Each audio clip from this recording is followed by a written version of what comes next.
presence.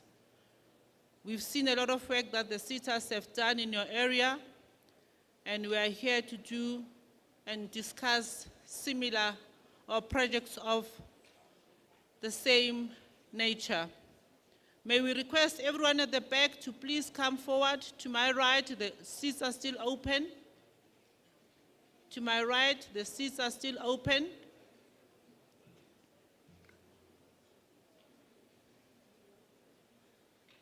Can we now get settled? Everyone at the back? Can we get settled? May I request the team in the seats in the middle row, the front seats to be reserved for the ministry. I'm seeing two gentlemen, I'm so sorry. Sincere apologies. If you are part of the ministry's entourage, you're welcome. If not, may you please move to the sides. We have reserved these chairs for the minister and the Director General and the entourage. With due respect, thank you very much, sir. We still have a few people outside at the back.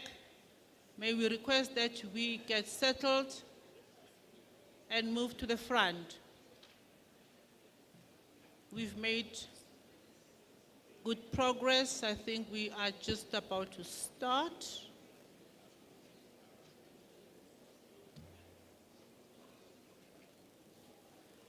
Chairperson will give me a signal. We're waiting for a signal from the chairperson of chairs, who's the program director for the day.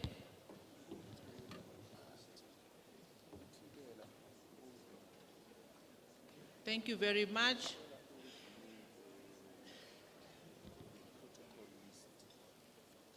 Thank you very much. I'm handing over to Mr. Ndlovu, who's going to be taking care of all of us today. Thank you very much for the cooperation.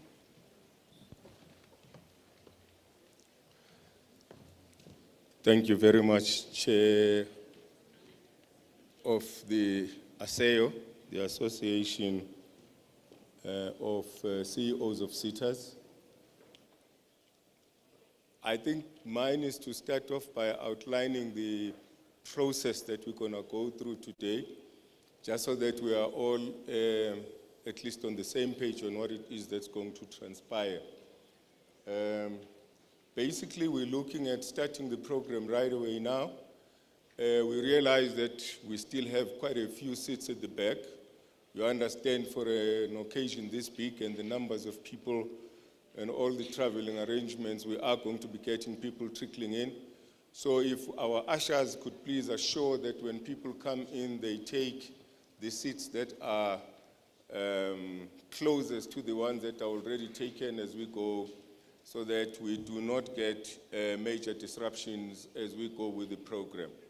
We're going to make a start with our program and then go on up to a point where we have the minister and the entourage join us, at which stage we will then move on and take on the formalities as supposed.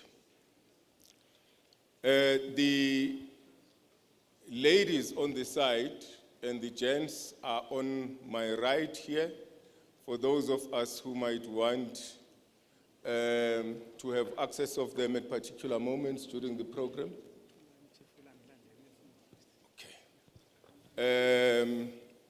Chair Tulani Chefuta, if you are there, please follow the lead to the minister's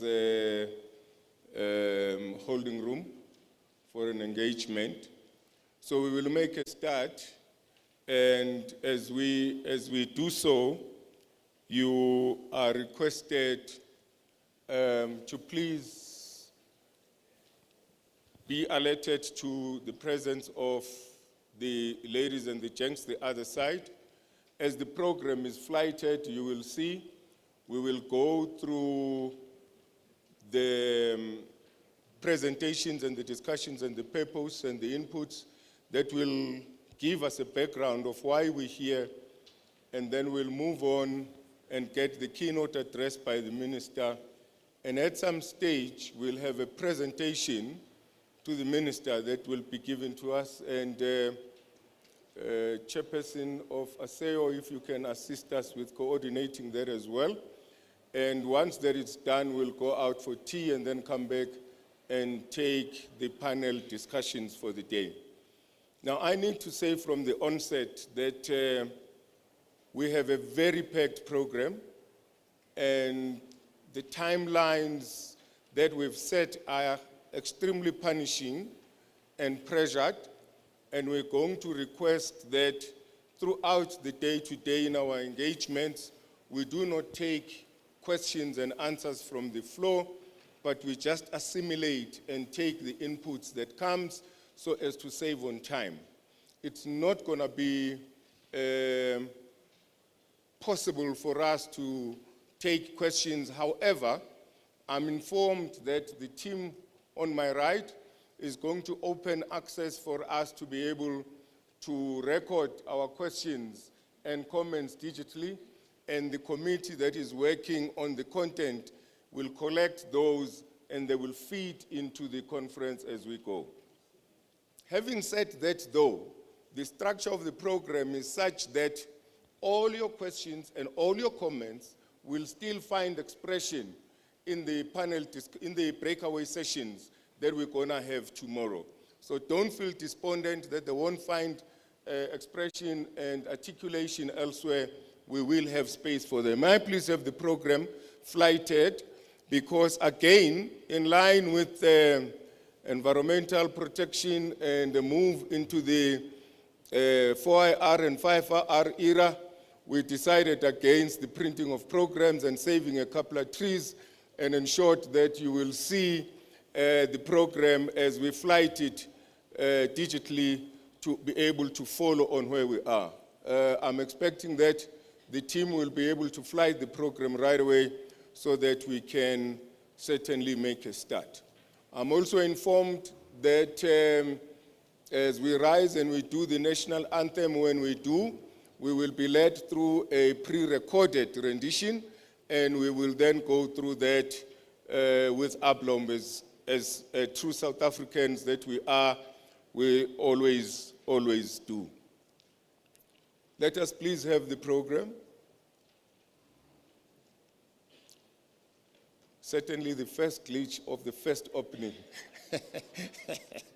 Well, it's good when it happens early because it means then the guys are going to wake up a little bit. They've been here since last night and working very hard. So I can understand when some things begin to become or to give them a couple of snacks. Whilst we are at that, you may as well line up the three presentations that we are told are electronic, that you'll have to go through, gentlemen, and get them ready. It might be that also the challenge is that that's a boys' choir. Maybe if you can feature a lady there somewhere, things will go faster. If there is a lady over there, you'll be surprised. It is going to move and we'll get the program sooner. Okay. When we are done with the program before the minister comes, we'll get a signal. When the minister and his entourage come, we'll be alerted and get a signal, and we'll request you to rise to welcome our minister and the entourage that he will bring. And what we will also do is to request that from the podium, we will take all protocol at the right time when the minister is here. And in order to save on time, given the pressures of time that we've got, we will ensure that we ask everyone that speaks thereafter to just observe the protocol and move on. And indeed, the chairperson of the ASEO will forward us all the observations that needs to be made. And if there is any that slips us by any chance, please accept one thing. I always say, I'm David Ndlovu, SC. And SC doesn't stand for anything legal. It stands for senior citizen. So as a result, I'm allowed the liberty of forgetfulness. So please be understanding if I indeed do sleep here and there. And the young team of CEOs that we've been working with will certainly remind us if that eventuality that I can assure you will happen, not once, a few times, does happen. So we are going to be assured that they'll be there to assist us. Okay, it does seem like the program is resisting. Hopefully the rest of the other issues, oh, there we are, finally. We have the program in front of us. So we were supposed to start, ladies and gentlemen, at 9:30. We will start now, right away. And I'm hoping that the national anthem is ready now, and I will not ask the room to rise until I get a signal that it is ready, so that we can then rise and open with the national anthem. I'm also seeing a couple of colleagues coming in a wave, so I will give you a few minutes, maybe one, maybe two, to settle as supposed. Then if I get a signal on my right, we will then all rise and be led into the national anthem.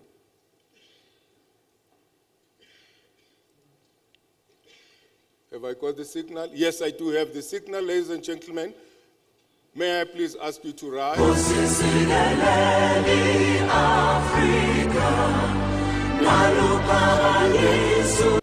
Go into the national anthem.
Thank you. You may be seated. For the opening and welcome and purpose of the summit, as shown in our program, I will then gladly lead into the next session. May I please have that presentation sorted, please. Colleagues, in the interest of time, we already have lost about 20 minutes of our time.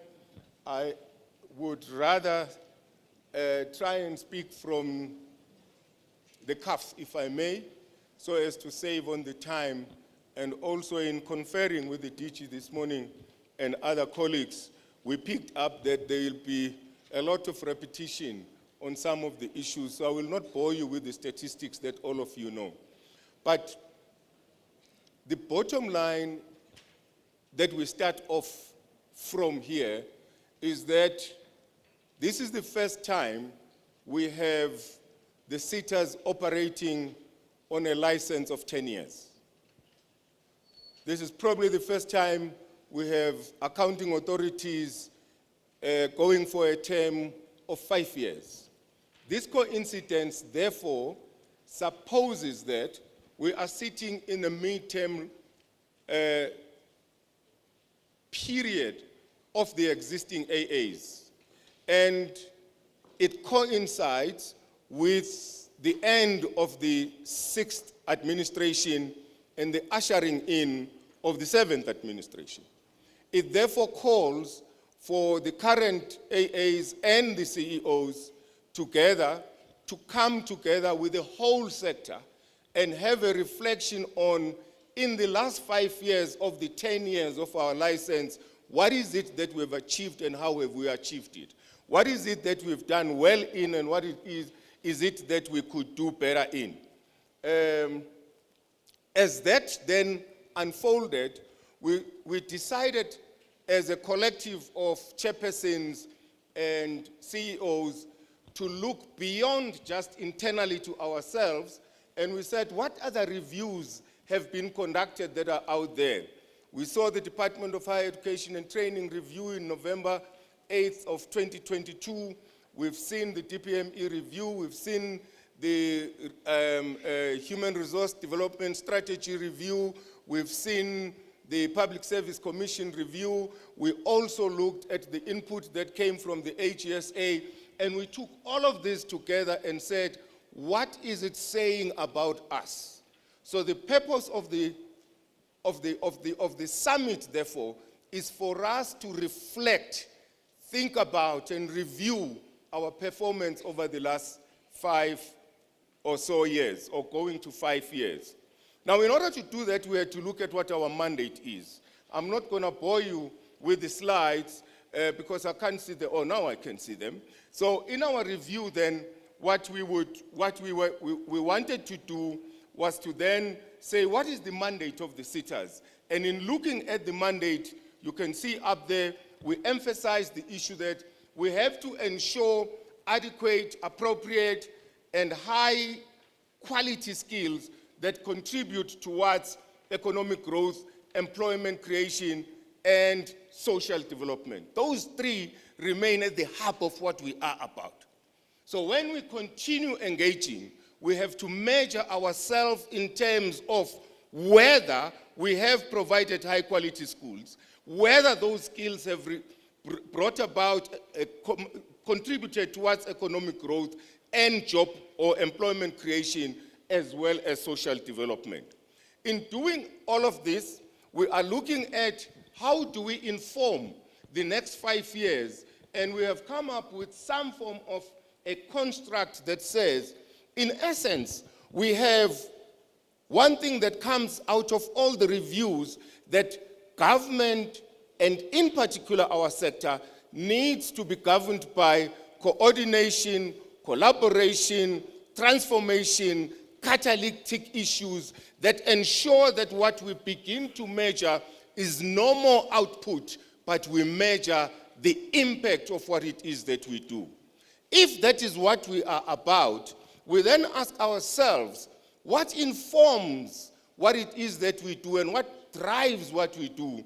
And we realize that we've got to have institutional arrangements in place that will include structures, policies, strategies, and programs for implementation of SARS in the 7 pillars that we've identified. Now, you may, in your engagement, find, no, actually those pillars are more than 7. Maybe some may be collapsed into less than 7. We're starting a journey here, and you can assist into the refinement of the pillars as we go. But there is an emphasis that we will want to do as we go in this conversation.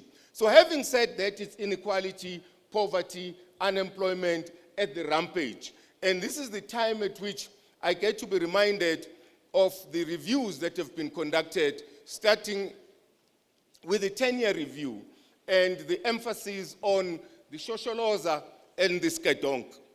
And the next one around 2014, 18, thereabout, and that review pointed out that, okay, you've got a good is nice, then you've got a kwara.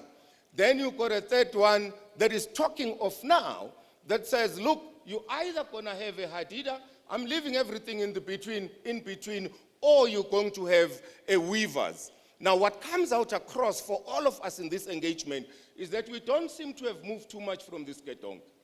And as the DG presents and all the presentations come, we need to keep ourselves asking ourselves the question, going towards the 30-year 2030 review, would we have moved from Skedonk towards Shosholoza, or are we still finding ourselves almost around there?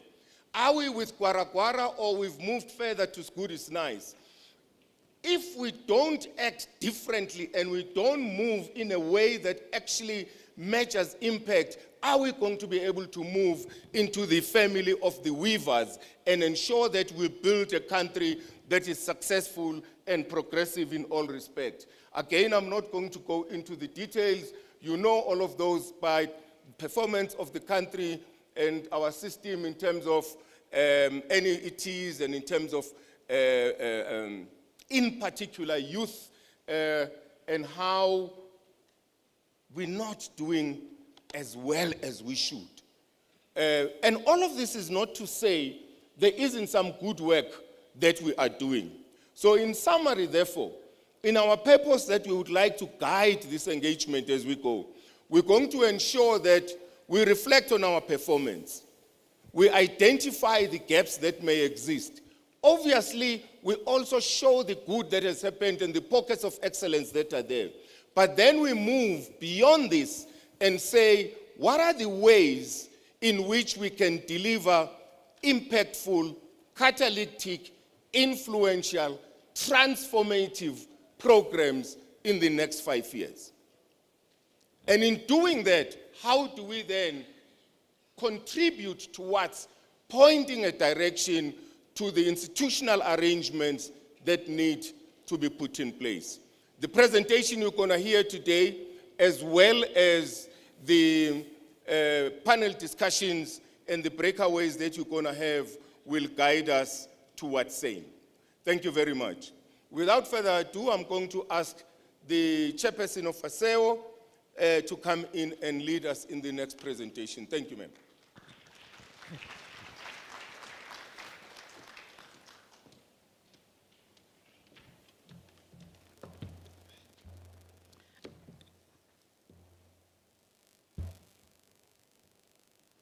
I think the presentation is loading. Program Director, thank you very much, Mr. Ndlovu, Chairperson of the Chairpersons. My name is Felenyende. I'm standing here before you today representing the 21 CEOs from ASEO, which is an organization that is representing SETAs at the level of CEOs, where we meet and discuss strategic issues and direction and advise each other on how we take our mandate forward in a way that will create impact. I'm still loading for the waiting for the presentation to load.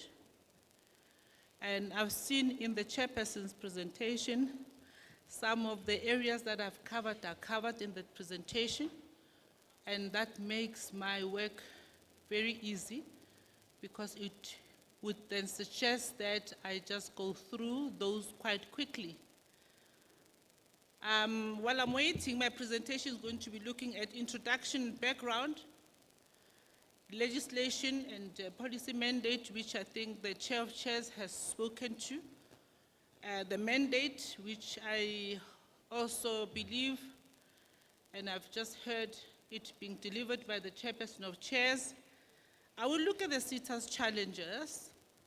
I will quickly just look at the globe in terms of our challenges as a country, but also zoom into SETA's structural and operational challenges. And then I will look at overall performance of the SETAs, how well have we done over the past 3-4 years. And then I will then do highlights per SETA, and that is why I am here really today representing the SETAs to say, are we really doing that bad? You know, don't we have pockets of excellence that we can showcase? Definitely yes, we do have those. While we appreciate and realize that there's still a lot of work to be done, I think it's also important, or equally important, for us to also acknowledge the good work that has been done. The presentation is not loading, Chairperson. So I am really feeling disempowered right now. So I'm going to proceed in the interest of time. The SETAs across the country, as we know, we've got 21 SETAs across the country that were established by the Minister of Higher Education and Training in terms of the Skills Development Act. We have got the legislation that is governing the SETAs. Among others is the white paper for the PSET system. We also have got a white paper for science, technology, and innovation. We have got the Skills Development Act, but we also have got SETA grant regulations, PFMA treasury regulations. We also have got the strategies that inform the work that we do. The HRD strategy towards 2030 is one of the strategies that we look at. The medium-term strategic framework, NSDS3 and NSDP 2030.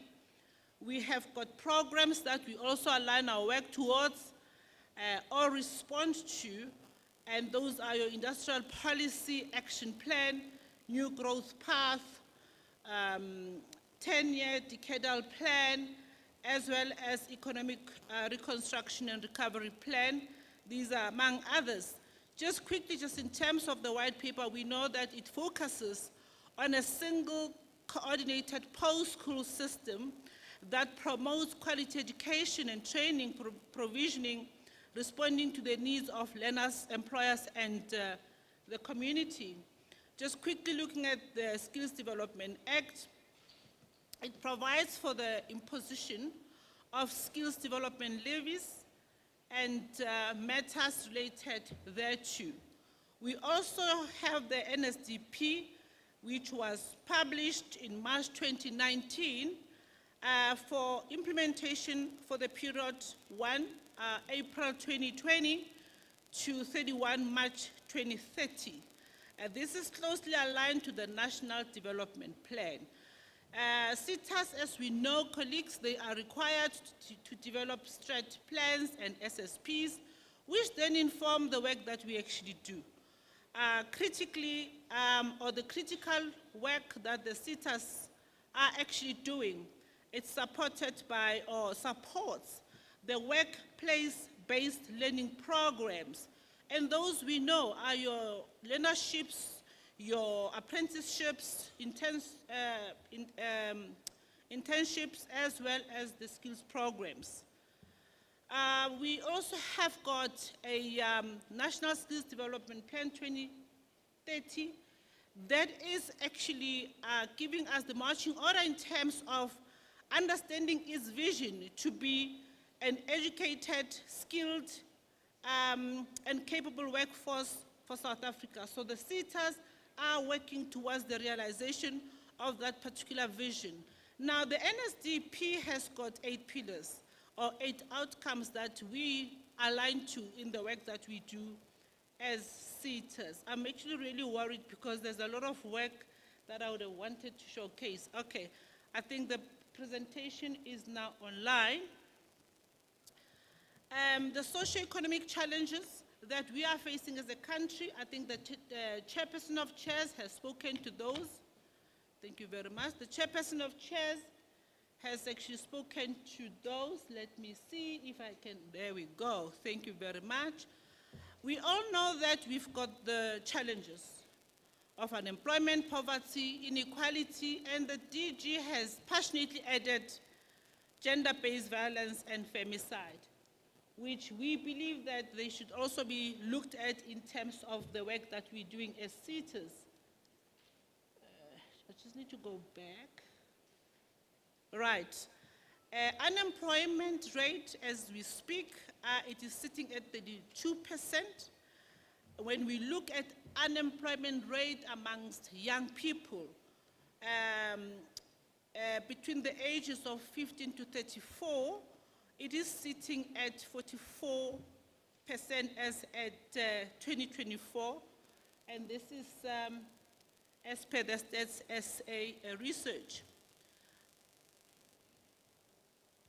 when we actually zoom into the SETAs, looking at SETA structural and operational challenges, we know that there's a lot of criticism that we hear about SETAs not performing well, SETAs being corrupt, SETAs not really doing what they have been established to do.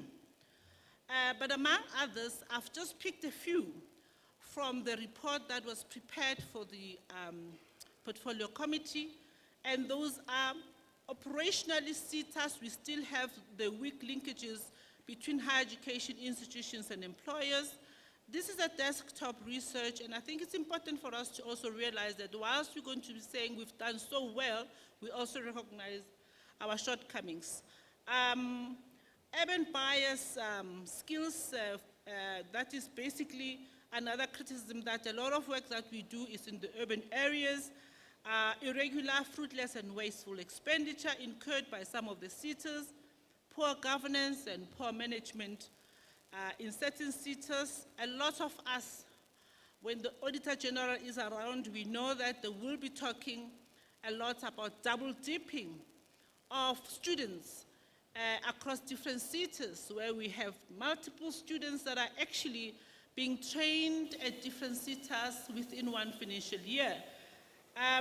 Lack of integrated information management system, and high concentration of SETAs in one province. I think towards the end, we'll then be showcasing some of the work that we've done to try and address these challenges, but we'll also be showcasing one, I think, flagship initiative that we have worked on as a SEO to also try and respond to some of these challenges. Now, SETAs are actually receiving income from levies, as we know, the 1% from business that we receive. Of the 1%, 80% goes to SETAs, and then 20% goes to NSF. Whilst we've got 21 SETAs, I think it's important to actually highlight that we are the SETAs are actually not equal. We've got the top big 5 SETAs, and we've got the bottom 5 SETAs, and we also have got the, the medium-sized type of SETAs.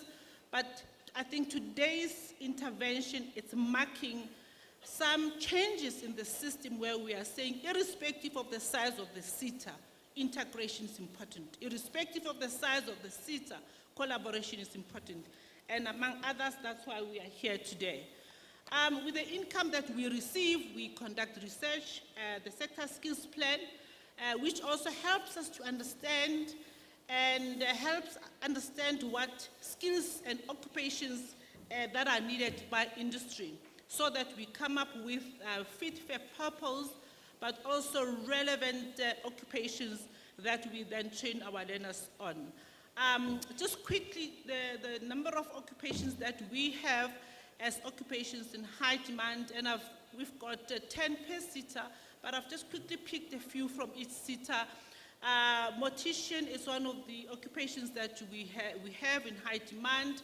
We've got forensic accountant, we've got general manager for public service, mining engineers. We know we've got a lot of zamazamas, so mining engineers and technicians is one of the occupations in high demand. ICT analysts, automotive motor mechanics, town planning technicians, actuaries, registered nurses, not just general nurses, but registered nurses in theater, timber and wood process worker, food and beverage technicians, ICT security specialists, and then agricultural scientists, tax professionals, chemical engineers, generic management, and then energy engineers, and also early childhood development. These are some of the occupations that we have identified through the research that we do as SETAs. Now, this is a very important slide. My previous slide spoke to the income that we're receiving from industry, and with that income, we've got quite a number of interventions that we're doing. One of the things that one other thing that we are actually doing over and above the research that we are doing is to support the, I think we know mandatory grants, but I'm going to be focusing on the expenditure for discretionary grant. Cumulatively, as 21 SETAs, I've looked at 4 years from 2019 to 2022, 2023. We have expensed the value of over 42 billion towards training of both unemployed and employed young people across the country. And we've trained those in different interventions that the SETAs are actually supporting. Now, we will then be looking at the value for money with the 42 billion. What is it that the SETAs have actually, numbers have actually supported? When you actually look at the, I think this laser, okay, it's actually quite far. When you actually look at the numbers of learners that we have in the system, just cumulative number, total number of learners that the SETAs have registered from 2019 to 2022, 2023, we have a total number of 411,000 unemployed young people that have gone through the SETA system. Of the 411 young people that the SETAs have enrolled into different programs, we have 305,000 that have actually completed the interventions. I think this is taking us around 70–75% also, which I think, you know, it's a great throughput based on the criticism that we actually always receive as SETAs. We also have invested in the training of the employed, and in terms of the training of the employed, we have got 198 employed trainees that have gone through our system and being supported by the SETAs. And of that 198, we have got 204 that completed. And why 204 is because often you'd find that we've got some numbers lagging behind, and as we proceed, we've got those numbers coming forward. In total, from the 42 billion, we have got the total number of over 600,000 of young people that were registered by SETAs have gone through, those that have gone through the SETA systems. And of those 609 young people that have gone through the SETA system, we've got 509 that completed our programs.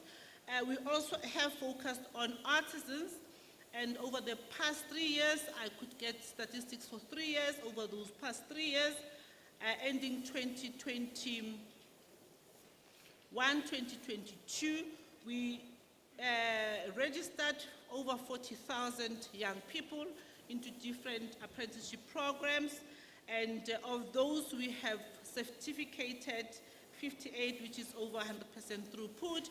Again, it is bringing forth of the learners that were actually left behind. Just in terms of the audit outcomes, we get audited annually, and just quickly looking at the audit outcomes, over 60% of the SETAs have received in the previous financial year clean audit outcome, unqualified audit outcome. I want to now quickly move into the highlights, because I think this is quite important so that we then create a balance. We have a couple of highlights that I'm going to be talking to quickly. The first one is for FACET, which received an unqualified audit in 2022-2023. And SETA, they have collected and improved significantly their revenue from 395 million to 601 million. TETA, we have the worldwide university that awarded the CEO of TETA, Ms. Mapefo Ano from Pong, an honorary fellow award in October 2022. SETA received an award in recognition of funding students for integrated learning in 2021-2022 by Majuba, TVET College.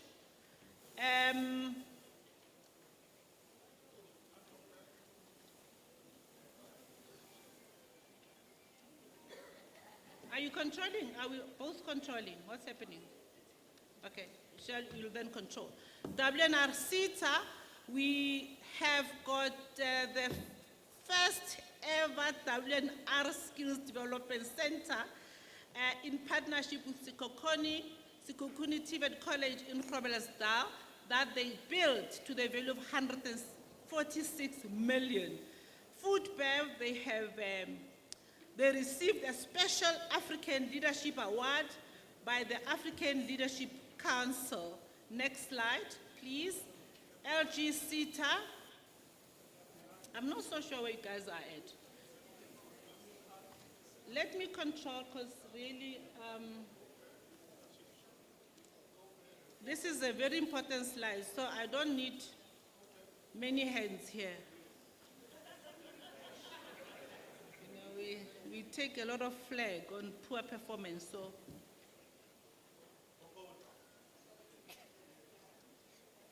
Yeah. Okay, the next one. I want to be on LG SETA.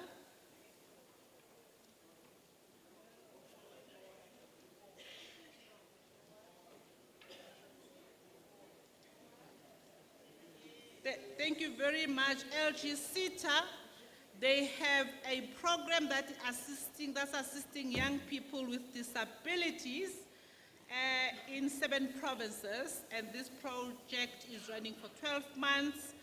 And Energy and Water SETA, they have got a partnership, has a number of strategic partnerships with stakeholders such as CSIR, MTN, Innovation Hub, and other stakeholders.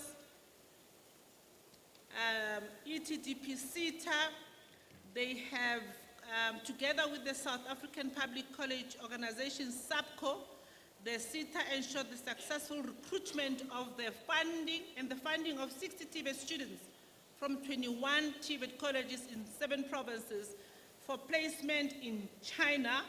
In SETA, CEO of the Year Insurance Sector South Africa Award from the World Business Outlook. They also have got a project that has supported beneficiaries employed within business and small business professionals development, and the fund for that has grown to 4.2 million. MQA has got a number of initiatives, including mining technician qualification, which is aimed at making sure that the zamazamas are taken care of. AgriSETA has an initiative where they've invested 66 million to train 400 artisans over 3 years with the expanded public works program. Health and Welfare SETA, they have Higher Health in collaboration with Health and Welfare SETA and QCTO. They've developed a national civic education and health program which addresses GBV, stress, depression, and mental health related challenges. FPNM SETA, the national, has received Minister's Award for recognition of most outstanding individual in the SETA space. MICT SETA developed 50 occupational qualifications that are for IR aligned, very important, very relevant. Services SETA has got a hairdressing and barber project that exemplifies innovation by directly addressing the critical shortage of suitable training environments in hairdressing and beauty sectors. Chieta opened 3 smart skills centers to bridge the digital skills divide. More than 10,000 rural community members benefited from these centers. PSETA, in 2021, PSETA partnered with Microsoft South Africa and Africa Tikkun Services on the Global Initiative South Africa. MERSETA established 4 IR centers and laboratory at 3 TVET colleges. Bank SETA, over the last 2 years, they partnered with TETA to train 1,200 learners on a new venture program, obtaining a motorbike license. And you know Uber Eats is a big issue is a big deal. In conclusion, and way forward, as SETA CEOs, we have come together in support of this initiative and organizing this initiative because we understand that out of this event or function, we will be having resolutions that we're going to take forward as an association of CEOs. We are also planning to have an integrated ASEO report on an annual basis that will continually dismiss the myths that we are having around SETA performance, corruption, and all the negatives that we have and we hear all the time on SETAs.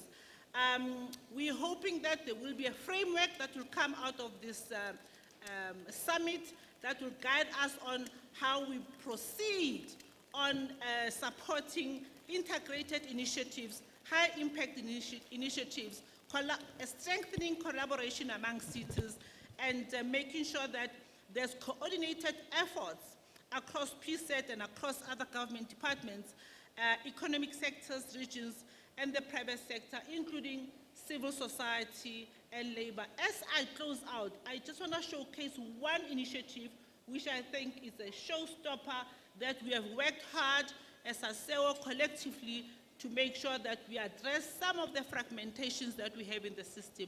LMIS, can we have that running? This is an initiative that is led by ASEO, supported by the Chairperson's Forum. Are we ready?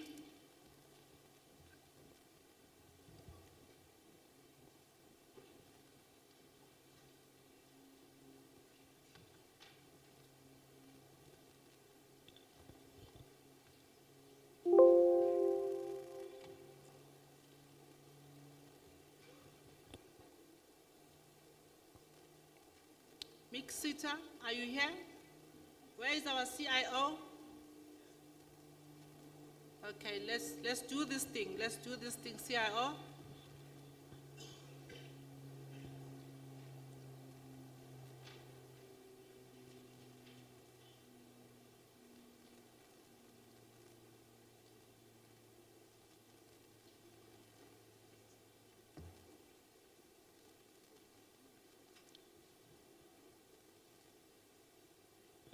Okay, I suppose the CIO is controlling it. I thought he's going to take us through it. We'll just follow on the screen.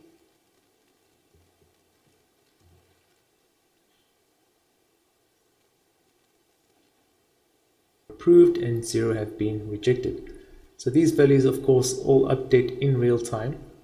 And you can actually click on this and it'll take you to view those LOIs. And from welcome to the presentation on MICT SETA's new learner management system. It is quite a complex system, so we have broken it down into these 6 key points. We will begin by looking at the live dashboard where we can see in real time how the LOI submissions are going. Point number 2 takes us in more detail in those submissions. Point number 3, we look at double dipping and how we deal with that internally. Point number 4, we have a look at the digital certificates that we have introduced. Point number 5, we look at how we verify the assessors and moderators now. And finally, point number 6, we have a look at management reporting. All right, let's look at what the dashboards look like. So once we sign in to the system, we can select from a number of roles. So remember, each account can have multiple roles on the system. And for the purposes of our demonstration today, we'll be using the LPD admin role to view their dashboard. So from here, you can see that there are a total of 1,564 LOIs. And of those, 1,350 have been submitted, 214 are in progress, 0 are approved, and 0 have been rejected. So these values, of course, all update in real time. And you can actually click on this and it'll take you to view those LOIs.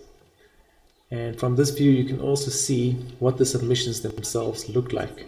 So you can see the company details, when they started, what date they submitted on, what the current status is, what their progress percentage is nice, and so on.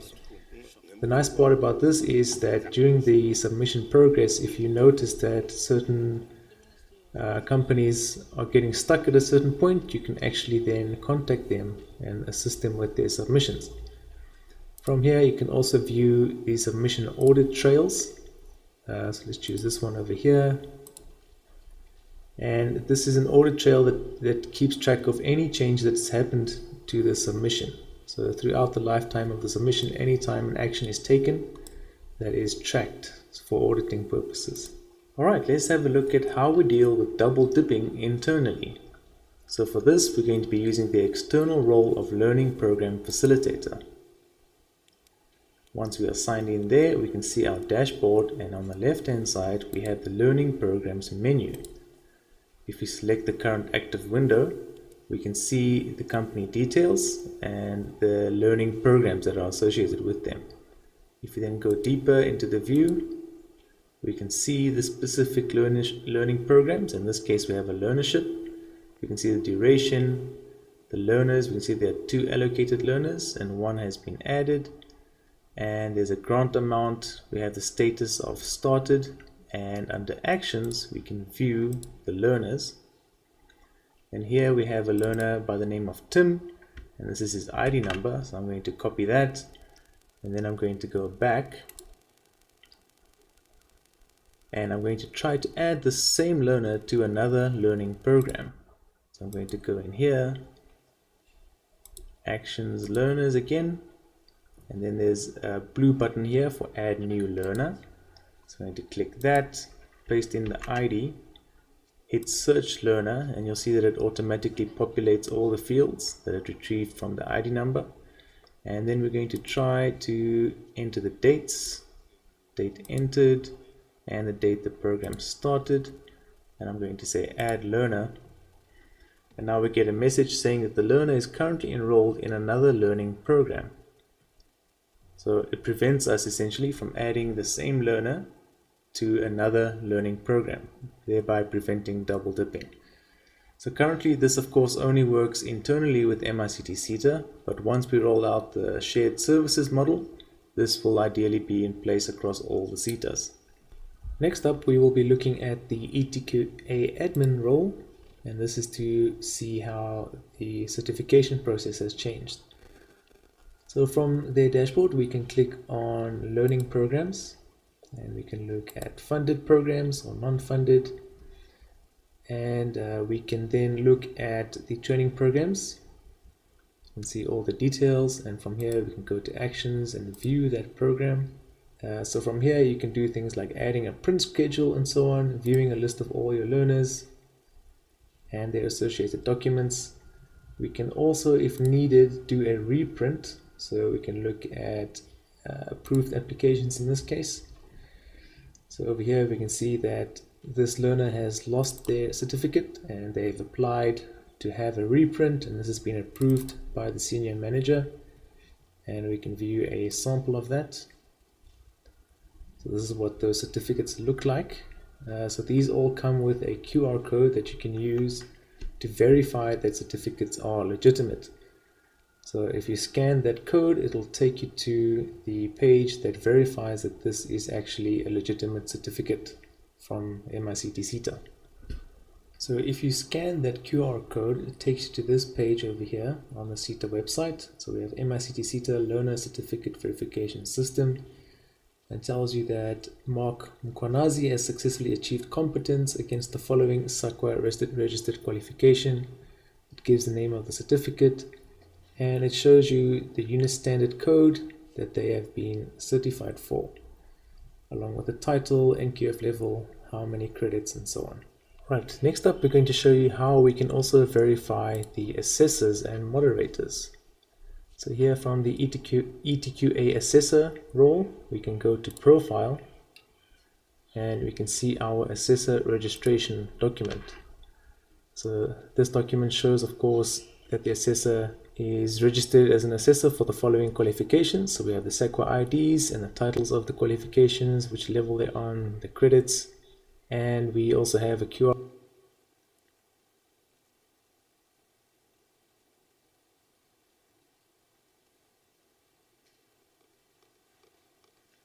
Welcome to the presentation on MICT SETA's new learner management system. Okay, It is quite a complex system, so we have broken it down into these 6 key points. We will begin by looking at the live.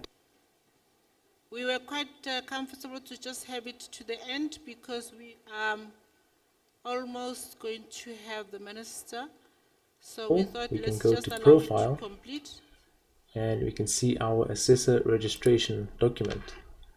So this document shows, of course, that the assessor is registered as an assessor for the following qualifications. So we have the SEQA IDs and the titles of the qualifications, which level they're on, the credits, and we also have a QR code again over here that we can scan to verify that this is a legitimate assessor. Okay, lastly, we're going to look at the management role, and we're going to have a look at the reports that they can see from their side. So if we look at the LOI report, if we look at all DG windows, we can see this view over here with all the reports, but then the useful report that we have is the extended reports. So we have the province LOI submission comparison, where we can see how many LOIs have been submitted per province. We have a status comparison. We can see how many are pending and how many have been submitted and so on. We can see a company size comparison. In this case, we're looking at the annual turnover, director age comparison, company director gender comparison. So these are all useful reports for management. We can see the same thing on the WSP submission side. So here we have the main view, we have the extended reports, and we can of course download all of these reports. So here we have a province WSP submission comparison, status comparison, and so on. So each one of these reports are customized according to what management would like to see. Thank you. We hope that you have enjoyed this presentation. Thank you for your time. Thank you very much, ladies and gentlemen. That is the product of our CEO and Chairpersons Forum. As we indicated, this is the LMIS initiative that is going to be supporting cities with beginning to respond to the shared service principle and working together in partnership with each other, but also with business and communities. On that note, Chairperson, let me thank you for the opportunity and thank the SETA CEOs for having given me the opportunity to lead a CEO. It is indeed a privilege and an honor, and we are hoping that we'll be able to achieve the objectives of this summit. Thank you very much, Chair.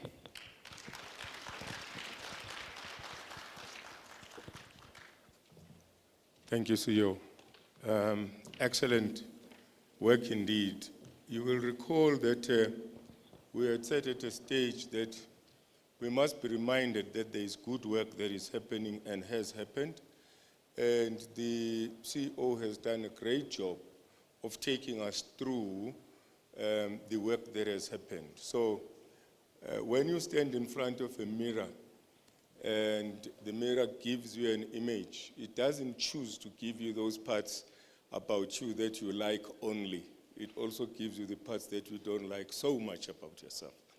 And when I was teaching young ones, I always used to say, when you know that you have a big nose like myself and you don't like it, the one thing you must always try and do is when you look at the mirror, check the nose first. Even though you don't like it, check it first, because you're gonna be sure that you don't leave something that will draw attention to the nose. So if you look at the nose and you see that there's something showing that shouldn't be showing, start there, move it out, because the likelihood is half the people that will be looking at noses may not notice that yours is just as big. But if you leave that speck there, they certainly will all be talking about your big nose. So we're seeing all the good work that we've been doing here, and it doesn't take away from the fact that we're saying, notwithstanding, what is it that is not going so well that we should look at and do something about? as the IT team is preparing to make sure that the DG speech is flighted without challenges, I'm reminded of a big friend of mine and great bureaucrat that I once worked with, Mr. Khetsile Huku, may his soul rest in peace. Every time we had a glitch with IT, because there was Steve Bowman in the department who knew how to deal with IT, he said, "Hey, Kache, isifuna umlungu ke manje." Isifuna umlungu. Manje I'm looking around and saying, how? Namanje isafuna umlungu bafana. Okay. We must do better. We must do better. We must do better. Having said that, I would love to spend some time maybe reminding the AAs where we come from, and maybe reminding the House how this team of the AAs that sit here and the CEOs started their journey. You will recall that the term of office started on the 1st of April of 2020, in the midst of COVID. And the only time this team of AAs was able to meet for the first time with the minister, I think, was in June.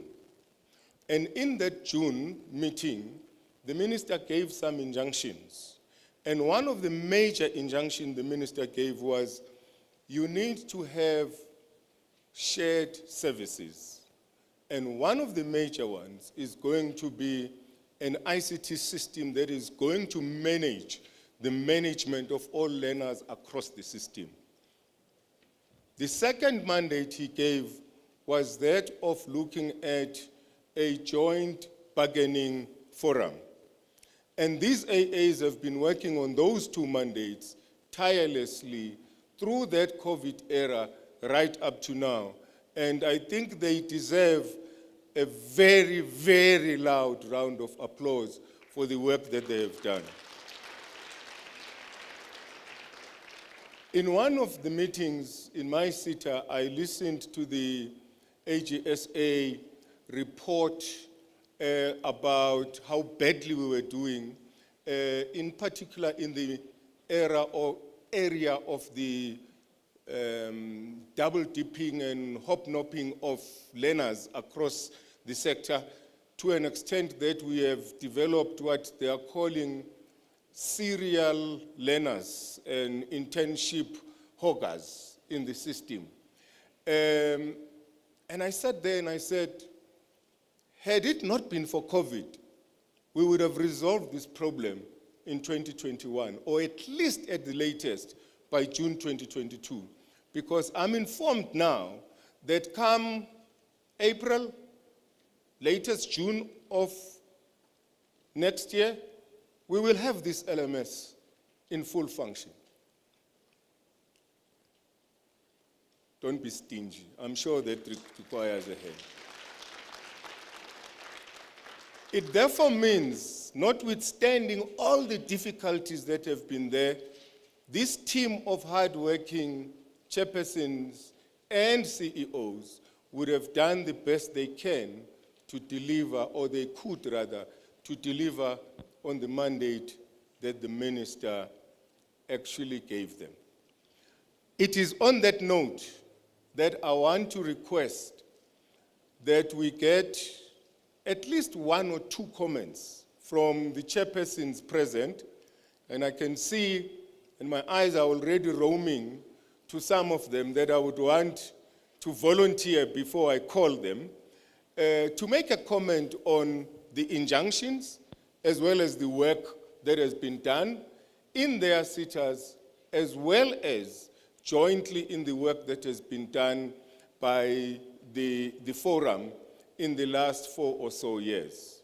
So before I call names, I'm sure I'm going to get a volunteer or two as we check on the whereabouts of the minister. I see a rise. Who's going to be first? Don't just look at me, please rise. Don't look at me. I know you've got a good story to tell. No, here is the mic. So come take this, man. No, come over, Chair. We can't be shy about the achievements and simply bash ourselves and talk only about the failures or the things that we haven't done so well about. We should also be able to gloat a little about the good that we've delivered on, because we may not have the time. I'm aware that we have lost a lot of time, but we've also gained a bit of time because the minister is just about to join us, and that time has then been used up for this. Please come over, my brother. Thank you. Sharp, my brother. All right. Here, no? All right. All right. Thank you, Gajeni. Thank you, Chair. Ladies and gentlemen, colleagues, thank you very much. My name is Thabo Masombuga. I had an unfortunate honor of chairing one of the difficult SETA that work in a difficult sector in construction, the construction SETA. But I do have a privilege of working with my chair at SETA, Mewezi Koza. And Chairperson Kachen is correct. One of the most important, difficult challenges we had to begin with in realigning the work of the SETAs was to focus on collaboration, clustering, focusing on a broader impact to the beneficiaries and the number of learners that we service. You would appreciate that for many years, SETAs have been, without the fault of their own, in most instances, operating in silos because they were focused in ensuring that they service those particular sectors from which levy payers contribute. But as Chairperson Gajeni said, one of what the minister implored on us over and above working with TVETs, who are, by the way, the most readily available, important strategic stakeholder in the work of SETAs. The minister also said that let's focus our efforts on ensuring that we broaden impact in the communities within which we work. And I can proudly say my CEO will come later and be part of the program and coordinate a discussion that relates to strategic high impact and value proposition in the work that we're doing. So far, one of our biggest highlights is a project that is coming to be implemented very soon. It's in the village of Omanani in Guyana, in the center stage of rurality, where we are collaborating with a number of SETAs to develop a multi-purpose, high-impact skills, smart skills center. And what that skills center will focus on, amongst other things, is a number of offerings that are not just related to construction, but that have got an impact in helping the village girls and village young men to be able to acquire skills for the economy and ensure that they contribute to their livelihood. And that project is currently sitting at just over 200 million currently, and we will then look forward to ensure that we invite more strategic players to join us in the journey of ensuring that the impact we do reaches out to a number of learners. So you will not be surprised that throughout these proceedings, throughout the next 2 days, conversations and discussions are going to be about impact in its broadest sense, so that then we're able to utilize the little resources that we have to make sure that we convert those into huge economic opportunities. And we invite you as strategic stakeholders and business in particular to join us in this collaboration in ensuring that we broaden the impact. Thank you very much, Chair. Thank you very much. Thank you very much, Bab Masombuga. I'm still looking to hear Siswezi. I can see you're also itching. Please come. I'm also wanting to note and check. I see Duncan is folding a paper. He's probably making some notes there, to come and make a comment as well. To come and make a comment as well. Maybe I should at this stage ask all the presenters and or speakers that will come to please come behind the sign language specialist. Thank you so much. Thank you very much, Chairperson Tambo. I wouldn't want to miss this opportunity for the work that which SETA has done. My name, as Kia said, is Wezi Koza, and I'm leading a board that has got very much like Tambo has indicated, very much leading members. As for SETA, there are many initiatives that which we have had, and many of them have been successful. And I think you all know that we have got smart skill centers that have been established in rural, deep rural areas. The first one was in Saldanha Bay, a very quiet Saldanha Bay place. We did it in conjunction with the IDZ there in Saldanha Bay. And it was launched by the minister. And we also have one in deep rural Babanango, which we launched there together with the representatives from King, Misuzulu, from KZN. And then we also have got another one, which we also launched, which was the CEO is going to mention all of them. Otherwise, we have got 3. And before the end of our term, we should have opened all 9 SETAs in all provinces. Just last week, on the 16th, SETA launched a digital hub together with JBS, and that one, I actually indicated to our CEO that it's a huge initiative that which we had, because it's a digital transformation hub that looks mainly at research, a subject which is many a times forgotten.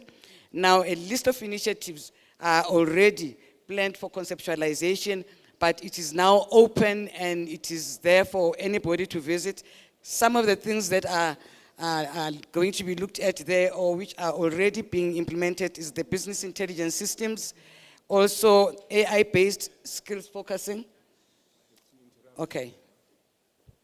Thank you very much. We will go back and take this engagement. May I please ask the House to rise as the Minister joins the gathering.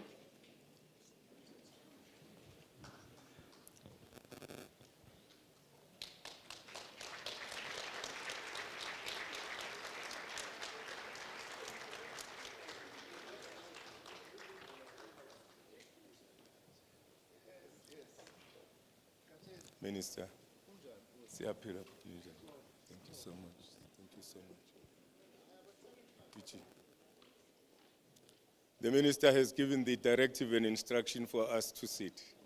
Thank you very much, by order of the Minister.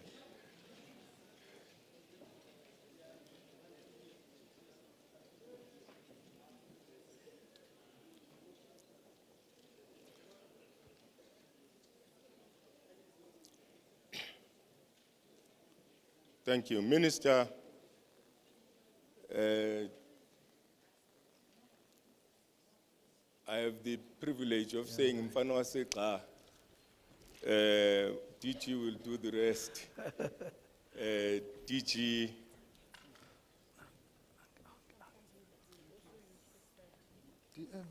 it is indeed a great pleasure and honor for us to have you in our midst. May I take this time to acknowledge Khosima Umane from Kiani, and the project we're speaking about here is the project that we are running in his rural place, and the engagement we are having is extremely exciting. We indeed are honored by your presence, Dabezit. May I also take this opportunity to welcome all the DGs present and welcome all other departmental officials of other government departments that are here, to welcome the chairpersons of the SETAs present, together with the CEOs of the SETAs that are here, and particularly and especially to welcome all the stakeholders of the PSET sector that are invited. I will not do justice if I were to try and call you all one by name and recognize you. And I also call specifically and especially all the heads of the institutions of the public sector in our delivery institutions, and in particular the chairperson of the TVETs, as well as those present from the CET sector as well. More importantly, I wish to welcome and thank everybody that has turned up to grace this occasion. And like we had said earlier on, as we asked DG to rise to make his presentation and subsequently welcome and introduce the minister, we will then take on and stand on the protocol that the DG will have established. And from then onwards, as we engage, we will follow that protocol to the end of the day in order to get some catch up on time that we already have lost. DG, over to you, sir.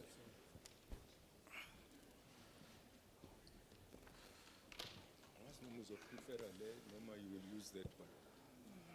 But you've got the one in hand.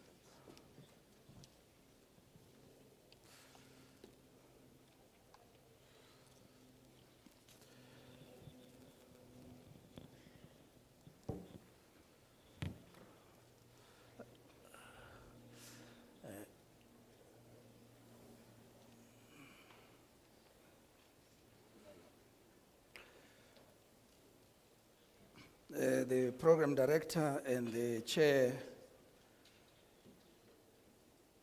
of chairs of all our SETAs forum, Mr. Tambo needs no introduction in the post-school education and training system. Thank you very much for holding the fort whilst we had a short briefing earlier on. Apologies for the delay, but thank you very much for also your words of welcome. The Deputy Minister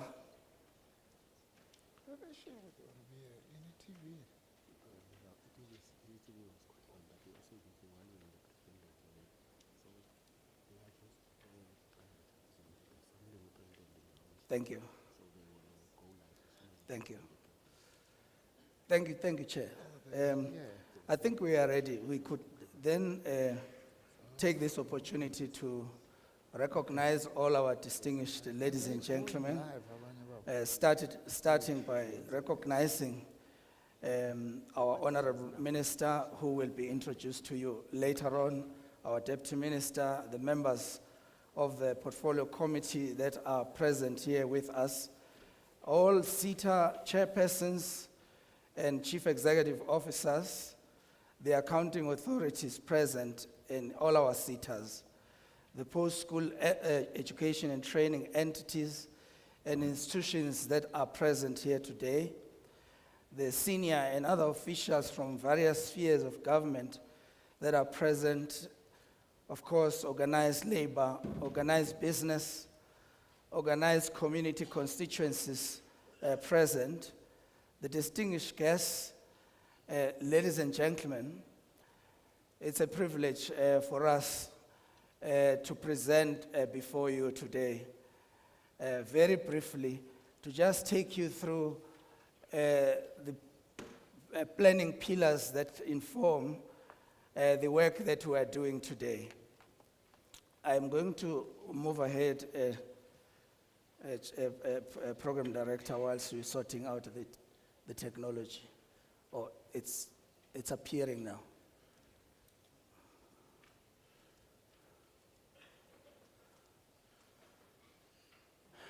I think what we would like to do today is to just kind of frame the conversation, frame the 2 days, and show areas in the 2 days that are crucial, that articulates the mandate of the post-school education and training system, that articulates the vision of the post-school education and training system, that also indicates specifically what are the delivery enablers that we have. We would like to make and embed our conversation to some of the key directives, and we refer to the President's reference to the pattern of operating in silos that have defined the work that we do across all governments, and therefore this summit to be seen as an attempt to ensure that there's seamlessness,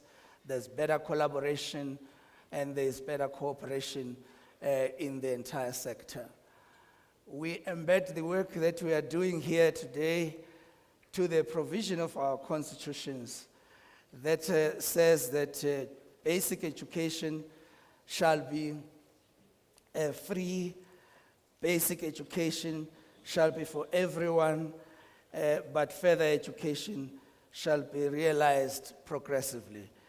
Further education will be provided by the state through reasonable measures and must, in that regard, be made progressively available and accessible. This is provisions of the Constitution that reminds us that in our engagements, we need to take into account in our mandate that we have a duty to look at those who are in the system, but also those that are outside of the system. And I think we will be talking about the almost 3.4 million young people sitting outside of the post-school education and training system, whereas we are speaking of 2.5 million young people that are currently within the system, and the responsibility for us to ensuring that as we implement the constitutional imperatives, we ensure that this is taken into account. It's important, Program Director, that we take into account that government has continued to spend a large share of its national budget on education. It's also important to note that in the financial year 2019-20, the country's spending on education as a proportion of the overall government expenditure was 22.7%, which is 7.2% of the GDP, far exceeding the benchmark set by UNESCO, which recommends the allocation of 15 to 20% of national budgets, which remains between 4 to 6% of the GDP of education. So the conversation in the 2 days have got to look into this investment in education that exceeds the UNESCO benchmarks. And we need to be saying, to what extent are these investments helping us to achieve the targets that we have set? Notwithstanding this fact, it's important that we take into account the efforts of our government and how we have prioritized education, particularly in the 6th administration. Student funding through NSFAS has grown since 1991 from dispersing about 21.4 billion to almost 48 billion. And between 2019 and 2023, we have dispersed 192 billion rands, benefiting close to 4 million students in both universities and TVET colleges. Recently, our minister has introduced a comprehensive student funding model, targeting to support all categories of students, including those who are currently not supported by NSFAS bursary and funding policies, to access education and training opportunities at our public institutions. It's important also that we take into account the fact that the initial capitalization fund, totaled close to 4 billion, has prioritized 47% of the missing middle students this year, That is close to 31,000 students that have benefited from the implementation of the first phase of the new comprehensive student funding model. In the 2 days, particularly in the commissions, we are going to look into specifically an analysis of the problem facing the post-school education and training system. If I were to be brief and say what is, or try to answer the question, what is the nub of the problem? The nub of our problem is that we sit here as a system that caters for close to 2.5 million students when 3.4 million young people of South Africa are not in any form of education, not in any form of training, and unemployed. This becomes one of the areas that are going to inform our conversations. It's also important that we take note of the fact that our target for 2030 in terms of CET colleges is 1 million students, and we are still sitting at around 128,000 students that are in the system currently. We should be focused at the target for the TVET colleges that seeks to achieve at least 2.5 million TVET colleges, instead of the current numbers that are still sitting in the system. If I were to take the numbers for 2017, they are slightly above 500,000, but the enrollments for this year are speaking to 518,000 students that are sitting in the system. Looking at this against the target of 2.5 million means that it's important that our conversation also begin to speak to the size and shape of the post-school education and training system. Currently, the numbers at universities are around 1.1 million, and with about 128,000 in CET colleges, and less numbers than we've projected in TVET colleges, and those that are in skills programs run by our SETAs still are less than the numbers sitting outside of the system, and therefore it's important for us to ensure that we identify the skills that are needed to drive our country's economic growth and social development, and ensure the availability of quality skills in the system. It's important that we take this into account as we move on and discuss the issues that pertain to our vision for an integrated, coordinated, and articulated PSET system for improved economic participation and social development of our youth and adults. Ours is to provide strategic leadership to the entire system, ensuring that we develop appropriate steering mechanisms, effective oversight and monitoring and evaluation in the system, providing support services in relation to teaching and learning, as well as ensuring that the funding of the post-school education and training system and entities is aligned to the targets that we have set. The outcomes that we aim to achieve going forward continues to be an increased participation of our youth in the system. It continues to be the optimal use of the resources in the PSET system. It continues to ensure the impact that is improved social and economic development, and ensuring excellent teaching and learning, addressing education and training needs of individuals and employers and society as a whole. We have identified measures that will assist us to identify the milestones that we achieve as we proceed going to the 7th administration. Some of these will include ensuring that we improve enrollments in the system, especially in our colleges, ensure that the student completion rates improve, that the skills programs are supported by our SETAs, that the infrastructure development support continues, and that the funding support and implementation oversight informs the work that we do. Of course, the health of our own business operations is important to us. The minister later on in the day is going to launch the key impact programs that are the focus of the 2 days.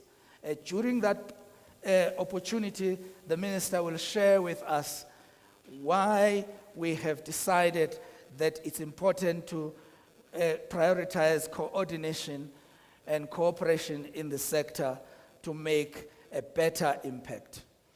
The 2037 service delivery targets are reflected, and they are going to be circulated during the conversations in the breakaway teams. We are going to use this to inform the work that is going to be done in these areas. The system as a whole, or the post-school education and training system, has a budget of 137.5 billion rands. The question is, are we realizing the targets that we have set in a manner that also informs the quality conversations that should inform the our conversations during the working committees. 24.5 billion of this is allocated to the National Skills Fund, and the voted fund is 113 billion rands. And all of this, is important for us to consider as we develop an agenda for the 7th administration. I wish to conclude, Program Director, that there are key areas that we should be proud of coming out or towards the end of the 6th administration. And the efforts towards expanding access to post-school education and training opportunities have realized positive outcomes. And if you would like to see, since 2019, there's about 2.1 million students that have enrolled in our universities, and about 1.3 million students enrolled in our public and private higher education and training institutions, compared to the 60.3% of the students enrolled in TVET, CET, and universities. But still, compared to the targets of the National Development Plan, a lot of work needs to be done. Program Director, allow me at this point in time to move to the second portion of the task that I am requested to perform here today, and that is to introduce our minister, who needs no introduction to the sector, that knows the work that has been done since the 2019, since the establishment of this department, and it's important for us to take this into account. Tomorrow, we also are going to be privileged to introduce to you our Deputy Minister, who's going to speak to these areas that we have targeted in this regard. The Minister, as a public sector leader, currently served as the Minister of Higher Education, Science and Innovation, holds the distinction of being South Africa's first Minister of Higher Education and Training and the first Minister of Higher Education, Science and Innovation. Over the decades, the Minister held various senior political leadership roles, and these include serving as a member of the National Deployment Committee of the African National Congress and the chairperson of the ANC's Parliamentary Study Group on Education. He's also the former chairperson of the Parliamentary Portfolio Committee And our minister is also the former chairperson of the Financial Sector Campaign Coalition and has served as a leader of the South African Communist Party in a number of capacities, including the Secretary General and the Deputy Chairperson of the Central Committee of the SACP. Our minister is currently the chairperson of the SACP, and there are many other positions that he holds. The minister published a number of academic and political work, and some of this work will include the Unsocial Science Indicator, Volume 11, Number 2, The Schooling in the Context of Violence in South Africa, dealing with the challenges of change, work that will actually tell you the story of one of the finest sons of the soil that have contributed significantly to our democracy. Professor Bonginkosi Emmanuel Blade Nzimande has a long and distinguished career in the public service, and between 2014 and 2017, he served as the Minister of Higher Education and Training, and between 2018 and 19, also served as the Minister of Transport. At this point in time, ladies and gentlemen, I'm going to request you to kindly join me to welcome the Minister as he ascends the stage to address us. And as we do so, we are allowed to make as loud the noise as possible to make him feel as comfortable as possible as he comes to join us in the stage. Thank you, Tito. Now, I think let me take it out of here. Let me take this out of here. Thank you very much. You may be seated. Ngiyabonga kakhulu.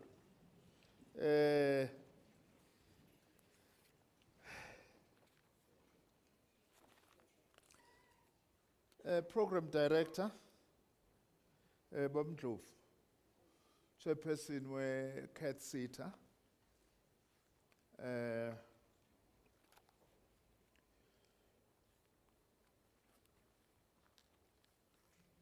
the DG of the Department of Higher Education and Training, Dr. Sishi, as well as other senior managers of the DHET who are here. The SETA chairpersons, Oslalo, and the CEOs, and members of the SETA accounting authorities who are all here. Greetings to all of you.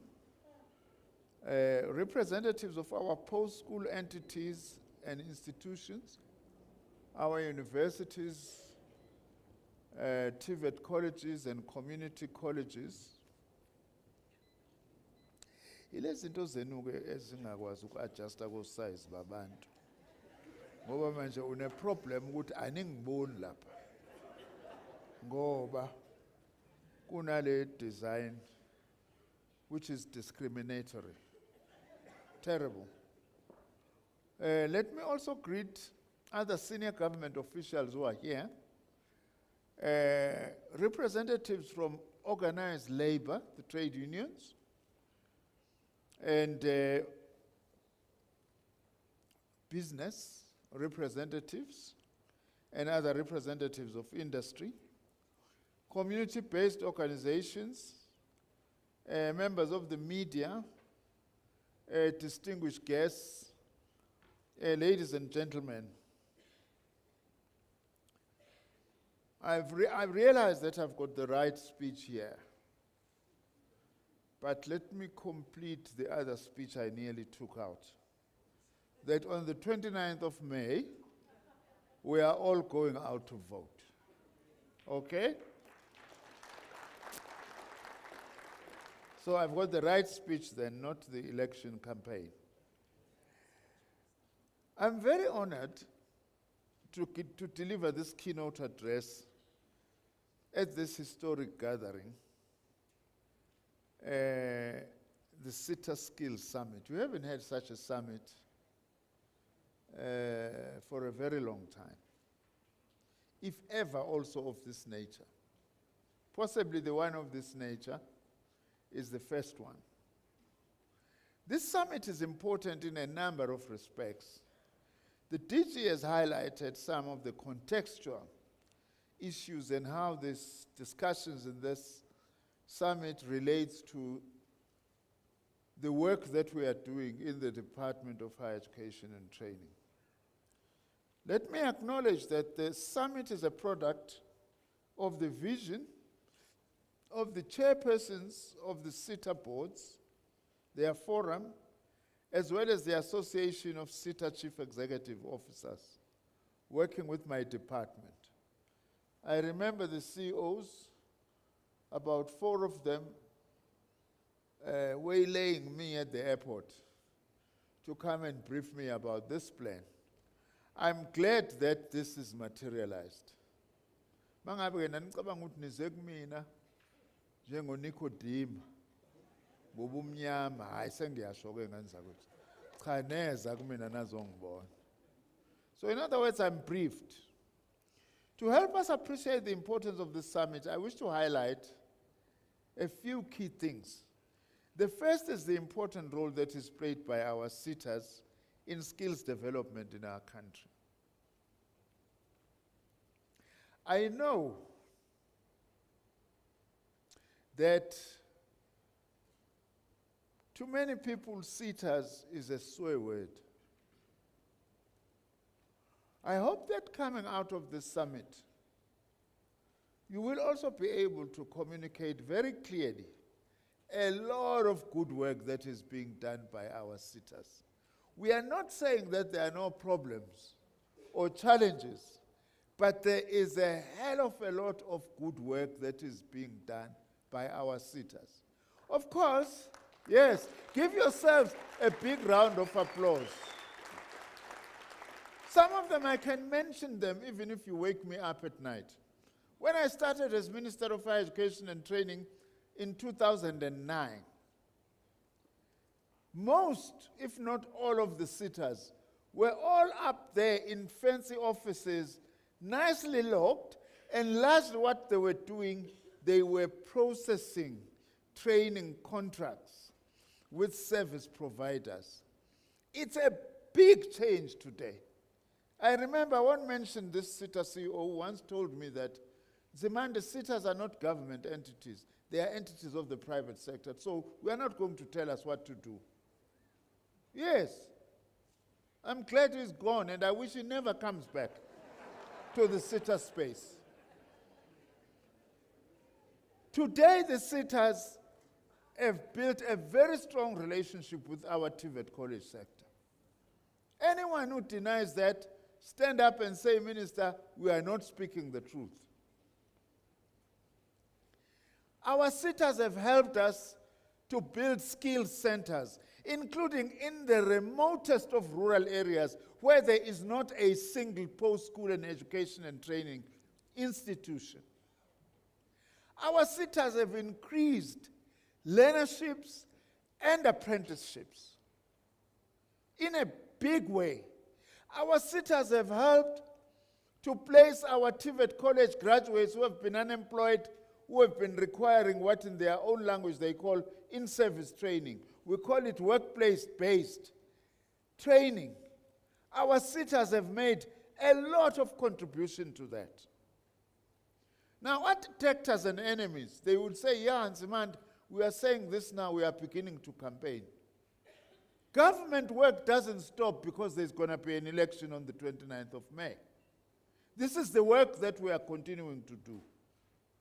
It's been a long road, but I am glad that the SETAs today do understand our mandate about what their role should be. That is why I've always been saying, please publicize your work. You know, you can do excellent work, but if you don't tell anybody about it, no one will know. I'm not saying there are no challenges. I'll mention a few of them just now. Through their sector-specific focus, and expertise, our SETAs contribute significantly to addressing skills gaps, skills mismatches, promoting employment, and enhancing productivity within their respective industries. Our SETAs also play a crucial role in aligning training and development efforts with the needs of employers and the labor market, thus ensuring the development of a skilled and capable workforce that can become a catalyst for economic growth and development. Amasita ngiyawathanda abashadisi. Yeah.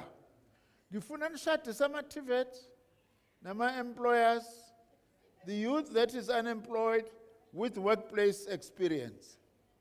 Yes, makuthiwa khona abashadisi abakhulu kule sector yami, yinina. You are the matchmakers. And continue to do that. Now, I'm not going to talk about the policy context, the white paper, the DG has spoken about some of those things, the National Skills Development Plan, and so on. Now, this policy instrument that the DG has outlined are not only critical for enabling our country to articulate and implement a coherent human resources development plan, but also to ensure that we embrace a skills development approach that is collaborative and sustainable, as opposed to a piecemeal and competition-driven approach. I'm glad that one of the key objectives of this meeting, of this summit, is to ensure that SETAs are able to better coordinate amongst themselves, but also with other key role players, something that is very important.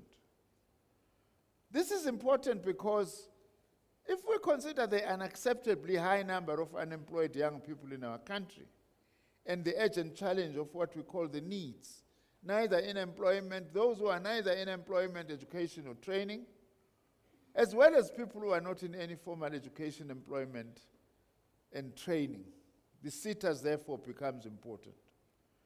By the way, I want to say I'm passionate about this. I'm very passionate about media monitoring.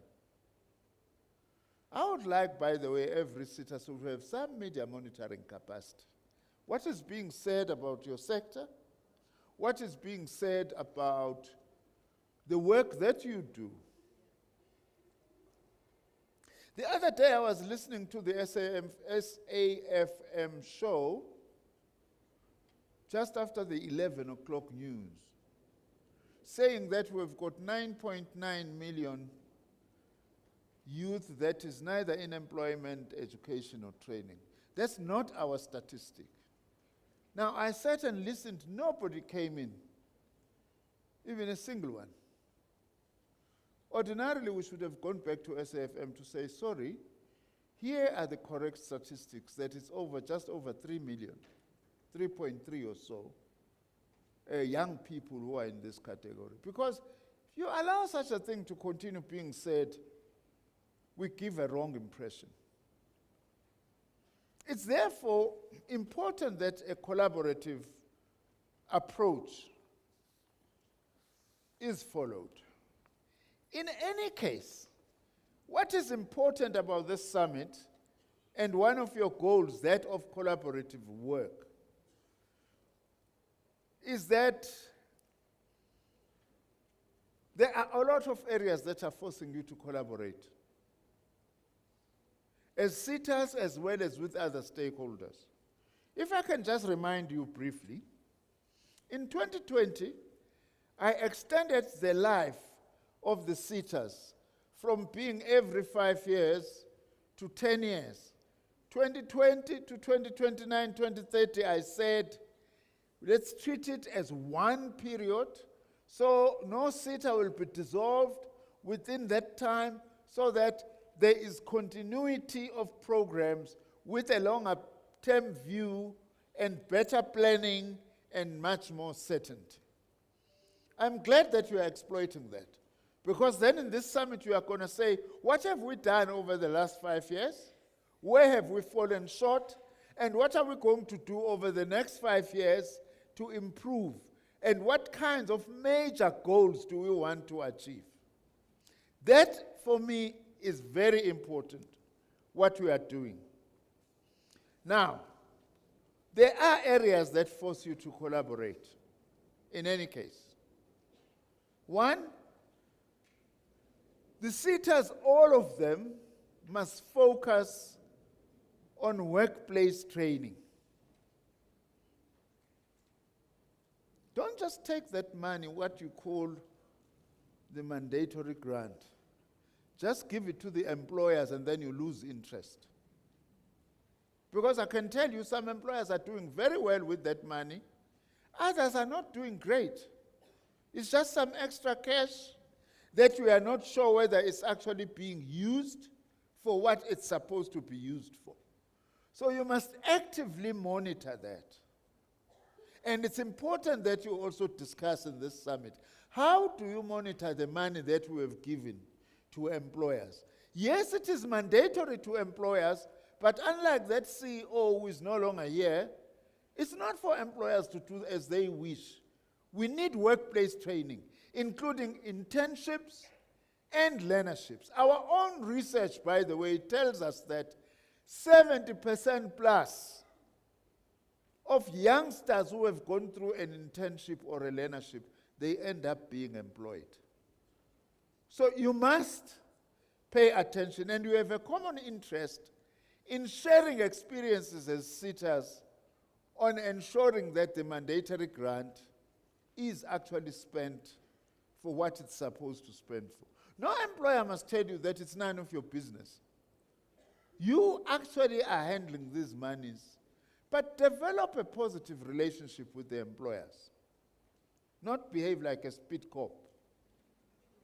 Not that speed cop are doing bad work, they're doing good work. We need to do more than that. I was Minister of Transport, I don't want to say, I'm saying speed cops. If you're speeding, you must be caught and be fined, no matter how painful it is. But let's develop relations with employers so that we are able to both jointly monitor that. But that's one common thing already amongst the SETAs. The other common thing amongst the SETAs is that we need artisan production. Not all the SETAs are in this, but most of the SETAs are in this. The production of artisans is a priority for our country. Also, you need to better coordinate the already good work that we are doing in skill centers. Now, I don't want to turn this into a political platform, but some of the opposition to government today, when you invite them and say, let's together go, like I'm inviting them now to go with me to Skukuni, to go and open the WNR Skills Center. They don't come. And then they say, Minister, the SETAs are wasting money. I'm inviting them again, Ozan. And there are many others. You go to Richmond, we're opening another one, Mkuza, deep in the rural areas, in KZN. There are many other skill centers that we are also opening in many parts of the country. Now, you have an interest in coordinating and sharing experiences as SETAs on this issue of skill centers. Also, by the way, what I'm calling for, if SETA A builds a skill center, there is no reason why SETA B and SETA C up to SETA 20 can't say, what is it? Already there is infrastructure, already there is a center, already there is a place where there is activity.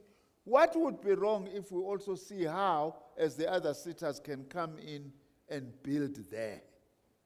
That's another area of your cooperation within the context of your high impact. It makes it easy if you already have, even if it's a couple of buildings, they already have services, they are connected, all you have to do is to expand. Also, the other area of cooperation is your support to TVET colleges.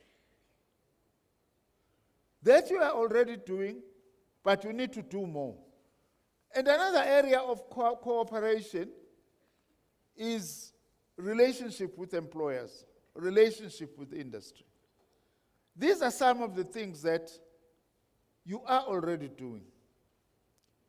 So I'm glad the summit is going to look into this and identify new areas for collaboration so that you don't work in silos as the SETAs. But to say so does not mean that the sectoral work that each SETA is doing is no longer important. You must do both. Do your sectoral work excellently, but also collaborate where we are supposed to collaborate. These two things, in fact, do talk to each other. I was reminding the chairperson of the Peace SETA that in the language that he knows is that there is a dialectical relationship, chairperson of ETDP SETA, between sectoral work and cooperative work. The two reinforce and must reinforce each other. Because I don't want a situation for a SETA CEO to say to me, no, Minister, we have agreed now on collaborating, so don't come and ask me about my own sectoral work. So it's very important. Now, I want to also say something about why this summit is extra special.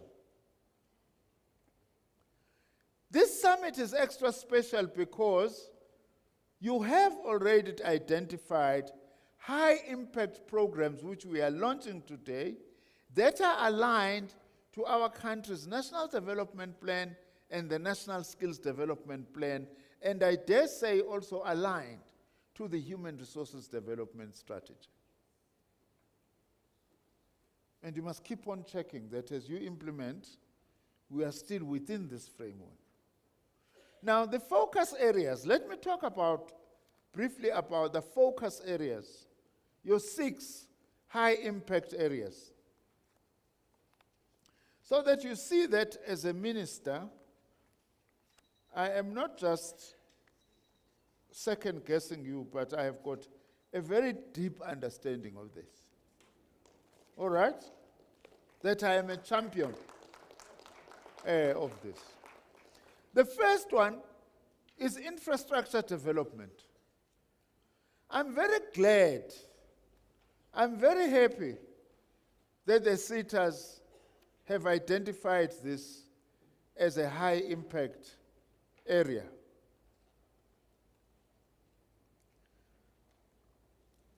One problem that I identified when we started the Department of Higher Education and Training in 2009 was that where normally you have the biggest need for skills training, deep in the rural areas, there are no infrastructure, there are no facilities.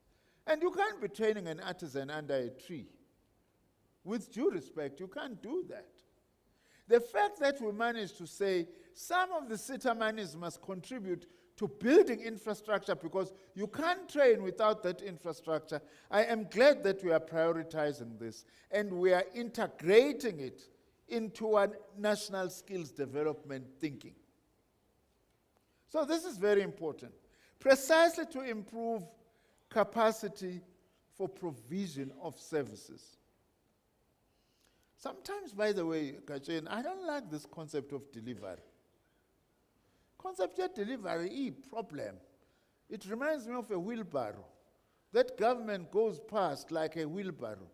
Problem with a wheelbarrow is that if you put it down and leave it there, you'll find it there the next day.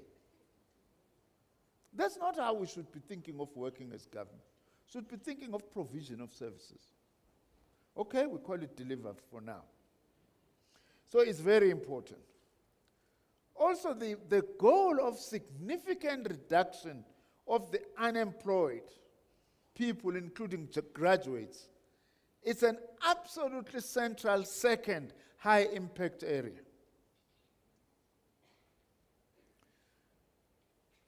And SETAs play a crucial role here. Ilana abashat is corner foot, Dr. Yenda. Because one of the biggest challenges we are facing in our country is what we call transition from an educational institution to the workplace. That transition is one of the most challenging things that we are facing. And SETAs, with their internships and learnerships, amongst others, it's very important in the reduction of unemployment. And don't say because at the moment we've got high unemployment, then you must stop doing these things. Because then if the economy picks up and we haven't done these things, we're going to be in trouble. We're going to be in trouble. Precisely when things are down, you invest more in education and skills development. That is what we must understand. The third area also, which I agree with fully, is sustainable entrepreneurship, SMMEs, and cooperatives. That's a crucial area because these are not necessarily areas of employment, but it's areas of self-employment and also creation of jobs. I've ended up being convinced now as minister. At some stage, I wasn't convinced. Can you really teach umuntu ongakazadayisa amakinati emgaqweni kaDambuza ukuthi abe yi-entrepreneur? Ngoba at least you must have that. I had my younger brother, he's late now. He was selling peanuts at school until he saved enough and bought a bicycle to be able to go to school. But now I am aware that you can actually teach entrepreneurship. And we must support that. And we must support the strengthening of SMMEs. You know, in South Africa, we've got this problem of thinking of SMMEs as peripheral. We are the only country that thinks that way. SMMEs actually are the best in terms of training and development. If you go to countries that have got the best training like Germany, the majority of trainers, 80%, where apprenticeships are happening, where learnerships and internships are happening, is in SMMEs. Of course, the advantage of an SMME is that you have got 5 employees or 6 or 10 or 12. If you are a trainee there, you get the closest kind of attention because we are in a small workplace. Unlike the big companies where our interns end up doing photocopying and making tea and coffee. So it's very important, this area. I fully support it, that you have identified and what role can SETAs play. Fourth area is holistic digitization and advancement of technological infrastructure, research and development. Without investment in new technologies and training in new technologies, we are in trouble as a country. And there are new technologies that are emerging every day and all the time. So it's very important that the SETAs are actually in the forefront of this, including investment in technological infrastructure. The fifth area is effective and efficient shared services on information and communications technology. Here nginganibonga nganzakwethu, it means you have been listening to me. You know that I've been pushing for this mvali, ninongubani, for the longest of time. How are we sharing platforms? I was being asked by 702 this morning, why is there a high dropout rate in some of the skills programs run by the SETAs? Then I managed to say, one of the things we do not have, ideally what we should be having is that I, as a minister sitting in my office, I should be able to press a button and get a map of all training centers of all the SETAs and see the trainees knocking in. A learner management system. How many are there in that training center? How many have they clocked in? So that we know how many there are, such that we are better able to do that. If you can do this, we are also going to go a long way in minimizing not just double dipping, triple dipping. We sometimes have Ubonkosi Nzimande as a trainee in 4 SETAs at the same time. How does that happen? That one person is being trained 4 different programs of the SETAs at the same time. It means there is a problem. It means there is corruption. It means you are unable to actually monitor the situation. This is going to go a long way in improving this. I like also your sixth area of rural development for community impact. Usually it helps, by the way, just in terms of optics, that rural development, you put it on top. Because if it's at the end, it's like it's an afterthought. It certainly can't be an afterthought. Rural development is fundamental in our country.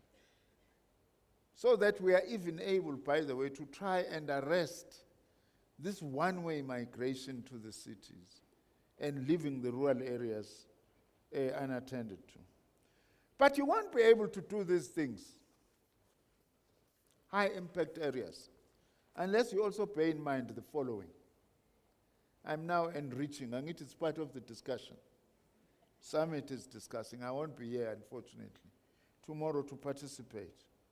The first thing, what is the relation, your relationship as SETAs in relation to these matters with the National Skills Fund? Don't place the National Skills Fund outside of this, because there is lots of collaboration. I know some of the SETAs who are very poor. Now, of course, CEO ATDP SETA says we are all poor. No, sis. We are not poor. If we are all poor, but we are not poor in the same way. There are those who are better in being poor, and there are those who are hopelessly poor. The P-SETA is supposed to be the richest. It's very poor. You can't do some of your programs or even contribute here unless you are able, DG, to go to the NSF and say, please, let's partner with you. Another very crucial, all the SETAs are important, by the way. But one SETA that's operating in a crucial sector, agriculture, agri-SETA, haina mali. Because there aren't enough contributions. And then go and partner with the NSF. So I'm adding now, add the NSF as one key dimension in realizing your high impact areas, okay?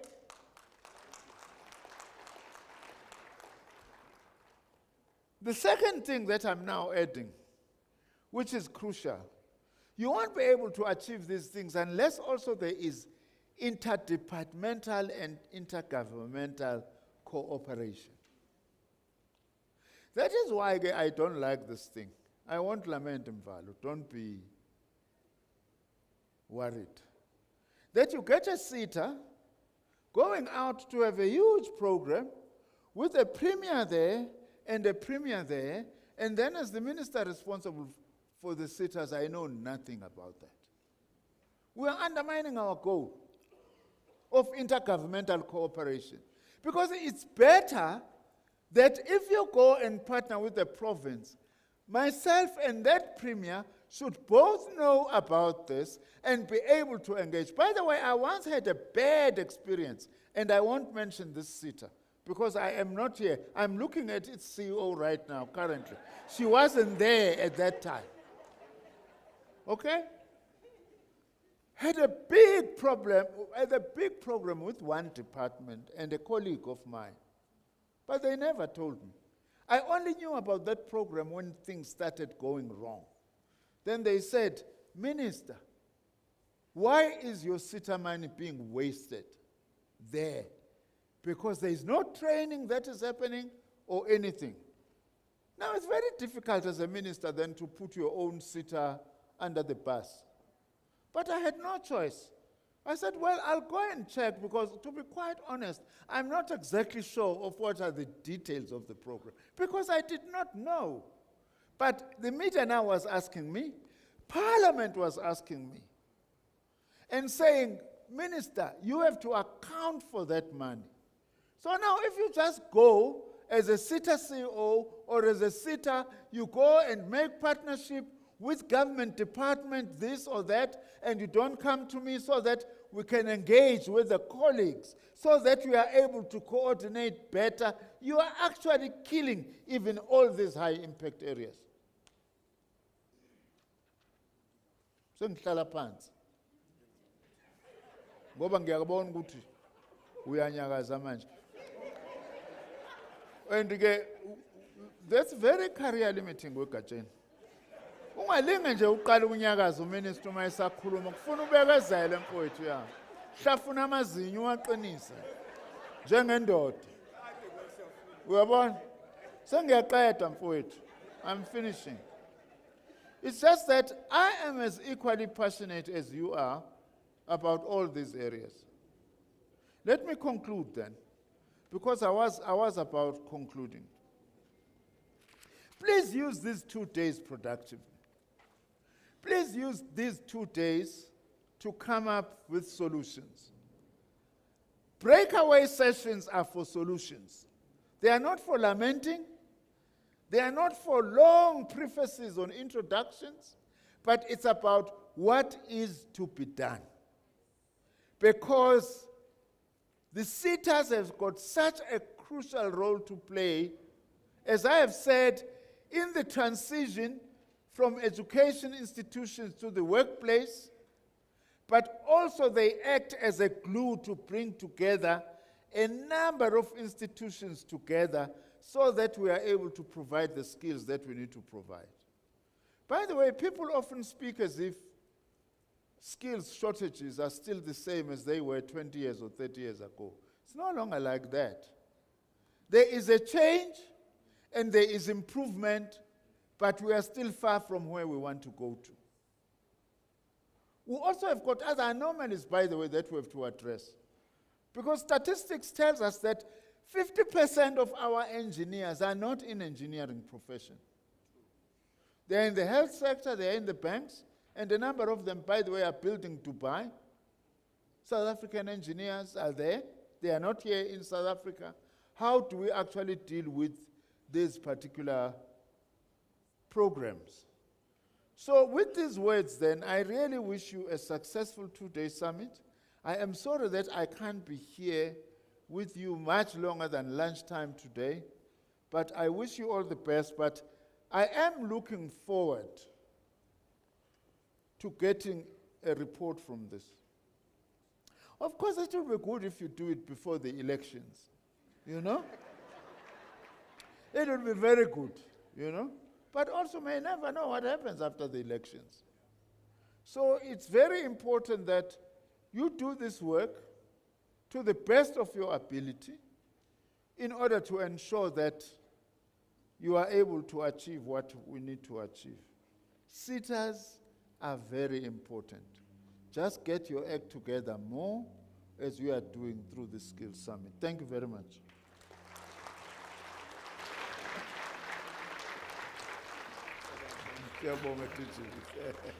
Thanks, Iswan. Thank you. As DG would say, I'm absolutely sure you can do better, ladies and gentlemen. Thank you very much. Thank you, Mpepete. Thank you very much. May I please ask who founder no CEO SA Council for Graduates, Subabu Tamsang Namakubela, to join us in the front here whilst I do a small sum up on what the Minister and the DG have said. Just take homes so that that report carries what we've heard. Take homes from me are the following. There's good work that's been done, but there's more that needs to be done. Numbers do count, just as much as size does count. So the shape of the sector needs to look into the size of the sector as such. There's also a clear indication that we need to actually have more marriages. So we must go out there and throw a lot of cupids and also then make those marriages work and make those that we have made to also sustain and not get divorces. There's emphasis on SMMEs, cooperatives as supported, that we must focus on workplace-based training and coordination, and more coordination.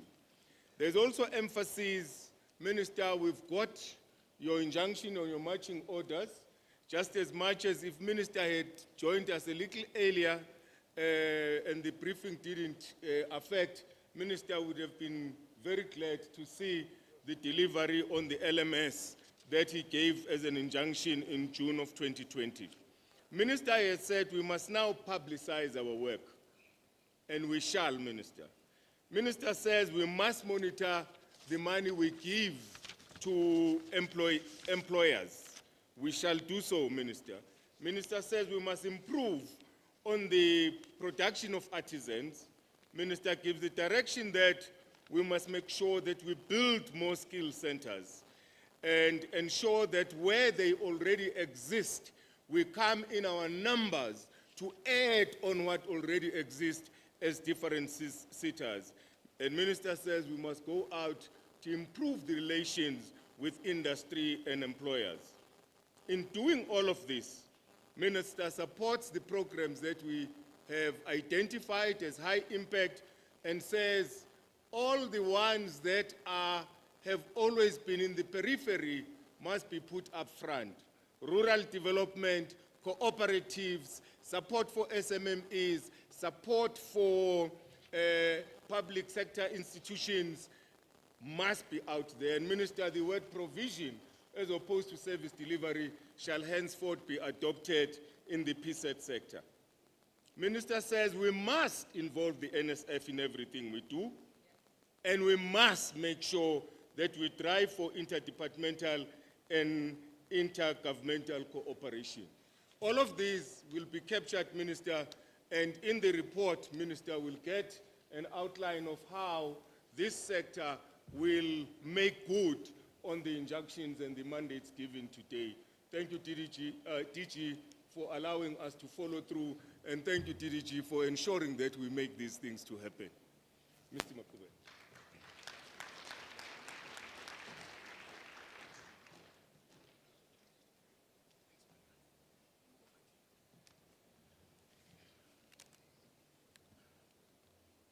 Greetings, Program Director. I would like to acknowledge the chairpersons of chairpersons. I also would like to acknowledge the CEOs of CEOs, the Director General, Dr. Sishi, our very important guest today, Honorable Minister Professor Nzimande, all SETA CEOs and chairpersons, and all of you, ladies and gentlemen. Molweni. Program Director, mine is to read a citation that comes from 2009 of sterling contribution, a very important work that has been done.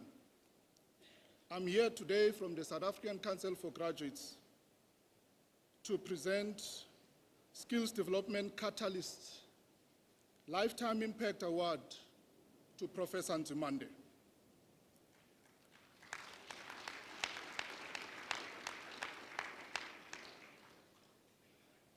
In 2009, I met with the minister in Parliament. The next time I met with him was in 2012, and we've never met since then.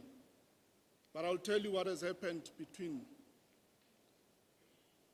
Universities have been able to grow the number of students up to over 1 million in 2020-2021. That's a huge milestone that has been achieved. During your reign and your leadership, Professor Nzimande, the enrollments for TVET colleges has almost doubled from what they were in 2010 to reach 589,083 learners in 2019. What an immense contribution.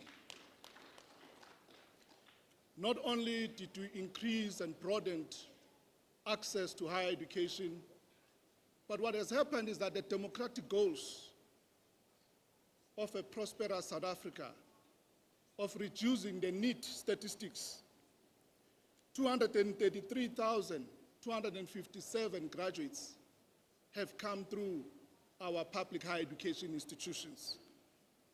We are very delighted, Minister, that there's a huge growth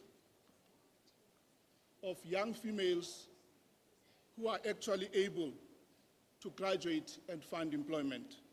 Finally, a total of 19,536 learners have completed their artisanal skills. I would like to request the chairperson, together with the CEO of CEOs and our honorable minister, to come forward to receive this important, which is the first out of the Skills Development Catalyst Award to be conferred to a living South African.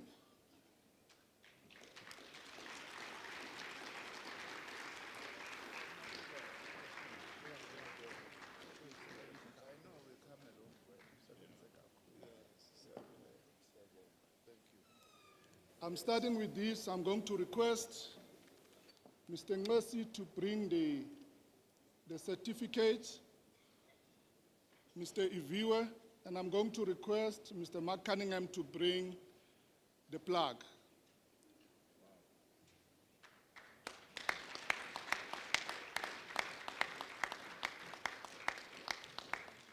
We have hundreds and hundreds, Minister, of testimonials that have come as a result of the partnerships and the work that the SETAs have given us.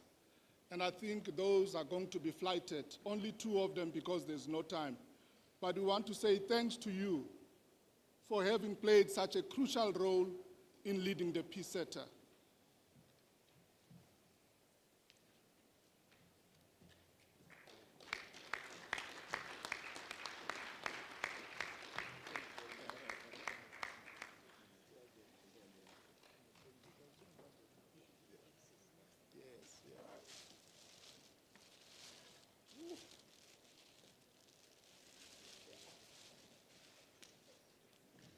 This is a token of our appreciation for your leadership.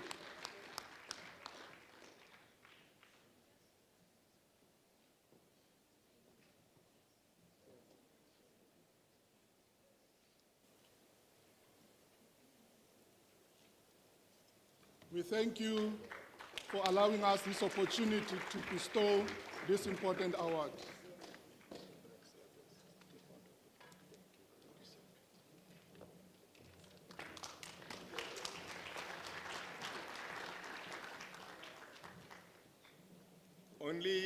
Only a third of the room clapped, and only the front. So I'll allow the back now to flap. Thank you very much. There we go. Thank you very much, colleagues. Thank you very much. We are at the end of our first session, and I would love to take 3 minutes to just indicate that when we come back, we're going to go into panel discussions. And in the interest of time, I'm not going to go into the introduction of all the 5 topics that are there and the panelists that are going to be there. Hopefully, we're going to have our IT working by that time, and they will flight for us the speakers and their biographies as we engage.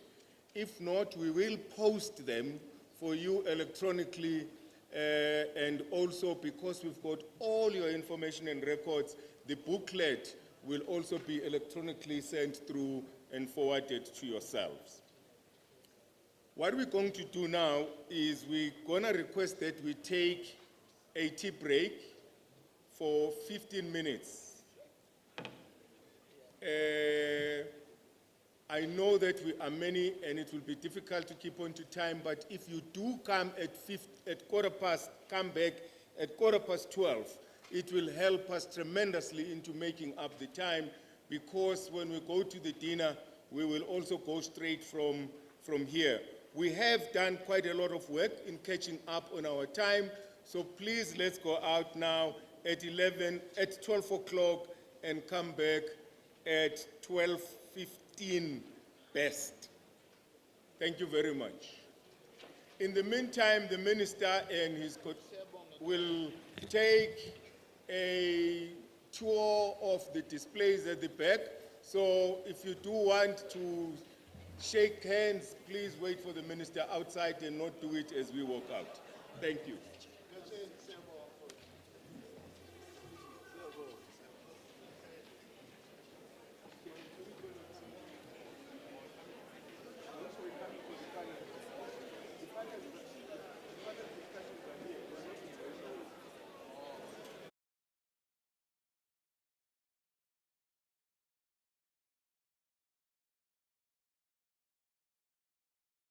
Hosted by Ministerial, and then later I was hosted by Tandela Consulting Company. I think during this 3-year period, there's quite a few things that I've learned, more especially the conduct at the workplace. I think punctuality was one of the things that I have learned in the program. However, there's a lot more to discuss, but because I'm just recording a short video, so I don't think I'll be able to cover everything. But the most important thing is to say thank you to SETA once again. They really contributed very much to my personal growth. I managed to register with my professional body, which is EXA. So I registered as a candidate technician, but later, after getting my bachelor's degree, then I registered as a candidate technologist with EXA. So, which was very important, and I would like to believe that was very key for my personal growth. And today I'm finally employed. I managed to secure employment abroad, which was also something outstanding for me. So I'm very grateful for the opportunity. And in terms of the challenges, there's of course challenges with them, more especially when coming to stipends. Yes, we had challenges. I think on our second year we had some delays in terms of payments. There were months where we were not paid, but I mean we persevered, so we could survive. So I mean we managed to hold on to the program until now as we are concluding this program. So I'm very thankful, and all thanks to all SAGRA workers and everybody, the CEO, Tamsanya Makubela. I'm very grateful, and I'm forever grateful. I mean, I think this is one of the things that, I will forever embrace in my life as part of, the things that transpired in my life. So thank you very much for the opportunity once again. Hi everyone, my name is Londo Nveje. I am from KZN in Bangini. I did my National Diploma in Human Resources Management at Bria Technical College, which is in Durban. I am funded by SETA, and I started my internship program at SAGRA on the 1st of November 2023 at Nagweleza Tertiary Hospital, which is also in KZN. My in-service training had already commenced it, I think 9 months before I got funded by SAGRA and SETA. So with this internship program, I am hoping to gain more experience, more knowledge, more skills, skills that I can use in the future or when I get a permanent position. So to the SAGRA family and to the SAGRA and SETA family, I'd like to say thank you. Thank you for the opportunity. Thank you for giving me the chance to prove myself that I can excel at what I do, and for also assisting me in building up my career. So I'd also like to pledge myself that I'll be a good representative to the SAGRA and SETA family, and that I promise to excel at my job until the end of my internship program. Thank you.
I reminded them that in the evening there is some flow of cognac and a little bit of whiskey and a bit of vodka and all of that. And then they started moving.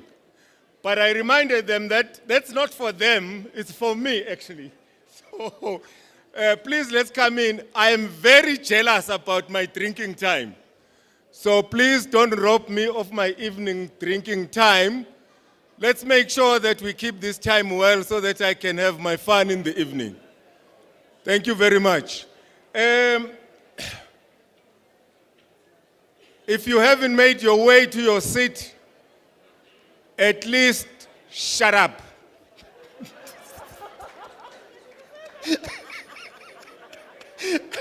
If you haven't made it to your seat, keep quiet. Don't say a word. Okay.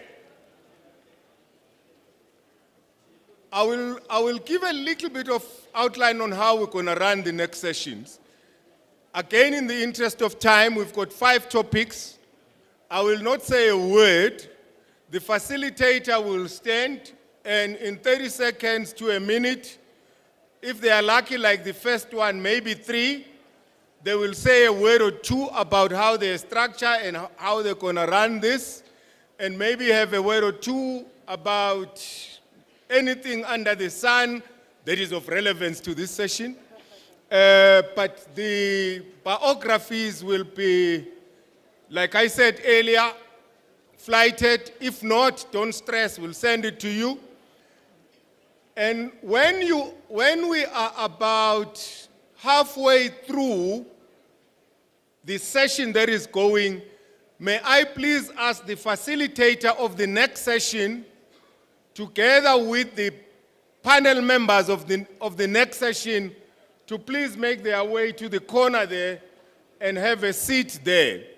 And please remember, when you get there, don't go in front of the ladies, go the other side so that you do not disrupt the process that's going on that side. Thank you very much. Without further ado, I'm going to ask the angengikwazi ukwenza lokhu nisakhuluma bengishilo ngathi if you haven't made your way to the front, at least help us by doing one thing. Didi Jimvalo is going to finish up. He said he likes the first one. Thank you very much. I'm going to ask Ms. Ayanda Mafulega, who is the CEO of Facet, to please take the podium and lead the next session. Thank you. Thank you so much. Are the mics on? They are not Chair. On. Are the mics on? No, they are Thank you, thank you. Thank you, Program Director, Chairs of Chairs, Siyabonga, Baba, for steering the program so excellently thus far. Colleagues, good afternoon, everybody. Okay, that's fine. I just want to quickly just introduce my esteemed panelists that we are going to be tackling one of the most critical and important topics. Why is it critical and important? Because it is the topic that touches the National Development Plan 2030, the country's master plan. But before we can get a dive in it, let me just humbly introduce the panelists. Well, this gentleman need no introduction, and I'm not going to read their biographies. We are going to be so kind that we will send them via an e-book. We are so innovative and we are so technologically advanced as the SETAs. Please don't be stingy with the clap of hands. So we are. So on my left, we've got Professor Somadoda Fikeni, who's the chairperson of the Public Service Commission. And joined on the far left, joined by Dr. Tambo Mabohoane from the Department of Planning, Monitoring and Evaluation in the Presidency. So you are welcome, gentlemen. So let's quickly then unpack this topic. It's more on building a capable workforce for an inclusive economy and a capable and developmental state. So we want to look into this and say what could be the role of the SETA's planning and monitoring in skills development of the country.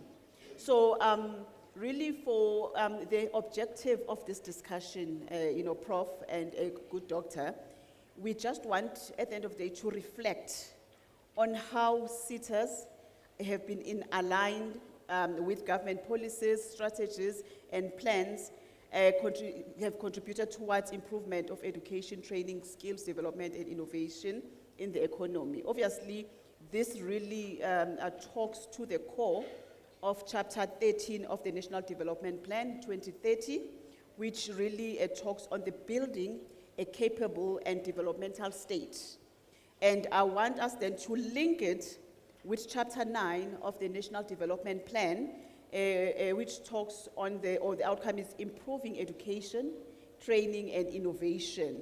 So basically, as your opening remarks, I'll start with you, Prof, just to give us a voiceover, on this, Chapter 13 and Chapter 9 of the NDP, and just, also just usher us into any insightfuls of where we are as the country, also bringing in the relevancy of the SETAs and their role and contribution to what the achievement of a capable workforce and in the developmental state. You want us here or there? Sorry? You want us No, here no, or you can speak. Okay. You are Thank mic. you. Sometimes when you come from a family of priests, you tend to look for the pulpit. Thank you very much for this event, the invitation, Chair of Chairs, the leadership of SETAs, and all the invited guests, fellow panelists. Protocols have already been observed. I just want to say very directly to the question you're raising, and then raise a few other things that I think is related to that. When we talk of the National Development Plan, they say it in many ways that whatever promise that was being placed in there, it was on an assumption that what is articulated in Chapter 13 of a capable, ethical, developmental state will be there. The mistake we made was to have all this list of things without first saying, do we have the capacity within the state itself, within its related entities, to fulfill that particular promise? Only many years later, when we've realized, with the state capture, with poor service delivery in other areas, with service delivery protests and so forth, that we ought to have prioritized building the capacity of the state.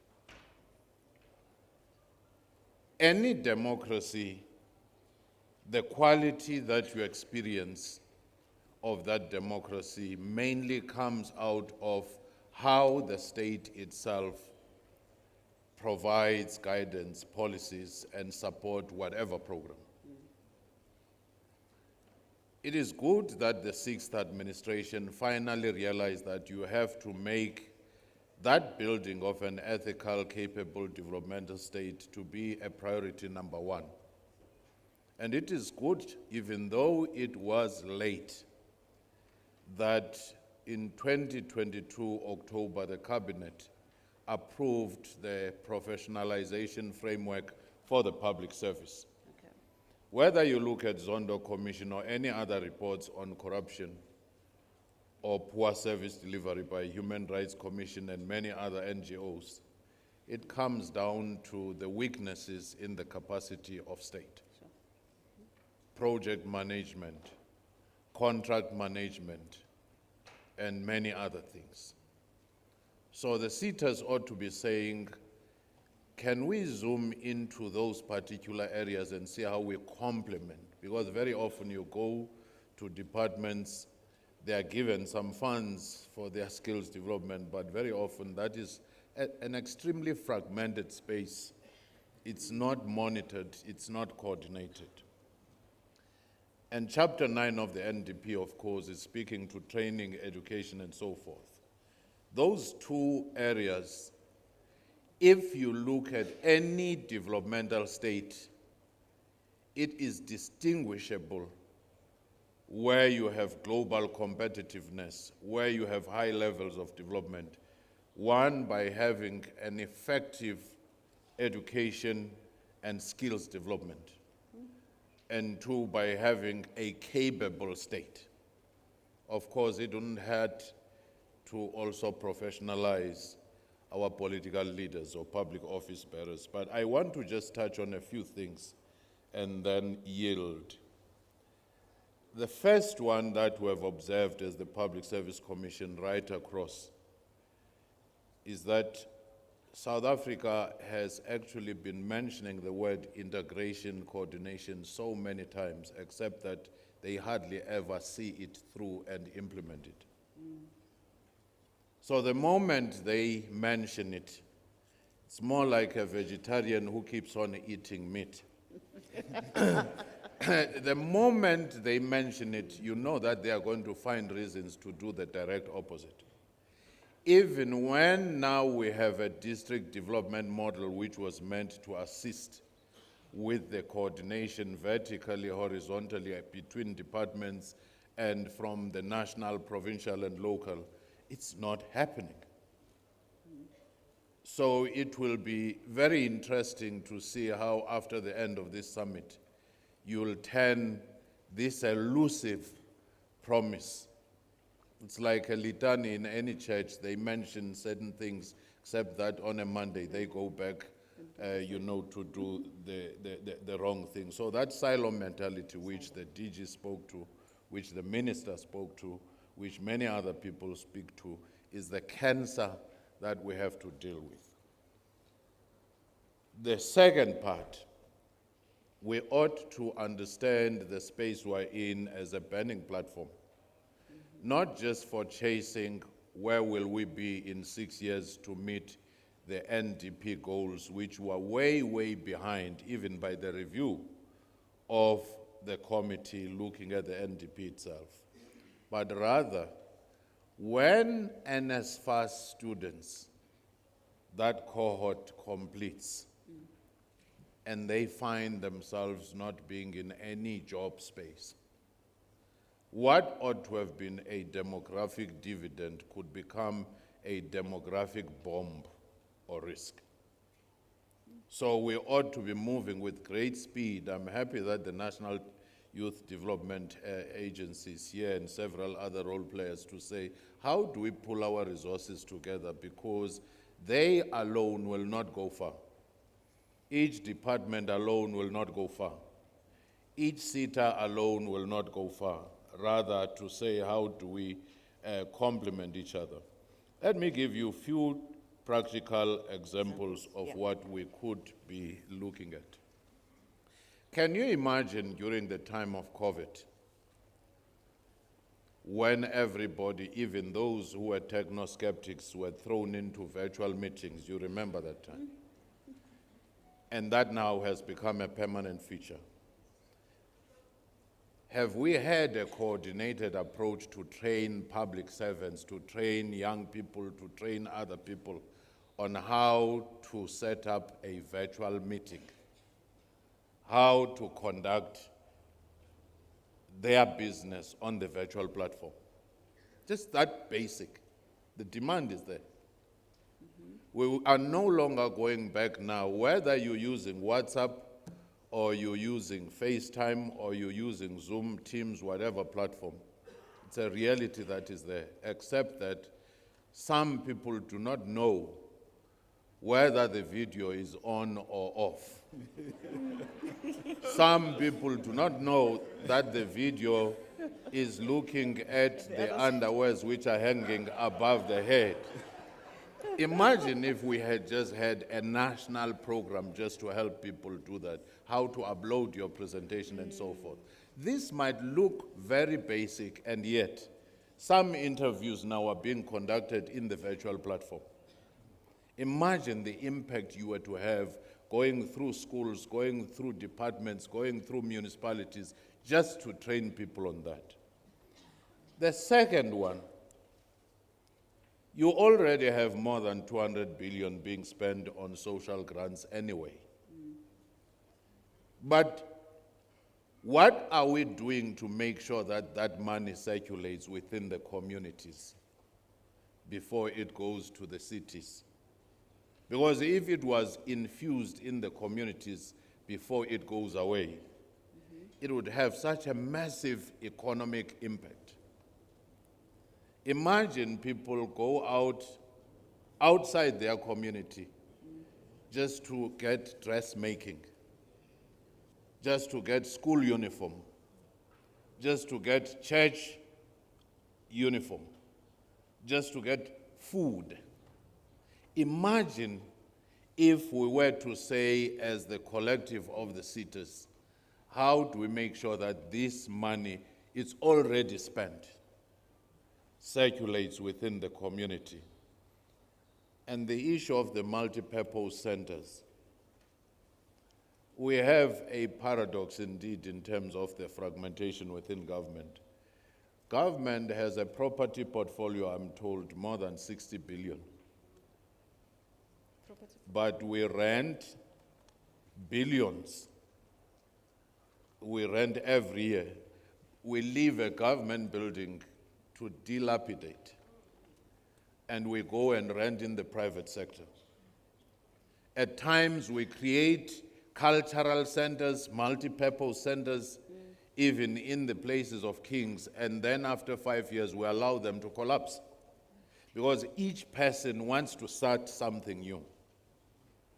If you go to Department of Public Works, they'll give you a runaround for 7 years. I remember one time when I was chairing IDT, we had that same problem. When I was chairing a council of a university where we wanted just space, it was there. But because they said you need to go from this department to the next one, the other one is still thinking and so forth, until dwellers from squatter camps moved into the area. So we have these self-defeating things, even the skill centers. I would dare say, before we create the new ones, have we checked what is there? The existing ones, yeah? Yes. So as the PSC going around the provinces, we're just amazed by how new infrastructure is built. It's not even handed to the community until community decides to just cut fence and send their goats and livestock inside. Because we do sometimes things so that they look good in the annual report rather than look good on the impact on the people where it was supposed to be. So the final point, I would simply say, this summit will be successful if we ask a question. Yes. Why do things we write to ourselves as annual reports, as APPs, look so good to us, but those that are targeted look so miserable? Why is it for ourselves to ourselves, from me to me, or is it for us where the communities or the intended target populations, especially the youth and women, who are at the bottom of our socio-economic ladder?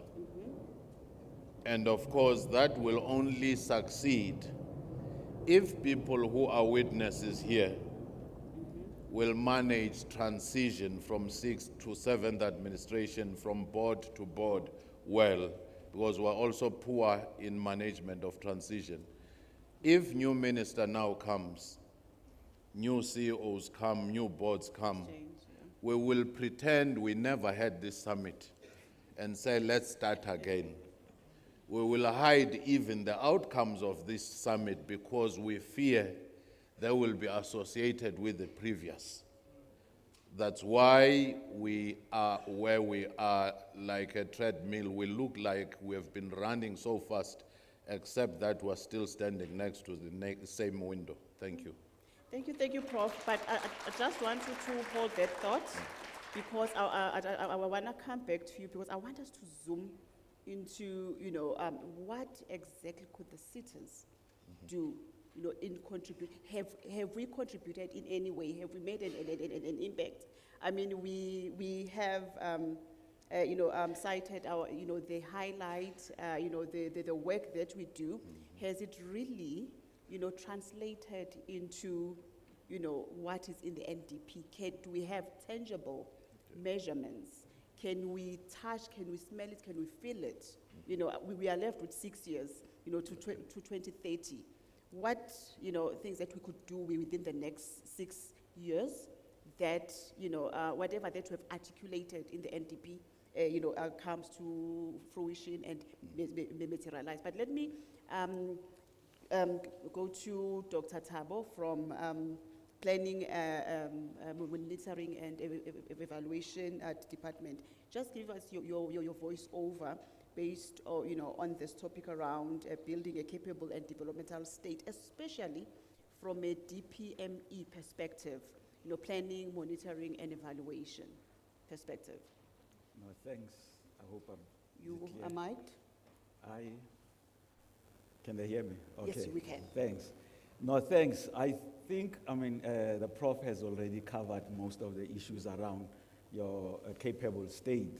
And I just want to focus more around issues of skills. To say, as we are doing a 30-year review of government's performance against some of the indicators in the NDP, it's becoming clear that the economy is trapped in a low growth trajectory.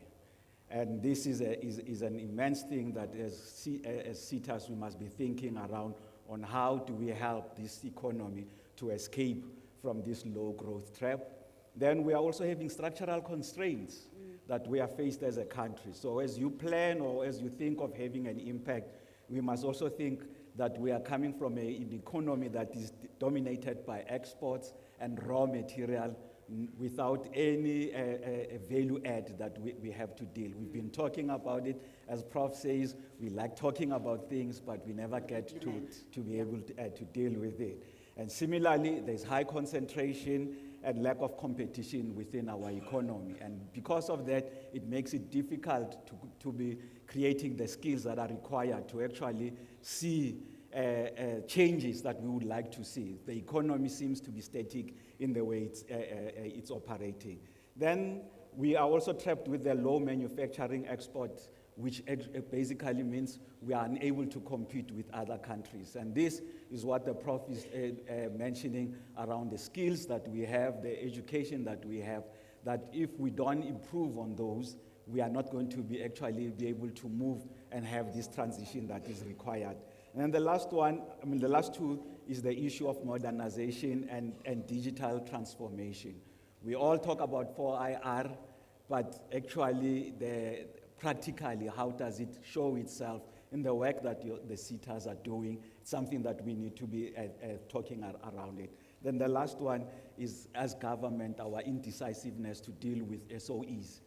There are challenges around SOEs, we talk around them, but we never actually finally have an impact to say, how do we change this? How is this related to SETAs? Is that all these problems that I've talked about are actually opportunities, that if as SETAs we think around how we develop our plans, how we intervene, and that we don't regard anyone in society as an outcast, but everyone can be brought into the core and be able to be given the skills and given the opportunity. It's not enough just to have the skills, but given the supporting environment for us to be able to actually be active members in the economy. That's the only way that this country will be able to lift itself. Good, okay. Dr. Tambo, just ask a question there, especially, I just want to hear from, the monitoring and evaluation perspective, because the SETAs have been in existence, for more than 20 years, right? So what could be the indicators that could be used to measure, the impact of the SETA's interventions or even programs on the workforce capability and economic inclusive, just from the, DPME perspective, just give us those pearls of wisdom, because, when we get to 2030, as SETAs also, we should be in a position really to measure, the impact. We are in this summit today because we want to collaborate and integrate, as a SETA, so that whatever that we deliver, it's skills development in interventions that are impactful, more than like tick box exercise. Prof also spoke about our APPs, the annual reports that we write for ourselves, but really more, can you zoom in, what could be the measures or the indicators that we could use to measure the impact? Then I'll come to you, Prof. Yeah. So I will first have to make a confession that some of the unintended consequences of measurement that come because we came into being as Department of Planning, Monitoring and Evaluation, and then people thought that everything that gets monitored must be just quantified. And that has had and then of course with our sister partners, AG, we have made it difficult for people to focus on outcomes rather than we've been focusing on outputs.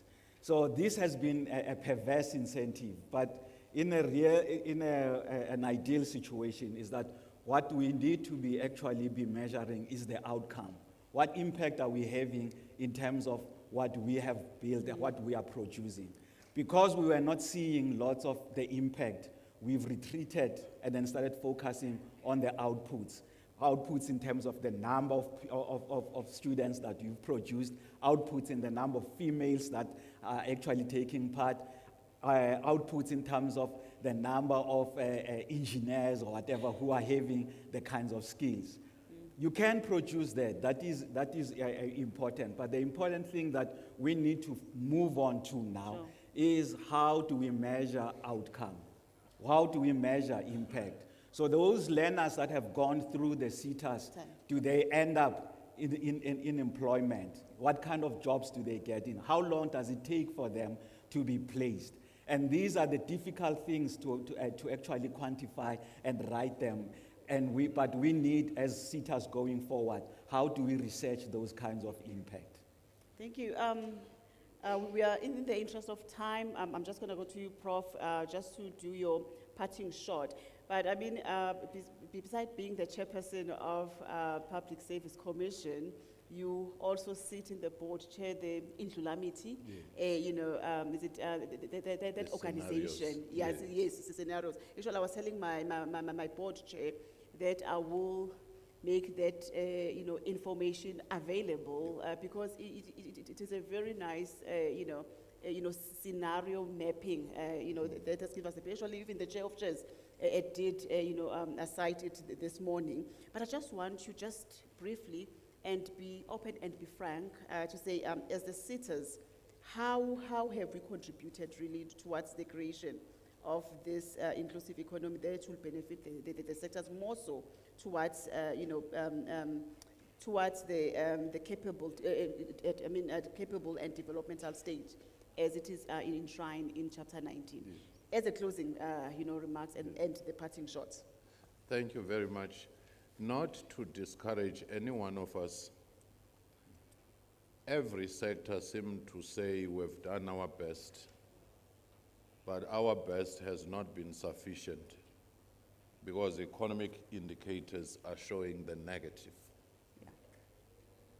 So we should start from that point, not to be defensive, and it's not only for the SETAs alone. As I started at the beginning, the issue of fragmentation, silos means that whatever good work you have done has a less impact than it would have been if you came together and played the role with others. And when you leave that community, they can see that many other things have changed. But if you come as SETA A, SETA B, and just do your part, you'll find that the supporting ecosystem is not there. So that has been a big, big problem. But the second one is the one of not consulting with the communities. Chapter 10 of the Constitution, section 195, in the values and principles of what public service ought to do, says respond to people's needs, but communities should be consulted. Now what happens is that you visit Singapore, you come with a great idea, and then you say you're going to throw it to Mtuba. You do not know what the dynamics are. And then, or you take it to Kuruman, you take it to Lusigisigi to make Mtuba less exposed.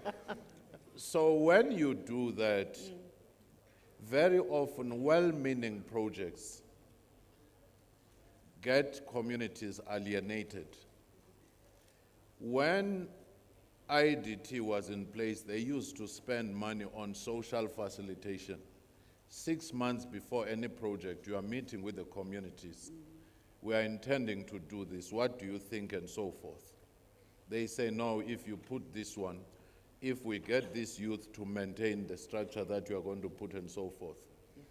But when you no longer do that and people are alienated, they see that thing as alien to them, and as such they are likely to vandalize it. But if they were part of it, they don't take ownership, yeah. The ownership aspect. But if there was time, we would have spoken to how do we respond to the AI-empowered technologies, how do we respond to renewable energies in terms of skilling and so forth, and how do we change performance management so that it's not one set that fits everything, but it is targeted in a particular manner. Thank you. Thank you. I could listen to you gentlemen the whole day, but in the interest of time, that's how we end the first topic. Thank you so much. You have been an amazing panelist, and you've been an amazing audience. Thank you so much. Thank you. Chair, over to you. Thank you very much, Chair. That was, yeah. Next facilitators, please come up a little earlier, because part of the kitting up is what will take a bit of time. I have a treadmill in my house, and after listening to Prof again today, every time I get into the thing and run, I'm going to think 3 times over. The change is only on my body when I've worked on the treadmill, but it doesn't change the space where I'm in. It's still next to the same window every time. And if we then speak to us, if I speak to me and I go onto that treadmill and it remains there, it's not about provisioning service, but it's speaking to me, I end up benefiting from it and getting bonus every time and not benefiting the service, or rather the provision of service that I'm supposed to be doing. The next panel is going to be facilitated by Mr. Malusi Shezi from Construction SETA, and I leave the committee to do the same. It's 30 minutes max, and I am becoming more and more ruthless. And I realize that we have a bigger committee here, but unfortunately I still have to be the same ruthless me to them as well. Thank you very much.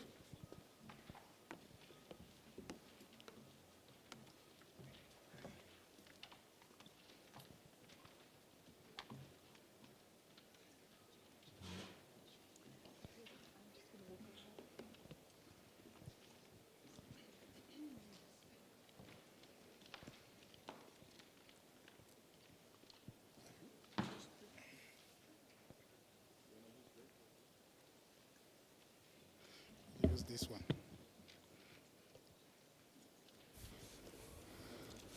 Thank you, Program Director, and my panelists in this podium, and all of you colleagues in the plenary. We're told that protocols have been observed. I observe all the protocols in this place. We're going to be discussing the issue of advocating for SETA-driven private-public partnerships on delivery of impactful programs. Much has been said in this podium about the impact that is desired in this country, and I'm just going to be touching base how we're going to go about. We're given a set of questions that we need to answer, which my fellow panelists are going to contribute to answer, and to assist this gathering to be able to inform an appropriate model and approach as we come out of this summit. Maybe before I introduce my panelists in my panel, I've got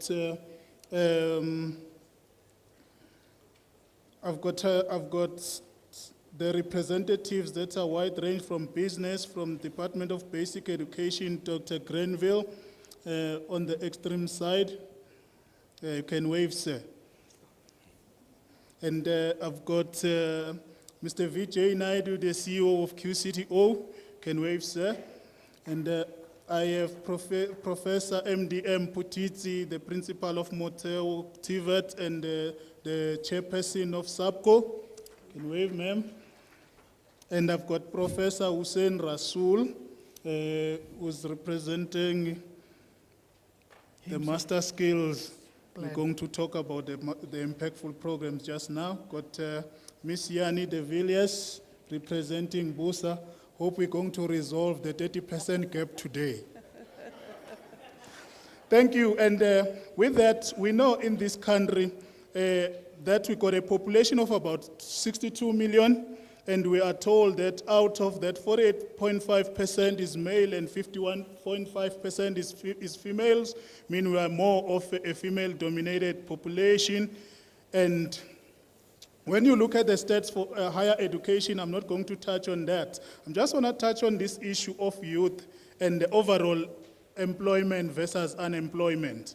In this country, I have seen the two speakers have attested. They say, with two witnesses, the matter shall be established. In my statistics I was given last night, that the real unemployment amongst the youth group of this country is sitting at 52.4%. Then I'm going to ascend down to the 42% that was mentioned by the other speakers. And then in terms of the demographics, I'm not going to touch on that. Why I'm touching on this issue? When you talk about the impact is not just going to be in the annual report that Professor Fikeni spoke about. It's going to be the touching of the lives of the people that should be able to say, without these programs, we would not be here, or this impact or this intervention that was brought about, the intervention of the SETA through skills development, we were able to get to a point where we can demonstrate that you are now capable of doing X and Y. We have got a responsibility as SETA to build the capabilities of the sectors we are responsible for. So maybe to start, a question now, we're not debating whether we need partnerships or not. We're all on the same page what we do. And if we were, how can we enhance the PPPs to ensure effectiveness of SETA programs? How do you see them assisting? And in which areas will the private-public partnerships assist the SETAs? This question, I'm going to pose it to Professor Putitsi to be the one that leads in this question. We've got about 5 questions to go through as this panel in formulating the approach going forward, how we're going to roll out the impactful programs. Professor Putitsi? How can we enhance the effectiveness of SETA programs through the PPPs? And in which areas do we foresee this working in our work? Thank you, Program Director. Good afternoon, everyone. I have been duly introduced to you. I'm representing the TVET colleges sector. When you speak about public-private partnerships, it takes different forms and shapes. And as SETAs, as TVET colleges or colleges in general, I would also cover the CET colleges. People would say they are entering into a partnership, but which is not clearly defined and the purpose thereof not also well articulated. It is important that we define the type of partnership that we would like to establish. It shouldn't be where somebody is paying, the other is on the receiving end. But both partners should be able to contribute on an equal footing and be able to be equally accountable. In terms of PPP, in relation to enhancing the effectiveness of SETA programs, the point of departure should be the review of legislation. At the present moment, with the participation of TVET colleges in the SETA space or skills development is stifled by legislative framework. There are certain confines and limitations that TVET colleges find themselves in that limits their flexibility and proper responsiveness to the needs of the labor market. But what is key for this PPP to function effectively, we should be able to review the legislation and also accommodate any innovation and for effectiveness and efficiencies to be realized. As teaching and learning institutions, we also want to appreciate the support that we have received from SETAs over the years.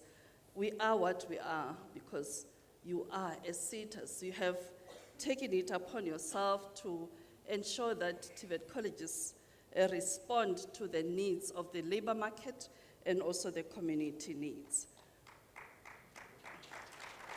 Thank you. I want to also put an emphasis on industry-relevant curriculum. I think for public-private partnerships to be effective, we need to look into the needs of the industry. We have Busa with us here.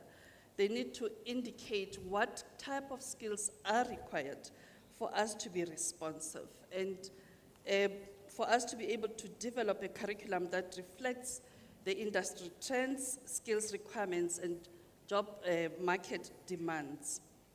The other way of responding through PPP, it is through workplace experience. This PPP can facilitate internships, apprenticeships, and also work-study programs for students in general or graduates who have completed their qualifications at various institutions. I also want to put forth the issue of access to resources. Through PPP, we are able to have direct access to resources. And we know that SETAs by nature are there for skills development, but we want to applaud them for having ventured into infrastructure development as well, because you cannot buy a Mercedes and park it outside and leave that investment in the rain and direct sunlight and having it exposed to high risk. This investment that you're doing in people development needs to be housed somewhere. The equipment that you're procuring for institutions, for training and development to happen, that has to be accommodated somewhere. Professional development is one other way that could enhance SETA, effectiveness of SETA programs, research and innovation, and above all, continuous improvement, monitoring and evaluation of how effective these public-private partnerships are. And all parties need to be fully accountable. I think Prof. Fikeni earlier made mention of the disinvestment that we do. You know, we invest so much into an infrastructure project and leave it to rot. That is issues of accountability and reporting. Thank you, Chairperson.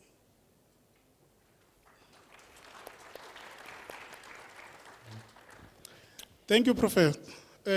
Following up on these inputs, M&E, I'm going to go to Busa. And your contribution, in your view as Busa, you are a very important business partner for the training and education institutions, as you are expected to absorb the skills and all the product that we produce. In your view, what additional support can be offered for stakeholders' involvement in stimulating the SETA initiatives that will be advanced through PPPs and the developmental agenda? And in that, from a monitoring and evaluation perspective, how do you see business partnering with the skills to ensure that the skills and training programs that are delivered are effective and produce the quality expected by the industry? Thank you so much, Chair. And I noticed that you didn't ask me the 30% question because you saw I had the roving mic, so I can put it down and run away very, very quickly from here. Thank you so much for the opportunity. I think in terms of collaboration, you are 100% right. When we talk about absorption, it's going to be organized business, and it's going to be businesses big and small. We've heard it. I even heard it in the minister's address in terms of absorption rates and training rates as well from small businesses. So all of those are wonderful, wonderful. That's wonderful news, and I'm glad to be sitting here and hearing that things are going better, but they can always be better than what they are at the moment. Now, in terms of initiatives, I don't want to bore you and come here and say with a grocery list of all the different things that need to be perfect in order for businesses to absorb young people into work. It's not realistic. It's not something that necessarily is going to happen unless all of us start thinking very, very differently. What I will pick up on is I think that in order to solve problems of the magnitude, challenges of the magnitude that we have at the moment, we do need to start thinking differently about things. And something that I picked up in the conversations and even from the previous panel discussion is simple things like work readiness and so forth, which are issues which business has the capability to verbalize and to put into motion exactly what it is and where the gap is. To have support, for instance, from SETAs for training in that area that can be cross-cutting across every single sector and every single SETA, I think would already go a really, really long way for us to solve some of the problems that we have. Obviously, tax incentives are incredibly handy, and we thank government very much for that, and we hope that long may it continue. But I do think in terms of regular cadence with industry leaders, regularly making sure that our SETA CEO forums, for instance, have regular meetings with captains of industry, with industry bodies and industry leaders, where we can reflect on exactly what the realities are of the job market as they stand at the moment, and can identify opportunities early as well. I think that would really, really go a very, very long way. And as far as monitoring and evaluation goes, I'm very lucky and thankful to sit here today. I should actually have told you, Chair, we can just finish with what Professor Putsitsia said and leave it at that. It was that eloquent. I'm lucky to share the stage with not one, but two other board members of the National Skills Authority, where we also have the opportunity to interact as business leadership with all of the different role players within the skills sector. And these kinds of conversations, I know it sometimes feels like we sit in meetings and we just have meetings about meetings about meetings. There is value in having meetings, cadence, conversation about exactly what the situation is, what the demand side situation is, and how to put all of these different dots together. Thank you, Chair. Thank you, Jane. I just want to follow up on your response. What is it that SETAs can do to fast-track absorption by the industry? Are you able to share, if we were to have a partnership between BUSA and ASEO today, what aspect you will expect to see in that partnership agreements to ensure 100% absorption of the beneficiaries of the programs, in your view? I think the most important part of that conversation is the proper demand side mapping, to see exactly what it is that we need. If we train for what we need, then it already goes such a long way towards absorption.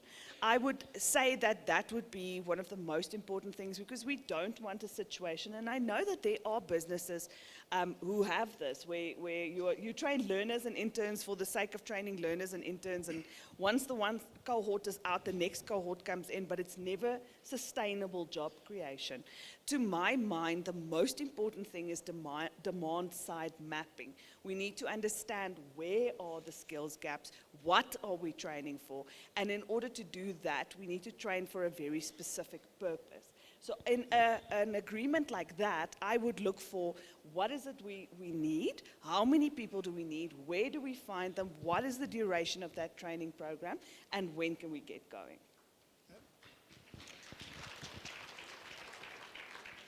This one will go to Dr. Grenville and Prof. Rasool, just to share on this one. What are the ideal partnerships to be formed to upskill workers in response to technological and innovation advancement that sometimes result in displacement of the workers? Who is our ideal partners, and what model is ideal for the SETA environment? Start with Prof. Hussein and then go to Prof. Grenville. Okay, thank you very much, Chair. If you look at the workforce, both the formal and informal workforce, the majority of workers do not get sufficient training. And the reality is that the state-run formal education system will not be able to absorb all of those workers in upskilling and reskilling. Because of the excessive numbers of workers in the workforce and the limited training budgets. So I think that is where the private-public sector partnerships can come in. I think there's a bigger role for not just SETAs, but for training providers, as well as the state the departments, both national and provincial, to get involved in more innovative partnerships with the private sector. We have those partnerships, for example, with student accommodation. You know, for example, you don't find this, the Department of Higher Education or the state building hostels all over the country. You have a system where the private entrepreneurs are willing to invest, to build facilities, to manage those facilities, and to levy a fee per student in those, in the hostels and accommodation. So that's a very good model that, that can be applied to education. It is being applied in many countries. It's called the BOT model, build, own, and train, where the state cannot provide sufficient, meet sufficient demand for education. Then you bring in the private sectors, but you've got to set the agenda. Otherwise, what's going to happen is that everyone is going to offer management courses to metric leavers, when what we've heard from the FPM SETA CEO in the morning is where the skills are needed actually in the STEM type of occupations. So you bring in the investors, but you set, you set conditions of the type of programs they offer that will meet demand in the economy. Thank you. Dr. Grenville? So, I hope that you can hear me. No? I'll help you. Thank you. Is that better? Yeah, you can. Yes, yes. Okay. Yeah, thank you. So we, as the Department of Basic Education, we have quite a few partnerships with quite a wide range of ICT companies, including the Vodacoms and the MTNs and so on.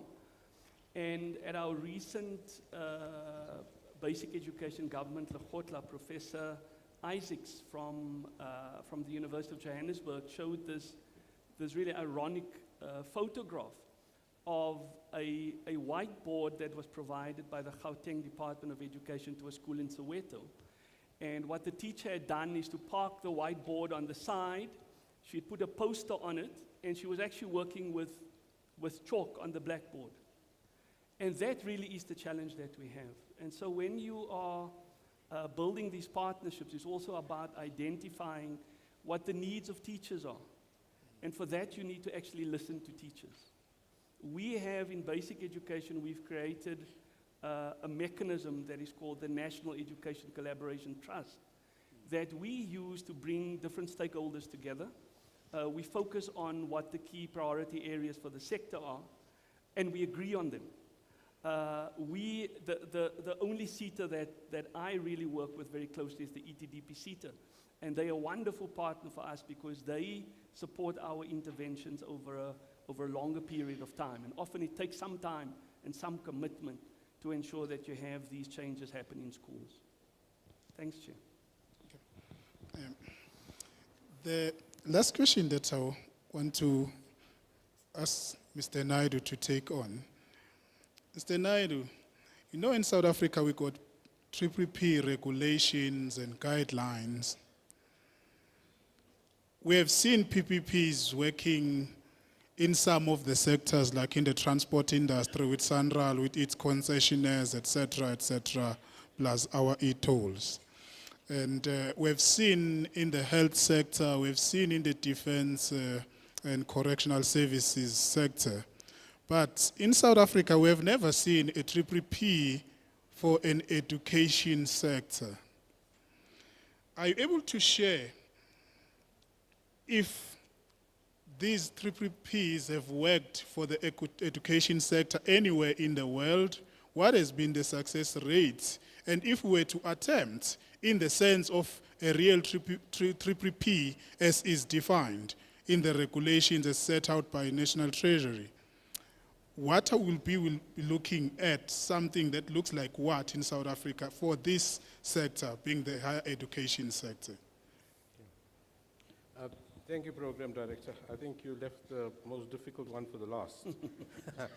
I think just to preface my response, I think I must indicate that, in South Africa we're in a unique situation in that we're a developing economy, and I think that's the big difference. And while there is legislation around public-private partnerships that have worked, as you indicated, I think that the challenge we have in education is that we do not have a well-coordinated market economy in this country. And specifically, I'm talking in relation to education training and what industry or the economy actually requires. And I think it touches on the demand-supply issue that was raised. So I think we have to work from that preface.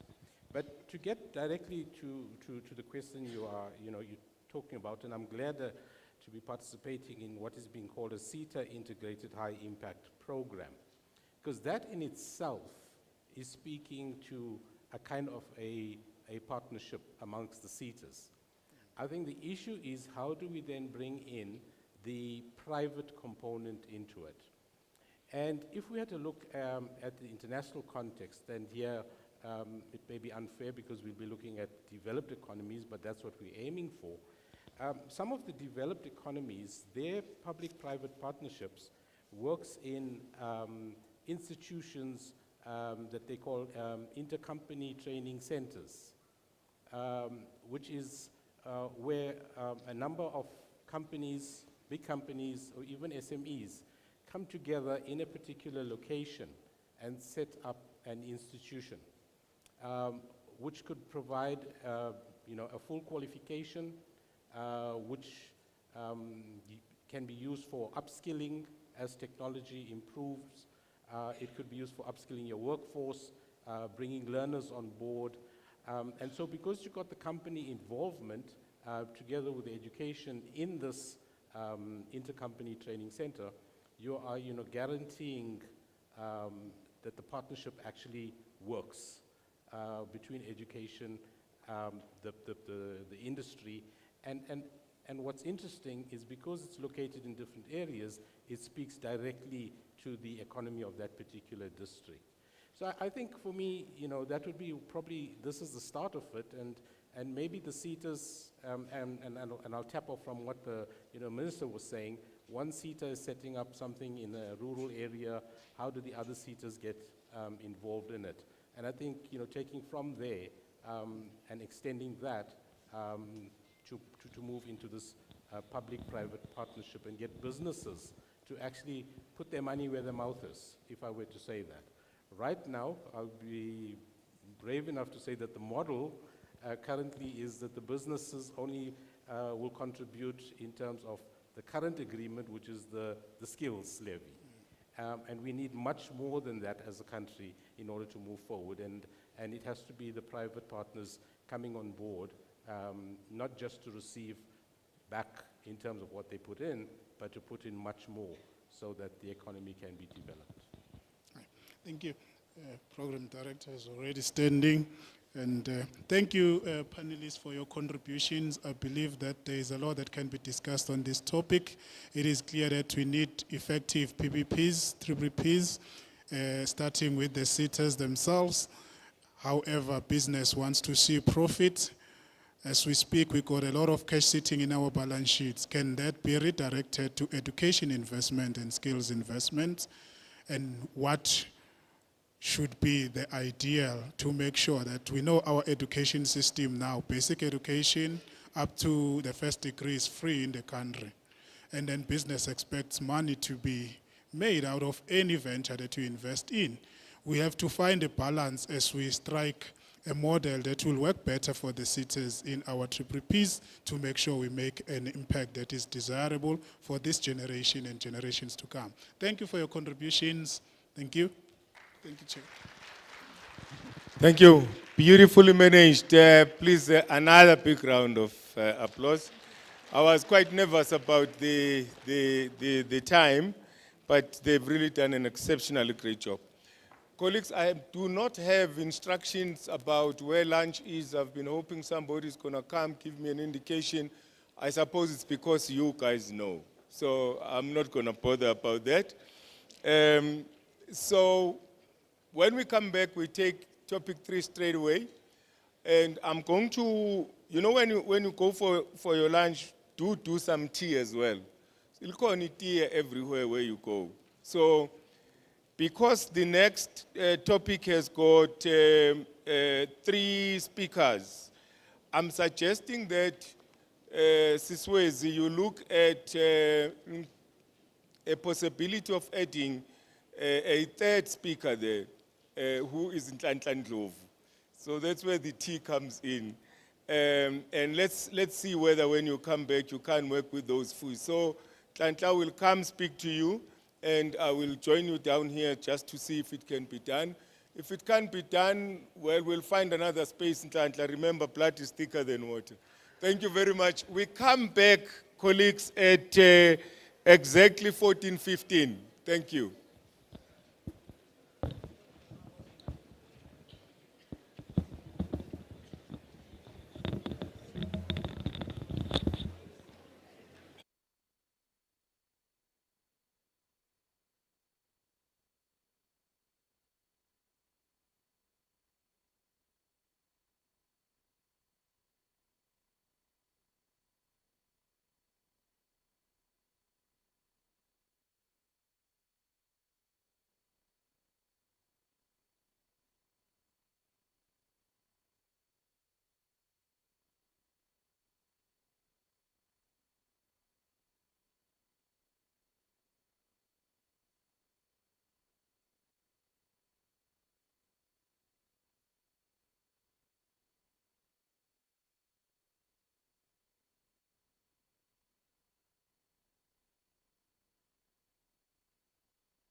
AgriSETA's vision is to enable a skilled and prosperous agricultural sector. It is our mission to increase access to relevant skills that through strategic partnerships and credible research creates an actual impact and inclusive economic growth. We really cannot overstate the importance of the agricultural sector for every South African, and we are dedicated to growing the next generation of South African agricultural leaders.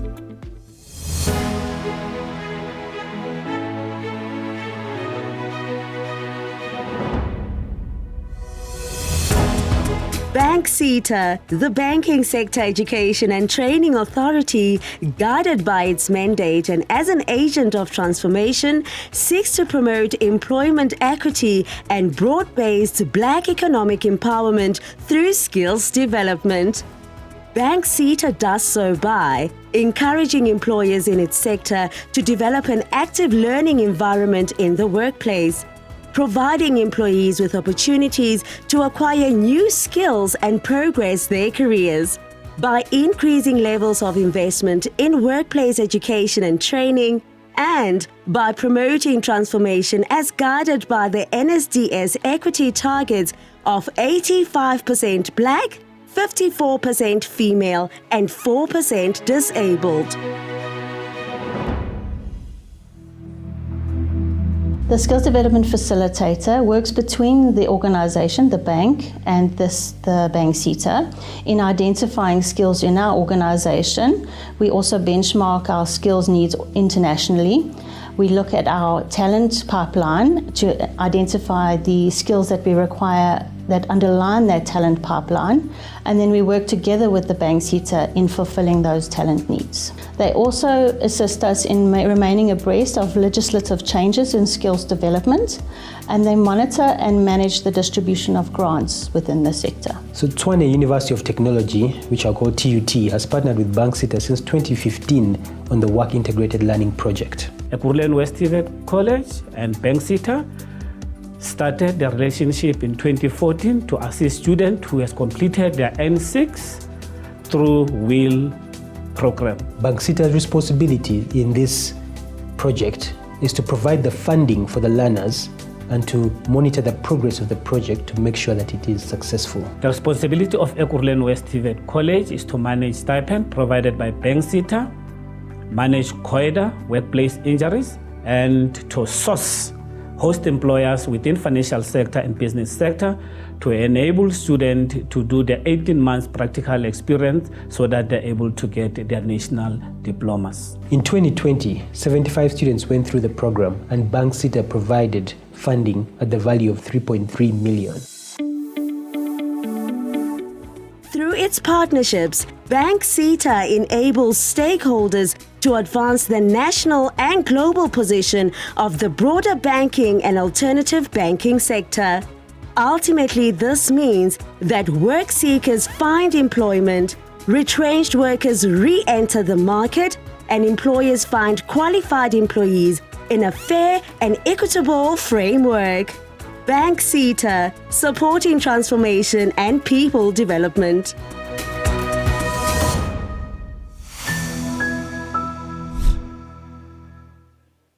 Introducing SETA, your gateway to a world of possibilities. Our expertise span across 6 dynamic subsectors, ensuring that you find your perfect fit. At SETA, we're more than just a stepping stone. We're a launchpad for your career. We support and administer various learning programs to fuel your growth. SETA conducts quality assurance in line with QCTO requirements, setting the standard for your success. Your dreams matter, and so does your investment. SETA disperses levies collected from employers, making education accessible and impactful. We don't just support education, we champion it. SETA actively promotes the implementation of the National Qualifications Framework, ensuring your qualifications are recognized and valued. SETA, shaping futures, empowering lives. The Construction, Education and Training Authority of South Africa, also known as SETA, has embarked on a nationwide roadshow across all 9 provinces to engage its stakeholders. The journey started in Johannesburg.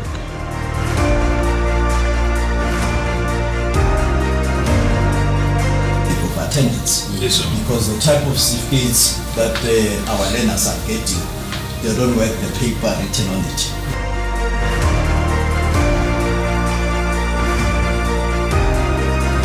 Cape Town.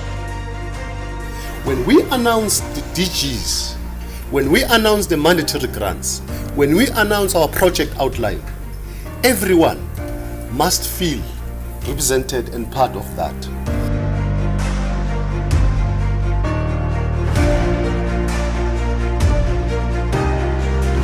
Durban.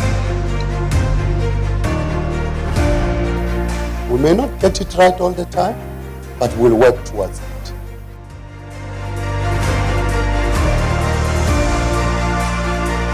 Bloemfontein. Don't look at our faces. We have got nothing to lose. Tell us, how can we find the SETA to be mandate-driven, not personality and cutting corners? You know for sure, manga vuki dlozi, kuyomoshe.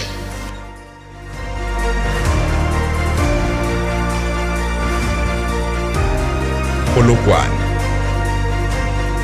Thing that Chairperson was talking about is that when you get into a position of leadership, you inherit even the problems that existed years ago before you assumed a position. It's possible. It is possible. We can do it. But what we need is not just to train and make sure that learners are getting stipends. That is not the issue. The issue is to see that people get quality training. Bombela. So that we can be able to be competitive globally as a country. We rely on you, and also we rely on ourselves.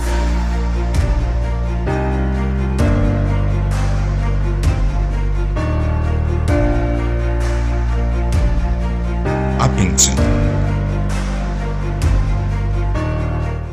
As ek is veilig. Die mense wat langs my moet ook veilig wees. En die plek daar waar ons gaan werk moet ook veilig wees.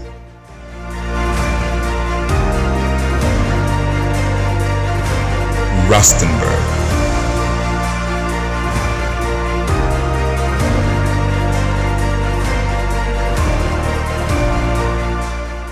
The building of capacity of SMMEs in the space is one of our most important. I just wanted to inquire about the framework around QCTO. Where's the movement going to go? Because yes, we are right, institutions like municipalities, it's easier CEO to throw money to them because at least they are subjected to the same audit standards. And for our final destination, ladies and gentlemen, Gqeberha.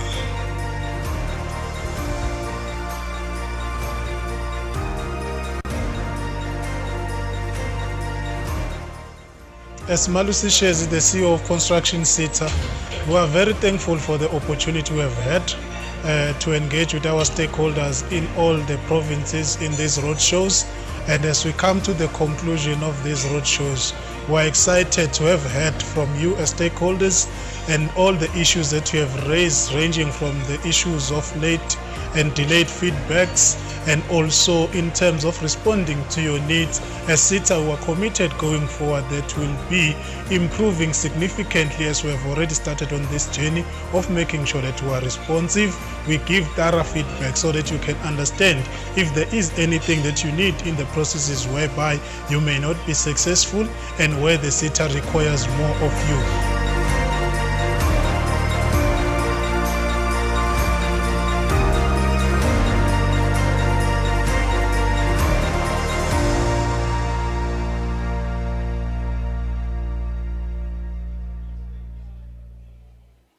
Lendawo yaseBabanango indawo enomlando oyisimangaliso emzabalazweni yamakhosi ethu okulwisa ingcindezelo lesithi colonialism.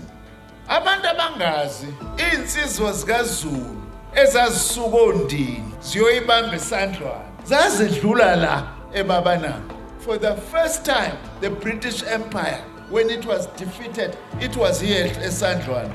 Ngakho-ke lokho esikwenzayo namhlanje kuwukugcizelela ukubaluleka kwale ndawo. Nanokuthi abantwana bale ndawo abangasaleli ngemuva, bakwazi ukuthi bathole amakhono.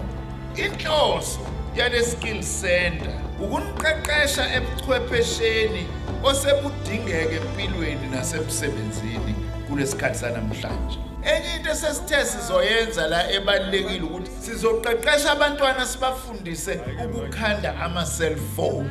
Abanye kwabona kube khona izinto abaziqalayo, ngisho amabhizinisi anabo amancane bakwazi ukuthi baqashe abanye abantu.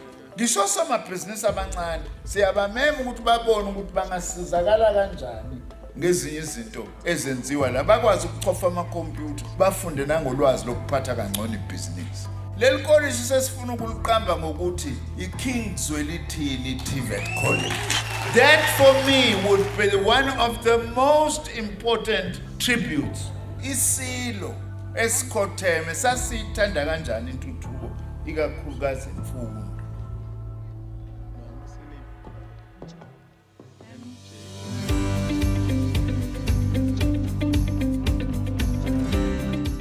This has not just started overnight. We had a long journey that has taken us to where we are today. As EGDP SETA, we had worked with the University of Johannesburg and established a research chair on fourth industrial revolution, because we didn't want to do things haphazardly. And then the research chair shared the information with all TVET colleges in terms of the theory, the research, and the findings that needed to be in place.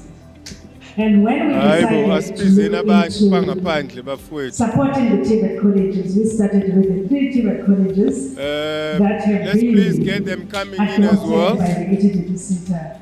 That of the sector. Whiskey and cognac time still ticks. And TVET colleges. But today I must say that we have gone to 10 The time is still ticking. Please bring them in, colleagues. We're still outside. Northern Cape, Evan, Vusalela, West Coast, and West Core, including Brenda. These are the TVET colleges that we expect to see the same and more, but this is the beginning of the process. We are committed to ensuring that we don't just develop laboratories. We go into bigger plans and making sure that a skills revolution becomes a reality, and issues of fourth, fifth industrial revolution we don't learn about, but those are the things that we see as we've done today.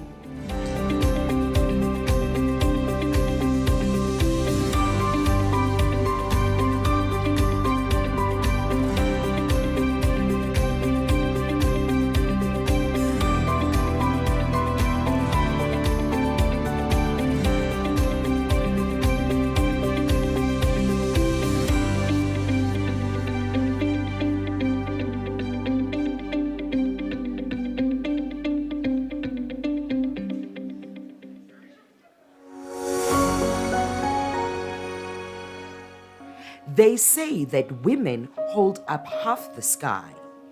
They say that women hold the power to nurture, to uplift, to carry the weight of the world. They say that women are born with the strength to persevere, the courage to rise, the confidence to stand tall and let their voices be heard. They say that women can achieve whatever they dare to dream. Now is the time for the women of this world to hold up the sky together. By shattering the barriers of convention, by breaking the boundaries of outmoded thinking, by embracing a brand new mindset of progress and change, now is the time for women to seize the future and make the most of the best of both worlds. Let us show you how by lifting as we rise through the power of the IWFSA Facet Women's Legacy Program. In partnership with FACET, the Sector Education and Training Authority for the Finance, Accounting, Management Consulting and other financial services sector, and Due Cooperate Education, ranked #1 in custom executive education in the world by the Financial Times. The IWFSA, the South African chapter of the International Women's Forum, is living up to its founding ideal of developing the next generation of women leaders, paying it forward by sharing the skills, expertise, knowledge, and know-how of empowered women who seek to empower other women in turn. It all began in 2022 with a group of 65 trailblazers setting the pace for a comprehensive program that will leave a legacy of learning and accomplishment for future generations. In February 2023, the first phase of the program kicked off with 160 participants. Phase 2 followed in April 2023 with 320 participants. The program focuses on executive development and middle management development, offering a series of academic modules, conversations with experts, group coaching, and one-on-one mentoring sessions with globally acclaimed women leaders. Through dynamic coaching, engagement, and discussion, participants of the program learn the secrets of business strategy, critical thinking and analysis, innovation, entrepreneurship, and personal growth. But more than that, by learning from leaders, they too learn to lead. These are the young pioneers of Women's Legacy Program. These are the trailblazers of tomorrow. But there's more to the IWFSA FACET Women's Legacy Program than academic education and mentorship alone. Because to be a genuinely world-class leader, business leader, you need to immerse yourself in the world of business. And that's why the program includes an international benchmark and networking study, and a global immersion experience beyond our borders. So, fasten your seatbelts and get set for takeoff. At home and around the world, the graduates of the IWFSA FACET Women's Legacy Program are going places fast, and their ultimate destination is the future itself.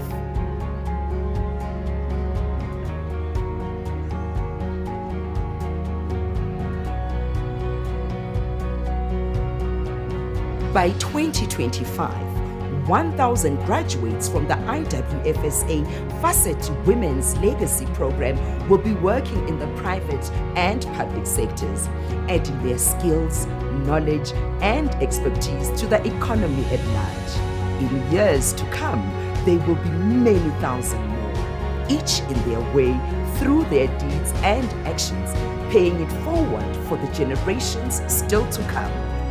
Now is the time for women to reach for the stars, not just to dwell among them, but to set a shining example. Women empowering women, women leading the way to tomorrow. Join us on our journey, and let's leave a legacy for the next generation.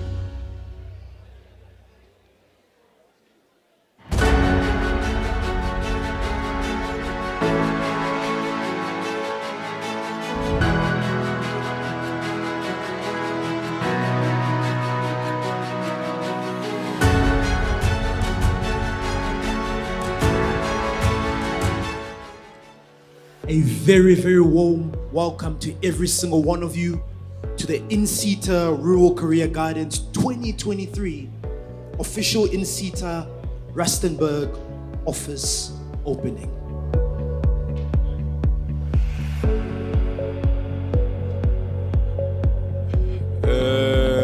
Colleagues, I think those of us who are in the sector, we are told that there are some people and now that they have offices here, being fed, and if we take too long waiting for them, we're going to be fed up.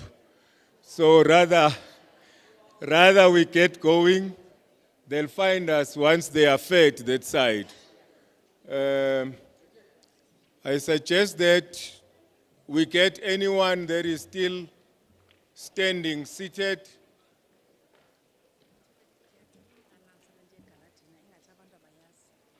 Ukuphi? Ningiphe nama. At 6 o'clock. Which venue? This very venue? Yes, reorganize. Bazawutshela kwala. Bazoyiorganize in how long? After 4, cocktail. Sabe? Okay. Because abantu abayazi le nto. Okay. Yeah.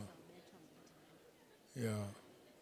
Colleagues, the reason I'm trying so hard to keep us onto time is because we now have got 3 panels, discussions to go through.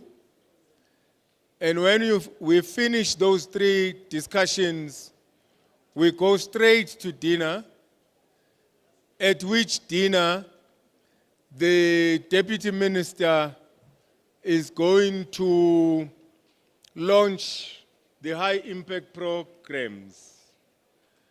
And I was told that some people are looking at going out to freshen up and, zhuzh themselves up a little bit. It may not be possible, given the time. So let's please know that as we break here, there'll be some cocktail, we hang around, we do quite a bit of networking whilst they reorganize this place swiftly, and we then get started with the next session, which will be our dinner. If, however, we do get cooperation from the facilitators and the panelists, we might be able to break a little sooner, and for those who are in here, they might have 10-15 minutes to go and freshen up. So let's see whether you help me to manage this program. Because in actual fact, you are managing it, I'm just helping. I need to take this opportunity to also recognize, especially because she also was once with my SETA, the CAT SETA, when it was not the CAT SETA still, as I got to learn, the acting DG of the Department of Labor and Employment, Me Onkem Joe. Ma'am, thank you for joining.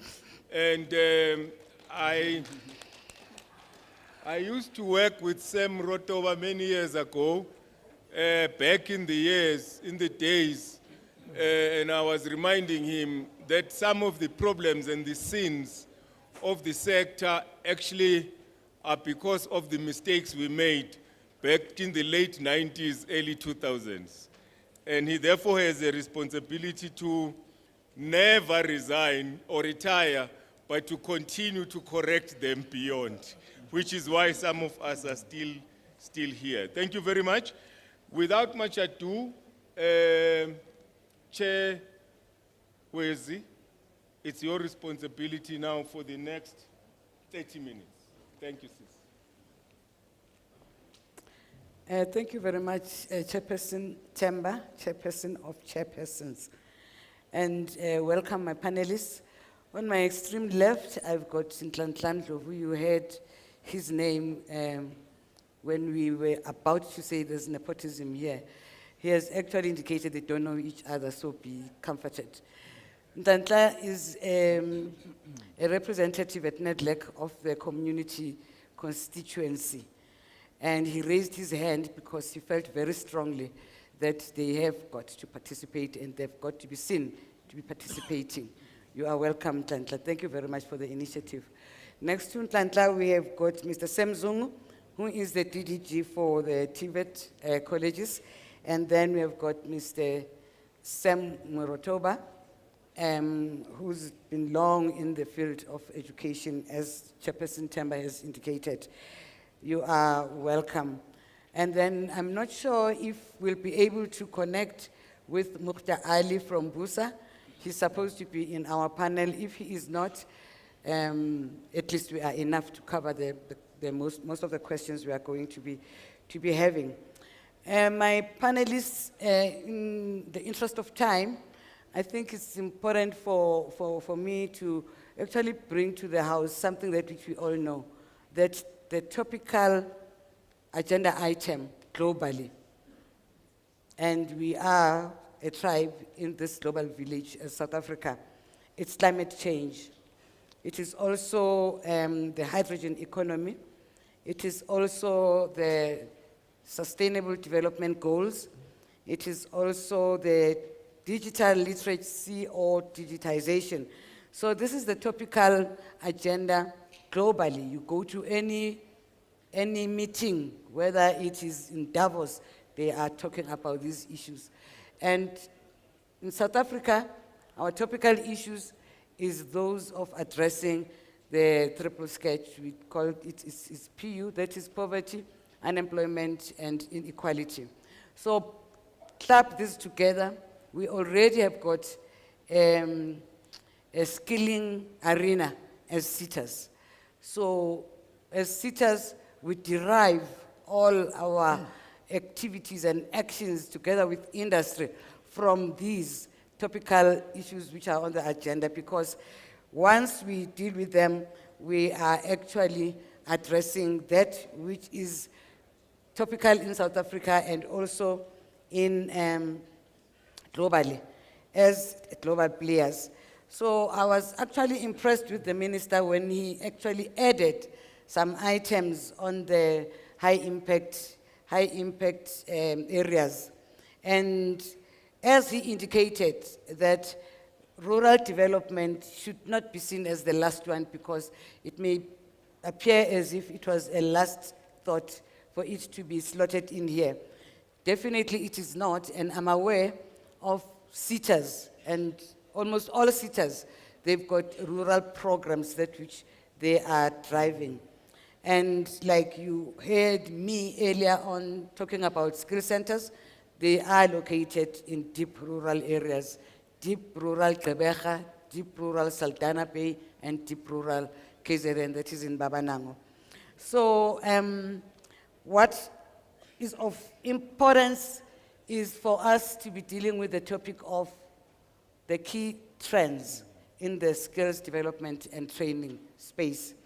And we've identified 3 of them. And 3 of them is the green trend, the first trend we're talking about, and also the innovation trend, and also the digital trend. Just one second. We seem to be having some interference from the back. If you can please help us. If you know who it is, please write their names down, send it to the front. I will deal with them. Thank you. Thank you very much, Chairperson. So with the green trend, we talk about the green economy, which actually provides opportunities for growth and development. Now already we have got space to come up with programs from the green economy. Defining green skills in pursuit of sustainable future, and also creating sustainable livelihoods out of the green economy. With the innovation trend, we're talking about green economy equaling the economic growth. So they both work hand in hand. And in the digital trend, we are talking about taking the green economy and the digital economy to rural areas. And also, we've got other places in the urban areas, which we call urban, but they still live like rural. And we should also identify those. So what is important in the digital trend, we're talking about where there has been a school, there has got to be smart skills centers. And if it is not in the scale that which is done, for an example, through SETA, it should be at a scale that is managed by everybody else, including other SETAs. So here we need to actually skill the tradespeople through companies, and that is digital learning. What I like about the smart skill centers is that the target is not only the youth and the unemployed and the college students, it's also the old people, the people that have got their own cooperatives, people that have got their own stock files, where we have got a skills center. It has got a digital boardroom where they can meet and actually talk to other networks of theirs if they book the boardroom, which is a smart boardroom. So even old people get access to the skill centers, and that actually makes a lot of sense. And now, when we're talking about the green economy, we've got components which include the lower gas house emissions, and we also, or intensity, and we also have got low carbon growth. These are the components. And when I'm mentioning this, these are areas where we can actually have skills come out of these. And also equitable growth, and also human development, strengthening of communities and the habitat, and also climate change and the likes. So coming to the questions, I'm going to address Mr. Sam Murotoba first. It's actually silly of me to forget the surname because I've been used to this surname for years since I became an adult through him. Okay, Mr. Sam Murotoba, who is the DDG for the Department of Employment and Labor. The question I have for you is that the Department of Employment and Labor plays a key role in planning and policy. What key trends in skills development have you taken into consideration during the policy and planning process for employment creation? Another one is that, can you share the work that the department undertaking to close the skills gaps in various sectors? And lastly, what has been some of the major achievements and challenges that we are facing? Thank you. No, thank you very much for inviting me. And I'm glad I'm back home with the SETAs. The work, and maybe when the invite came to me, was to talk briefly on the work that we are doing in relation to migration. And your second question will relate to the employment. We have developed a national employment policy with 9 key intervention areas, which we have discussed extensively with various government departments. And that policy, due to unfortunate reasons, it could not be processed in time for release to the public to further engage because of the internal process. But amongst the 9 key interventions, one of them has to do with the support to youth. There's a chapter that deals extensively with interventions within the education arena. There's a chapter on migration. Now, just briefly on migration, I think the question that came to me originally had to do with the brain drain and the brain gain. Brain drain had to do with the outflow of skills that we have, which unfortunately, because as the country, we don't have a system to measure that. It is currently happening across all sectors. We don't know as we speak, but whenever we go to other countries, we can find health, education, agricultural people, our engineering people in sectors, etc. That's on the brain drain. On the gain side, we have had a number of people in areas that we identified as scarce and critical skills, where we worked with the Department of Higher Education and Training and the Department of Home Affairs. But unfortunately, South Africa has an influx in the low end of very low-skilled people that we have an abundance in. And I think one of the take-homes that we need, especially in this forum, is to begin to relook at the scarce and critical skills as an instrument that we use to allow foreign nationals to come in, but to use that document predominantly to focus institutions of higher learning, SETAs, TVETs, to take and train people in those areas, because if we believe that the scarce and critical skills list is very important and strategic, then our efforts, NASFAS, everyone, should be putting efforts and investment towards those skills so that the graduates of our programs can then be absorbed in the various jobs that arise. On migration also, on the question of outflow, I think as the department we have realized that dealing with the inflow is one thing, but there are countries that have also successfully dealt with the outflow.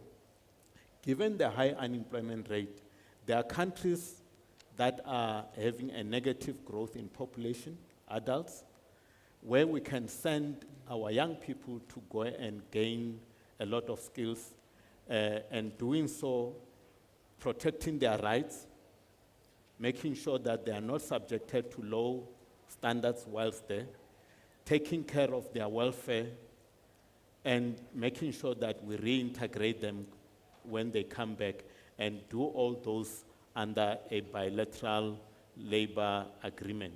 And that is something that is emerging out of the National Labor Migration Policy that we have developed. Thank you.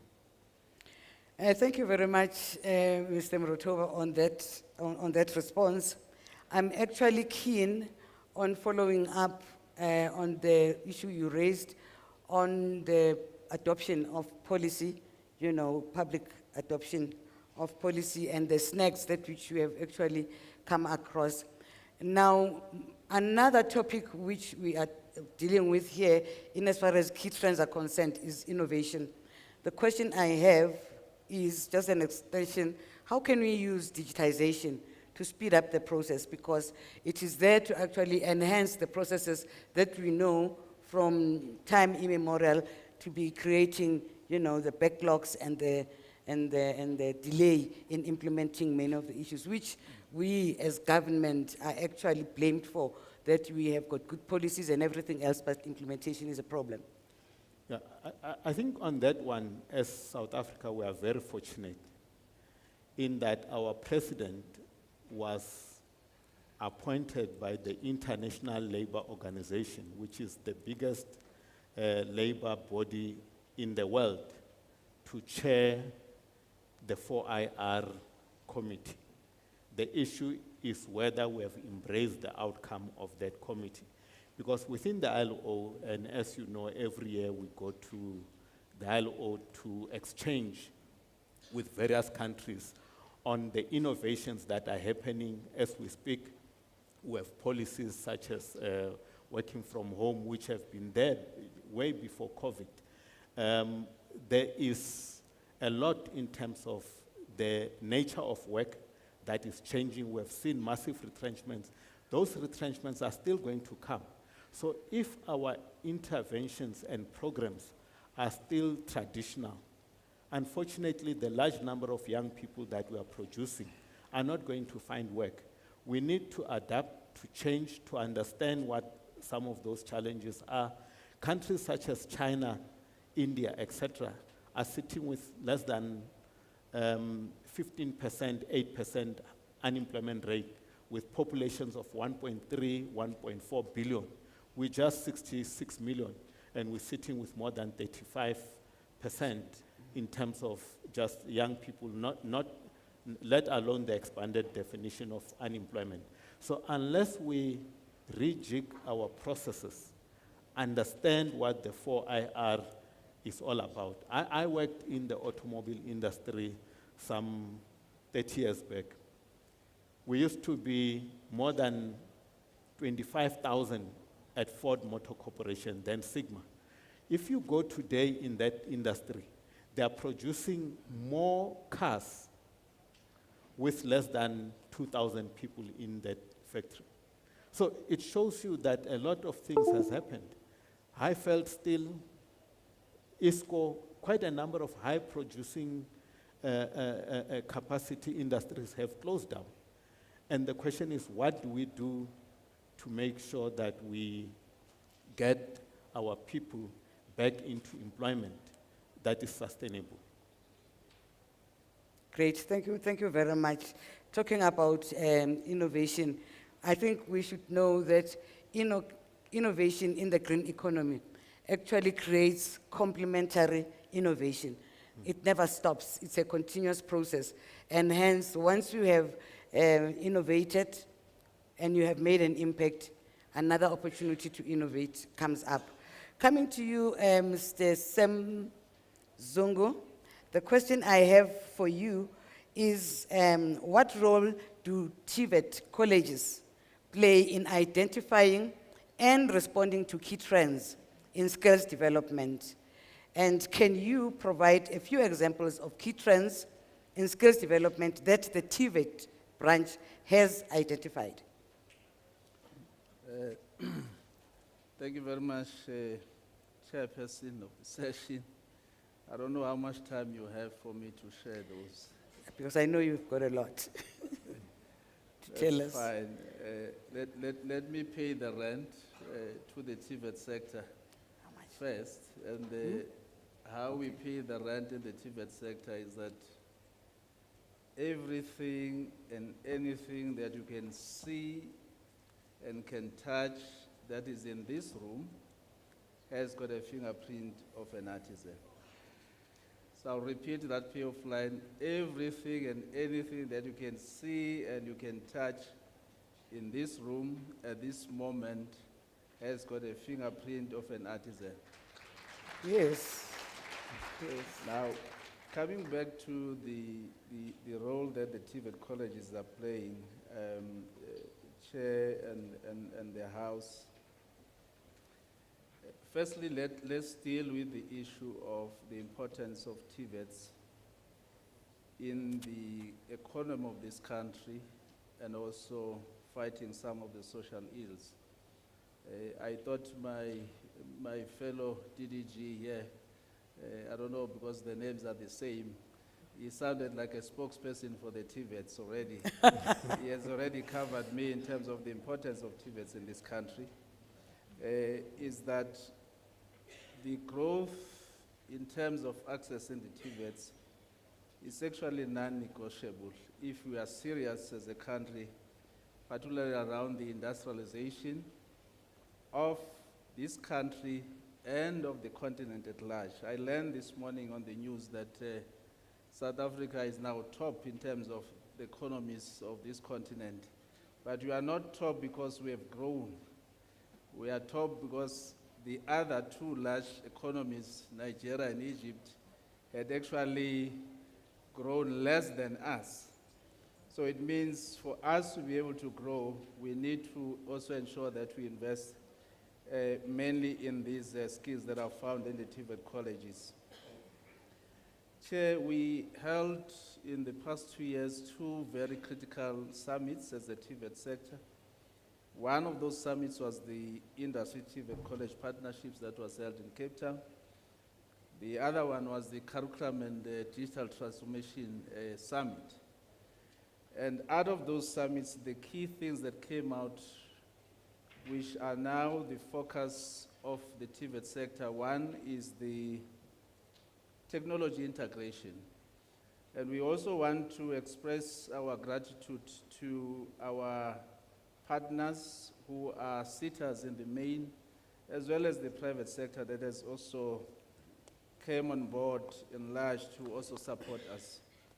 So one of the programs that we are dealing with as TVET colleges, incorporating emerging technologies, issues of artificial intelligence is now being incorporated on a curriculum after the the Curriculum Transformation Summit that was held, data analytics, as well as automation into their programs to prepare students for jobs, also to ensure that we cover the likes of cybersecurity, data sciences, and so forth.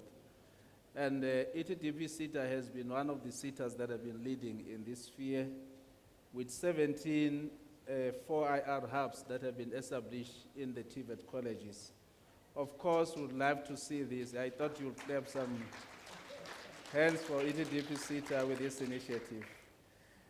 We also have an initiative with FACET, having built a number of ICT hubs in TVET colleges. I think they have now covered the length and breadth of this country. We've got 50 TVET colleges. Of course, they are establishing one ICT hub, a 50 college. We have close to about 280 campuses that we must still cover in this country, and we will be hoping that we'll be able to cover all these campuses. We also have an initiative with MICT that is also building up some labs, as well as SETA that has also created some of the smart skill centers, working together with other SETAs. I also want to share with the House Chair that the TVET colleges, the Minister is now busy launching the newly built infrastructure, state-of-the-art infrastructure post-1994 in the deepest rural areas of this city, of this country. Last week we were in Stakeholder launching one of the state-of-the-art facilities that has been built post-94 by our government, and we hope that these centers, we are going to turn them into smart campuses because of their ruralness. We have started this project, and we are starting with one campus that has already been launched in Msinga. That's one area of integrating technology in our teaching and learning. The other area, Chair, is on green skills, working together with some of the international cooperation or partners, like the GIZ, the Germans, in ensuring that we train our teachers or our lecturers, as well as also training our students in this regard, together with the Chinese partnership that we have. We also have introduced entrepreneurship and innovation as one of the interventions that we have seen. In this particular area, we are partnering with Alan Gray, philanthropists, together with SETA and other departments that are very important in this regard. I see the program director is intimidating me. That's why I asked, how much time do you have for me? Because there's a lot that we have covered in this regard. Lastly, Chair, before I take too much of your time, is a very important program that is in the heart of our minister, which is the work placement of TVET colleges. And in this regard, again, I wish that we could give a big round of applause to our SETAs, because they have ensured that those young people, they are provided stipends when they go to workplaces, as well as our entity, NSF, that has also supported on that. And lastly, Chair, as part of the intervention in response to the NDP, what the minister has done, came up with the white paper for post-school education, and then we've responded through the white paper that we are going to build these new sites in all the deepest rural areas. And I think what is happening now, we are now rolling out those campuses, but also it assists on what DDG Sam Morotowa has touched on in terms of the migration of people, that if we build these centers in their home states, there's no need for them to come this side. Hence, we are also introducing the trade test centers to increase the number of artisans that we can graduate as a country. As you know that before 1994, we were only relying on Olifantsfontein to trade test. Now we've got 35 of the trade test centers that are decentralized in the TVET colleges, where people can access them easily instead of traveling this far. Thank you so much, Chair. Thank you very much, Mr. Zongo.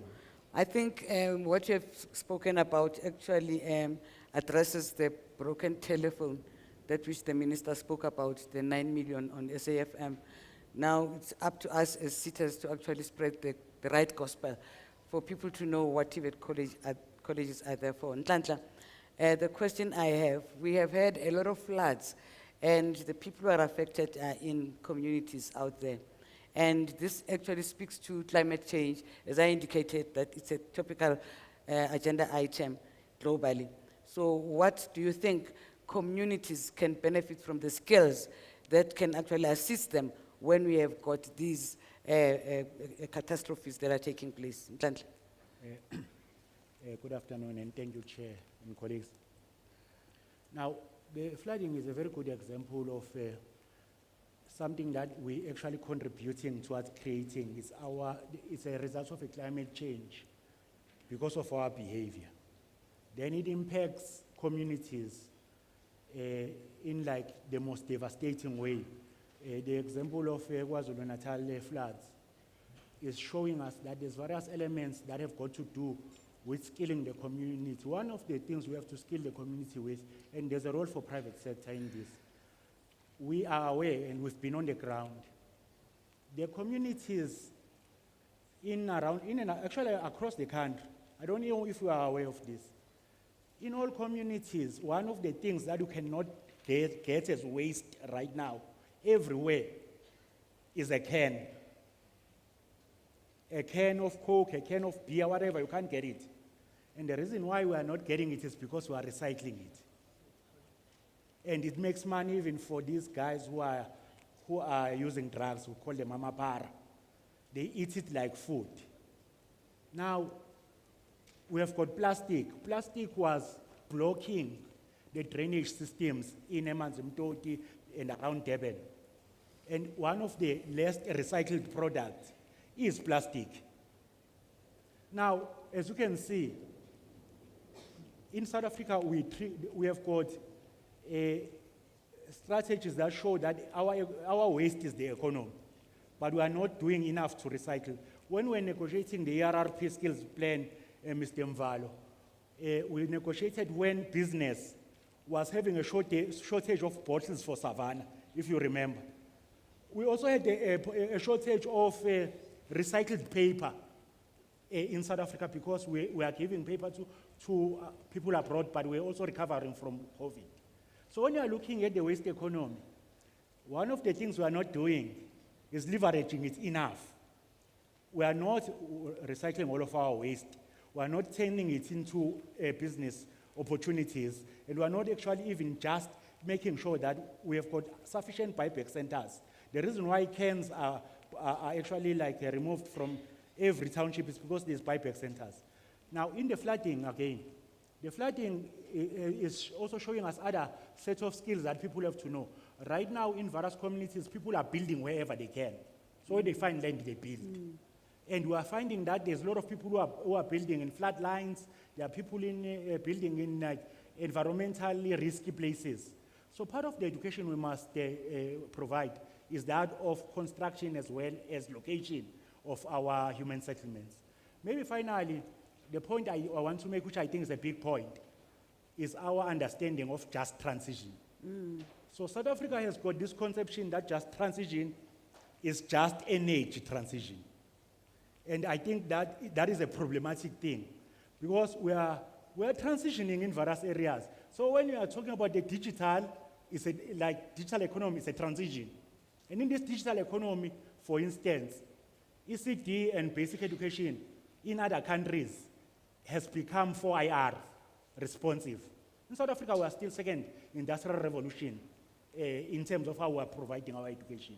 So part of then the transitions that we must think about is transition in construction materials, is transitions in communication technologies, is transition in food productions, and every other thing, so that the just transition is all encompassing. It's all encompassing. That way, in fact, every sectoral will then find a program that it can do. And as communities, we are providing infinite demand for these services.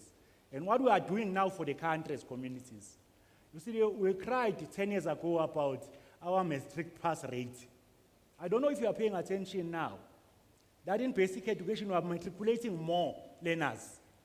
And we are even matriculating more learners with what you call the university access, a bachelor pass.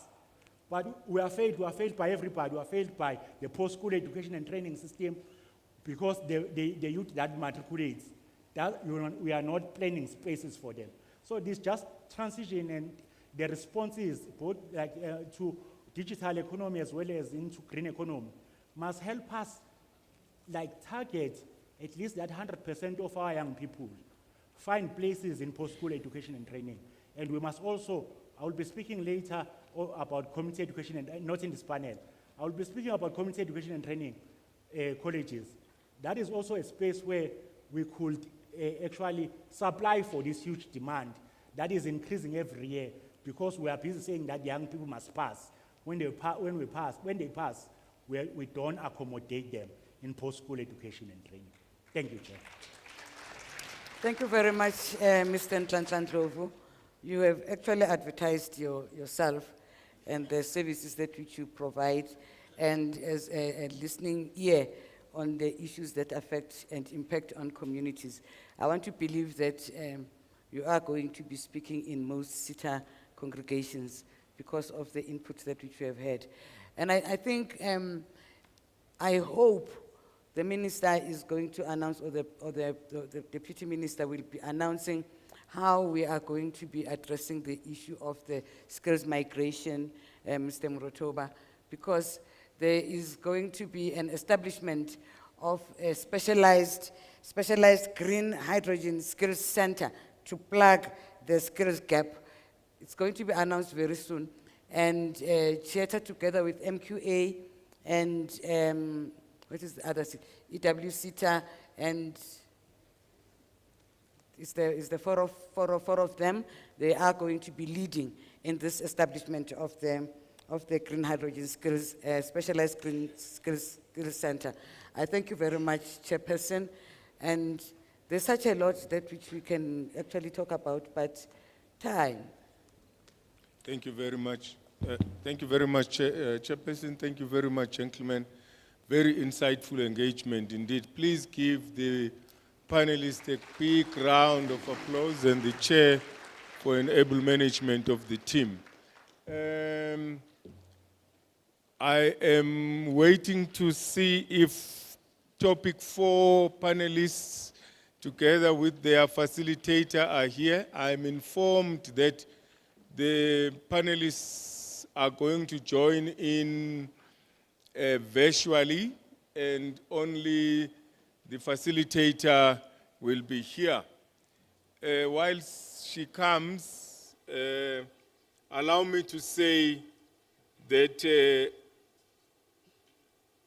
of everything that got said today, something opened my eyes a little bit more that was never in my radar screen.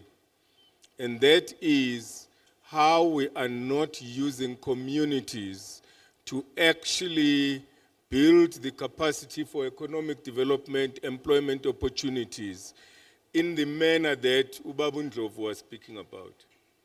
And how through the collection of recyclable material like tins and plastic, like he's saying, we've actually lended them to the hands of, it breaks my heart, that in actual fact, the people that do that rummaging of this material do that in order to feed their drug habits.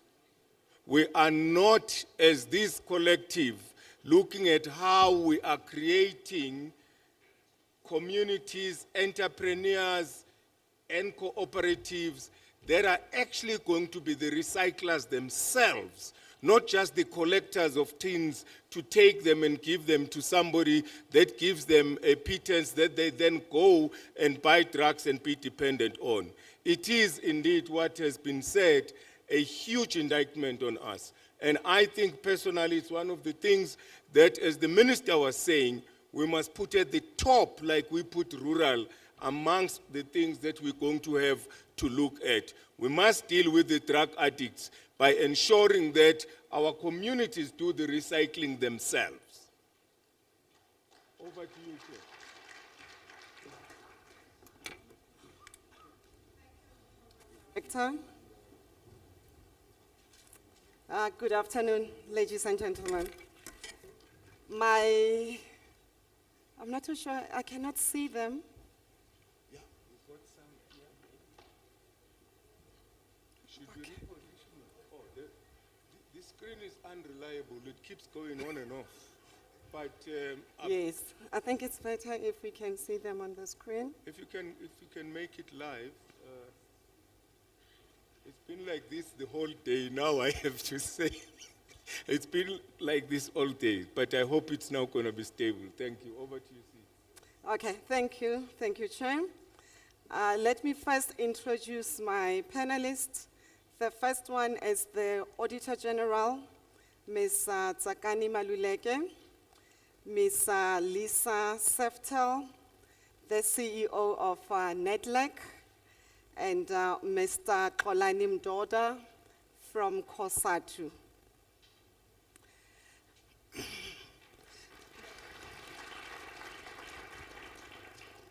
Colleagues, I'm sure you'll agree with me when I say that SETAs play a crucial role in skills development. SETAs have been entrusted with a very difficult mandate of driving skills revolution in the country.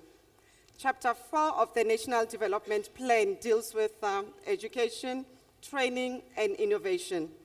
And these are the enablers that will assist us to eradicate poverty and unemployment. So skills are central to economic growth. Skills are central to creating employment as well as creation of entrepreneurs. So with skills, we will be able to improve the lives of the citizens as envisaged in the NDP.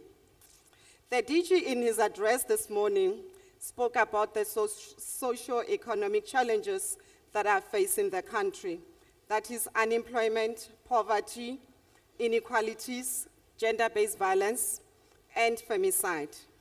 The topic for this session, it deals with how can SETAs enhance efficiency, effectiveness of service provisioning. I want to be relevant, because Minister said we mustn't say service delivery by the SETAs. So it's how do you maintain the balance between the provisioning of service to the citizens and also making sure that there is good governance, you are compliant. We always make sure that you comply with all the prescripts before AG comes to the party.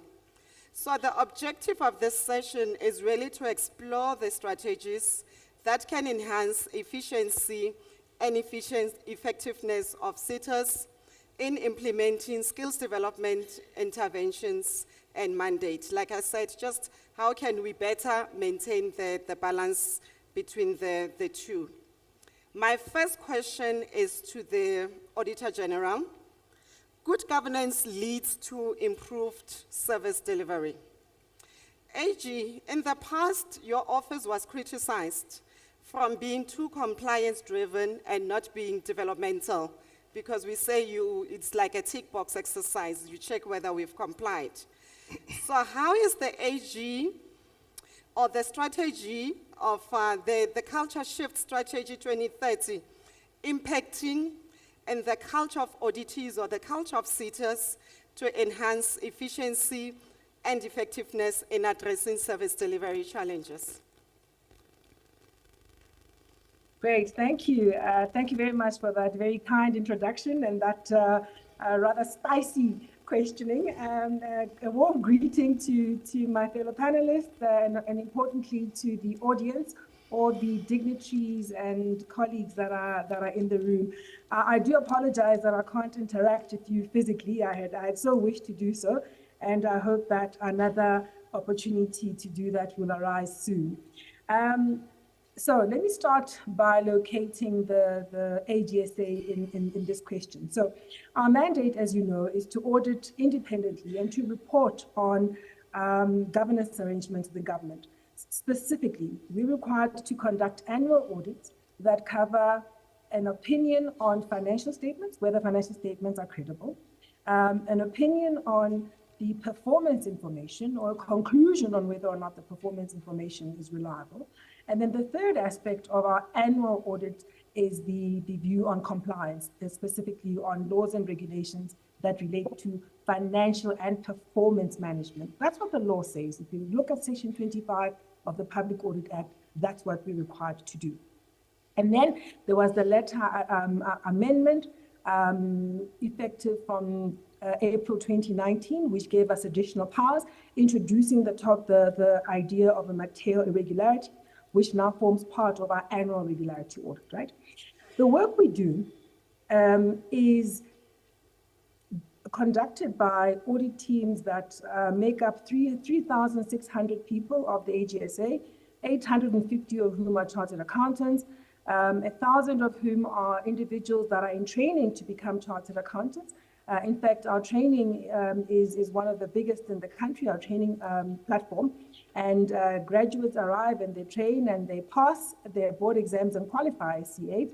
In fact, we've already assisted more than 2,000 individuals to pass the board exams and qualify as chartered accountants. But beyond CAs and auditors like me, we have a diversity of skill and expertise, and I'll explain why I have to highlight this. The work we do, it doesn't just have input from auditors at the tickers and bashes, the checkbook, the checklist one. It has got the direct input and participation by our colleagues who have different skills, people who are information systems experts, data analysts, people who have forensics expertise, people who operate in our performance audit teams. For example, we've got specialists in education and skills development. We've got specialists in health, but also specialists in infrastructure. I say this because we've understood that, yes, our responsibility is to audit every single public institution across the country. Most of them we audit directly. Some we have other people audit on our behalf, and then we oversee those audits. It gives us a unique vantage point of institutions beyond their silos. So we can look at one single SETA, we can look at all the SETAs. We can look at the entire PSET system because we have the access and the reach to actually audit the department, the National Skills Fund, the NISFAS, the 21 SETAs, the 50 TVET colleges, the 9 CETs, and then the 26 universities. Whilst we might not audit them directly, we do have some responsibility to oversee those audits. What that tells you is that we can give you a full view of the sector. So when we started taking stock of this, we had the depth and diversity of skills. We have the responsibility to audit in those three critical areas: financials, performance, and compliance. And then we also audit everyone.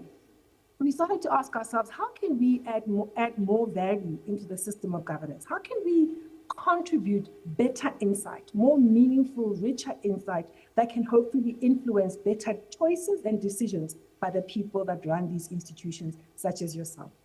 So what this culture shift strategy does, it says, yes, our mandate remains as it is. Yes, we remain as independent as ever. But here's the trick. We're able to see everyone, and we have this diversity of talent. Let's push ourselves a bit more to give you better insight. So when we look at the SETAs, for many years, the debits and credits the SETAs don't struggle with. Here's the thing. So the financial statements of SETAs are not that tricky, and fortunately, there's been attention to this area by most of the SETAs, so that's not the issue.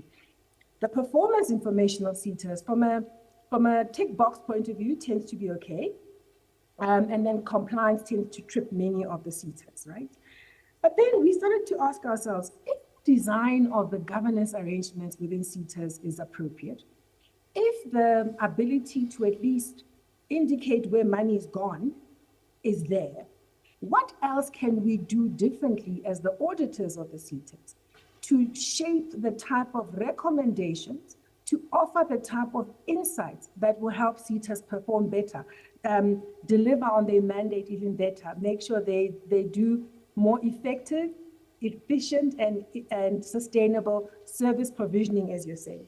So what we've done is just use that vantage point and use data to analyze a few things. So I'll give you an example of what we did over the last year.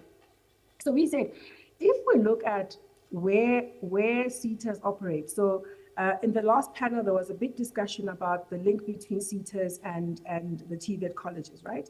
So we said, well, let's look at the courses being enrolled for in the TVET colleges, the courses that are being paid for by NISFAS, and let's look at what fields young people are enrolling in. What we found was some worrying mismatch in terms of the type of courses that were being enrolled for by young people in TVET colleges funded by NSFAS in relation to what the market needs. Now, I know that the SETA colleagues might not like me saying this, but there was a large number of students that were studying tourism. Nothing wrong with tourism. The question is, are we clear that those courses are well positioned to help young people operate in a much more inclusive tourism sector? Are they given the best chance to operate? Then we also found that there were a number of young people who were enrolled for and paid for to study things like business administration, public management, things like human resources. Again, nothing wrong with those courses. The question is, to what extent does it take us forward in terms of economic growth, in terms of inclusive work opportunities, or even entrepreneurial endeavors? So we are able to give you those insights because we can see the whole system. And we're hoping that this information will help SETAs get better discipline, get better quality out of their strategic planning processes, the SSPs, their strat plans, the APPs, make sure that they actually are dealing with the critical areas as agreed to between labor and employers in their different sectors, but also collaborate across the system. One last point I want to make before I leave the platform. One of the other things we looked at, and again, is talking to the need for better integration at the planning and the execution level. So I talked about things happening within SETAs and TVET colleges and NSFAS. What we also looked at was what happens across SETAs. And we found that because of the lack of integrated planning and execution, there was duplication of effort, which was resulting in poor quality of spend. So you ask, how can SETAs be more effective in their service delivery or their service provisioning? How can they be more efficient? Part of it is to integrate their efforts and to make sure that we do away with the fragmentation and the duplication that is quite evident in the system. For many years, we were all talking about things anecdotally. Last year's PFMA audit, we did some work as AGSA that will give you a sense of the statistics of what we're finding. 23.5 learners across the SETA system were concurrently registered for learnerships with 2 or 3 different SETAs. 23,500. That's a significant number of learners. Yes, there may be all manner of reasons why that happens, but it's an efficiency question and a question about quality of spend and a question about the lack of integration. We found that things like when we match the SETA data to what is sitting in the National Population Register, we found people of over 65 years of age being registered as learners on the systems at SETAs. People who were no longer alive, who were deceased on the National Population Register, but receiving SETA learnership stipends. We found learners who were on SETA databases, but were at the same time benefiting from a bursary scheme at NSFAS or Funza Lishaka. Now that's duplication and fragmentation that needs to be dealt with if we are to become much more efficient and effective in service provisioning as the SETA sector. So that's what our culture shift strategy is. I've given you the background, I've given you some examples of how it can impact the SETA landscape and why, in fact, we're doing it. We're still independent, we're still auditing, we're still operating on our mandate.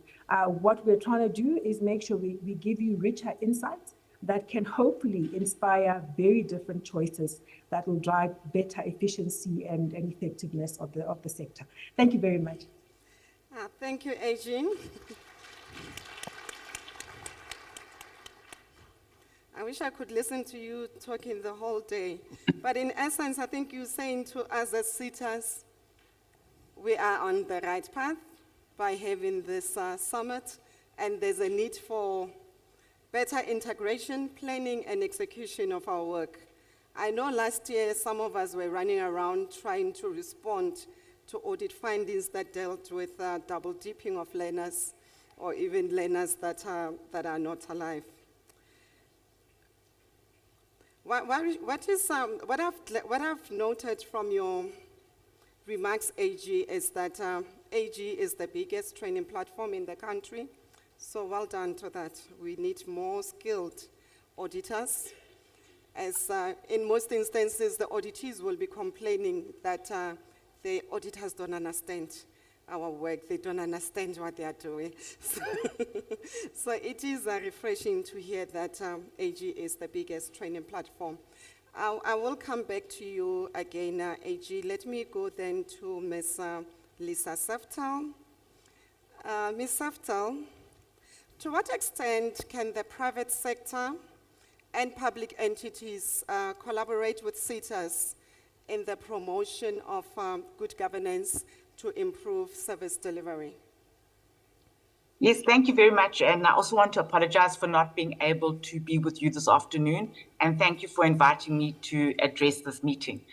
So I'm not really from the private sector. I'm from NEDLAC, which is a tripartite plus one institution, very similar to SETAs. And in a sense, both SETAs and NEDLAC were post-apartheid institutions set up by the Department of Labor together with people like Sam Moratoba and Adrian Bird, or almost 30 years ago. So, I wanted to, I can answer your question in this way. But firstly, in the beginning, you said something about how do you balance service provisioning with good governance. And in my view, and I think the AG would agree with me, you can only do service provisioning if there is good governance. And I think if you look at the SETA experience, that is very important. So I think one of the challenges facing SETAs, and it's an opportunity which might be not used, is that you've got, as the AG said, plenty money. You don't even collect the money. SARS collects the money for you through the skills development levy. All you have to do is spend it, and spend it properly. And it's a big responsibility, because I think in our environment, a lot of, you're seen as a cash cow. You're seen for opportunities. And therefore, I really do believe that there needs to be very good governance within the SETAs, which brings me to this issue about the tripartite nature. So, when we started in 1994, because I was in the Department of then Labor, we didn't like boards. So we called things accounting authorities, councils, and so on. But actually, an accounting authority of a SETA is a board, and it should have all the responsibilities of a board. Then we said in 1994, 95, or 96, that the SETAs must be composed of people from organized business and organized labor and so on. We didn't say that SETA AR members must have skills in auditing or finances or strategy and so on, which is a requirement of most boards.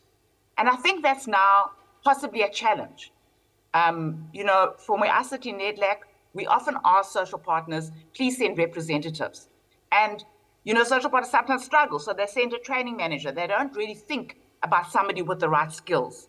And I think it is very important, and this doesn't have to be in the act, it can be in a code or a set of guidelines, that even though you have people from organized business and labor, and I think you must, because ultimately, skills development levies is meant to aid businesses and workers. But I think you should also add criteria about skills in auditing and finance and so on. And there's no reason why some of the trainees of the AG should not also be nominated by organized business and labor and community to really be able to do justice on these boards. I hope that's a useful answer to your question, although not directly. It's very useful, ma'am.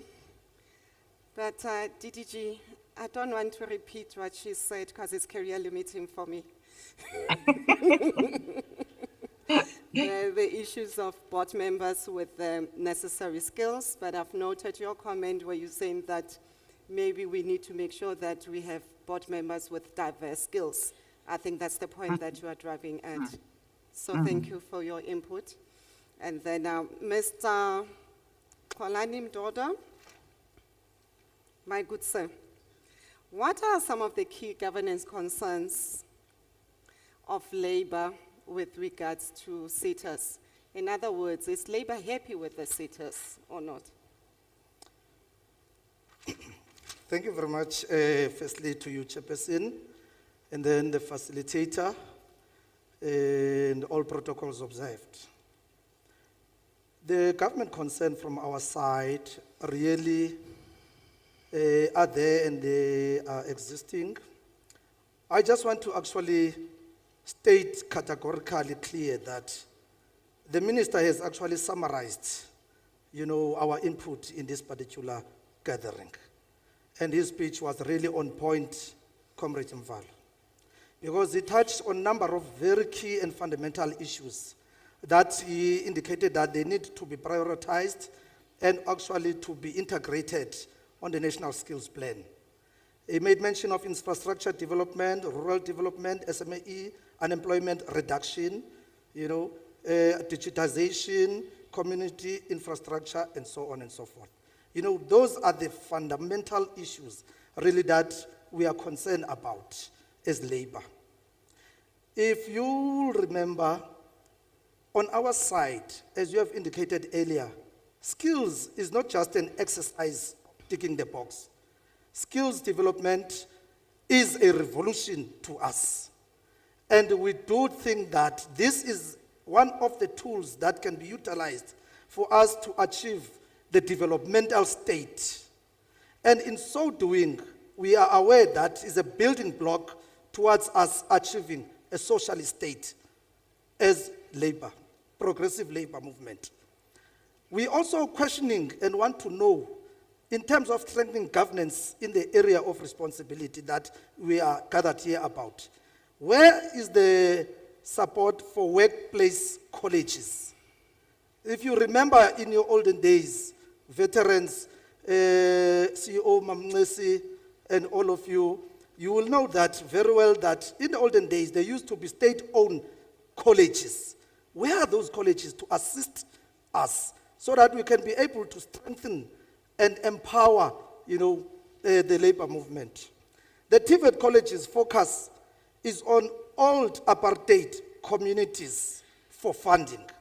And to us, it's a concern. An example will be on the rural TVET colleges, you see.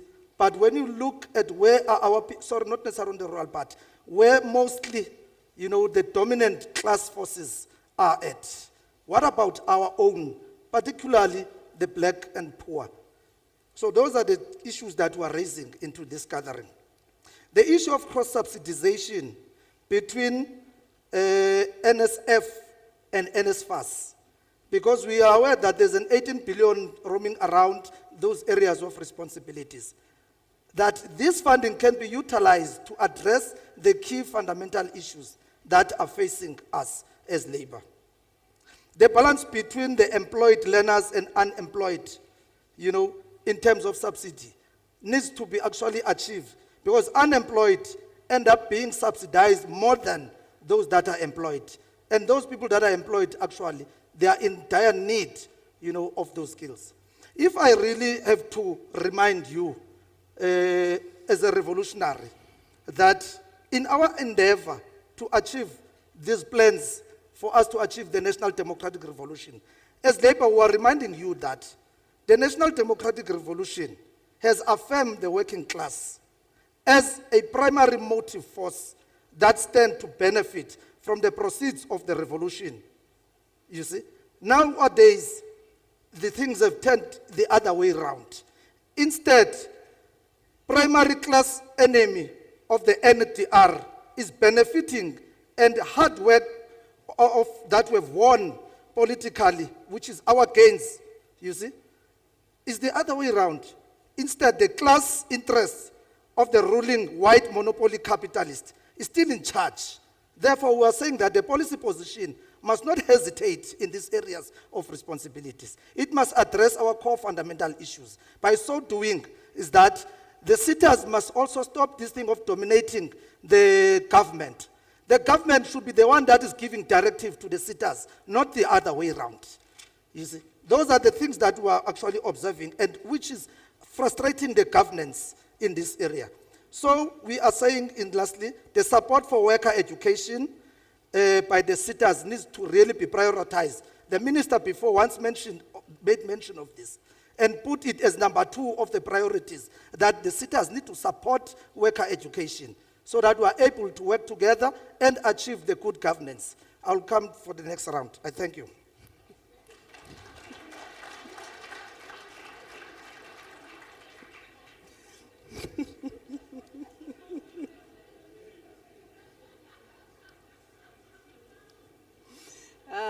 Thank you. Thank you, Mr. Mdoda. I saw DDG kept on nodding his head. So I take it then that there is alignment between what we are planning to do as SETAs and the expectations of SETAs from labor. One issue that you touched on is the maintaining the balance between the employed and unemployed, which is not easy for us because, again, in the morning, the minister and the DG were talking about the need. And on the other hand, you've got the employed. So I guess as SETAs, the challenge is for us then to try and maintain the balance between the two. And lastly, your comment about the SETAs dominating government. So you're saying the tone should change. Government must influence the work of SETAs. There's a saying about a dog wagging is the tail wagging the dog. You see? So it's the other way around. The center must hold. The center must hold, yes. Not the other Not way the around. other way around. Okay. CEO, you got that. All right, parting shots. I see the program director is looking at me. Going back to the Auditor General, your parting shots, ma'am. How can good governance lead to effectiveness and efficiency with service delivery driving an impact? Thank you very much, ma'am. I seem to recall a time when there was major investment in changing the constitutions of SETAs to ensure that the boards were constituted in a way that could allow for balance of skills, as Lisa was saying. And by the way, Lisa, it would be difficult to get the trainees of the AGSA to form part of boards only once they leave us, which they do. And I think you also note that many of the people we train leave and go and do amazing things in the public sector. A lot of them are CEOs of SETAs and board chairpersons. So I think we're making a solid contribution. But for as long as they're employed and are authorized auditors under my delegations, they can't serve on those boards. So where I was going was that there was a major investment in dealing with the governance arrangements for SETAs. And I remember being part of it because I was part of the SETA world at some point. And the work was done. The design of the performance planning, for me, makes sense. For us as AGSA, because we've looked at it over and over, it makes sense. The journey of saying labor, employers, stakeholders, sit together, figure out what your sector needs, and make sure that your SSP responds to that. The work of saying those strat plans must be reviewed by DHEAD, so that there's alignment and integration. That those APPs would ultimately find their way into the parliamentary system for oversight. So those governance arrangements are there. There's a requirement to have quarterly performance reports. There's a requirement for audit committees and finance committees, etc. So in a nutshell, and this is my parting shot, the arrangements are there for effective engagement at the planning level, for integration at the planning level, for effective monitoring while execution is happening. What tends to be lacking is disciplined practice of implementing those arrangements. If we enter it as a tick box exercise, then we're not going to have the view of labor properly heard and properly integrated into the planning. If we don't work across the silos of SETAs, as I spoke about, then we're going to keep having these duplications and fragmentations. So I would much rather the focus going forward is on giving proper expression to what sits in the constitutions of SETA, making sure that labor and employers are disciplined in ensuring that they actively participate in the planning and the monitoring of what these SETAs do, making sure that those boards function as they are designed to do, that there is proper coordination and monitoring from the departmental level, and that we invest in the requisite technology and practices that will drive integration. The designs are there. What we have to get good at is actually giving proper effect to it. And my worry is that for as long as we spend time trying to redesign this thing, we're going to lose yet another decade before we get where we should. And of course, at the same time, yes, the money that goes to SETAs comes through without SETAs having to do much. But that money in the economy, when an economy is not growing, starts to diminish.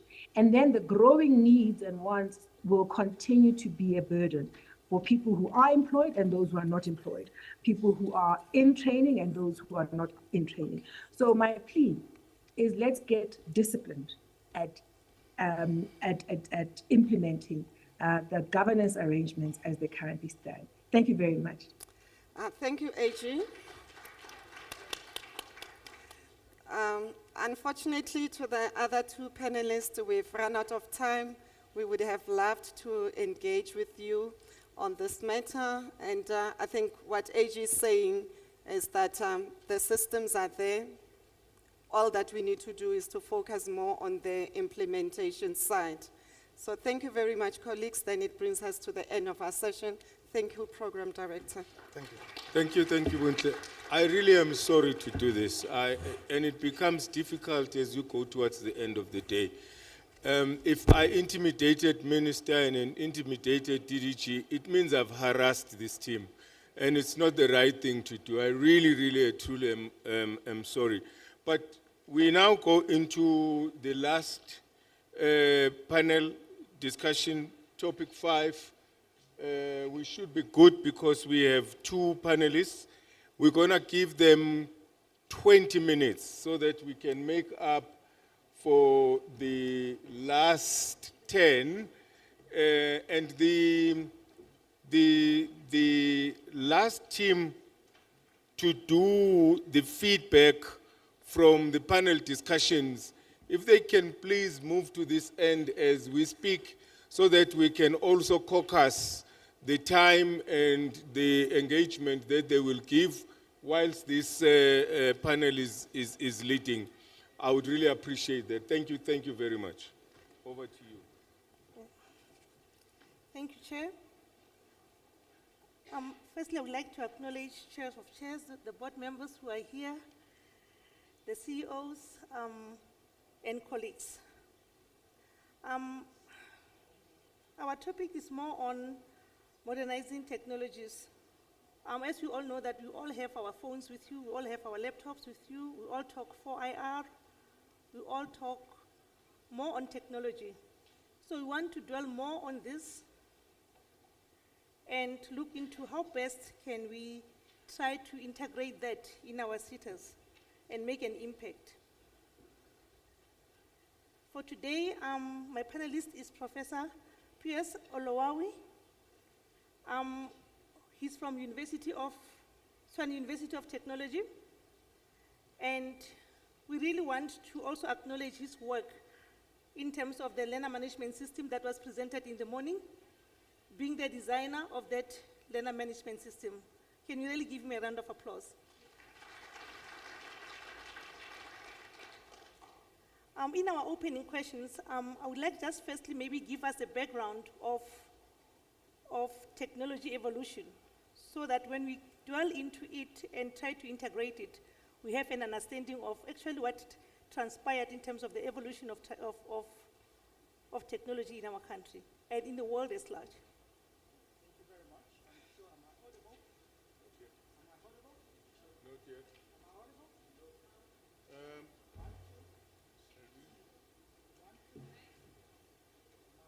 Can you try again? Maybe let's just get on with this one. Okay. In the meantime. Okay. No, thank you very much. Thank you for talking about the LMS, and I think I need to give honor to those people who have given us the opportunity, and that's MIC SETA, and the board, all their board members, and all their engineers, software developers. And I have to also give acknowledgement to my colleagues, Mark and Carl. You are hearing the voice of Carl on the ground when he was presenting the LMS. It's one of our products, and I think it's where we make research to work. Basically, we look at the research in different universities today. It's all about publications. But how do we make those publications to work to our advantage? Especially, we need those results to be implemented. Coming back to your question, I'm sure you agree with me, the evolutions of technology start from the Stone Age, for example, then we have the Iron Age, then let's just fast forward and move to semiconductor age, where you have your computer and all those stuff coming on board. And now we talk about fourth industrial revolution today. I mean, it's kind of the extrapolations that you get from the semiconductor age. Hence, for each of those particular evolution, you have specific tools that drive them. Let me just take you to the Stone Age.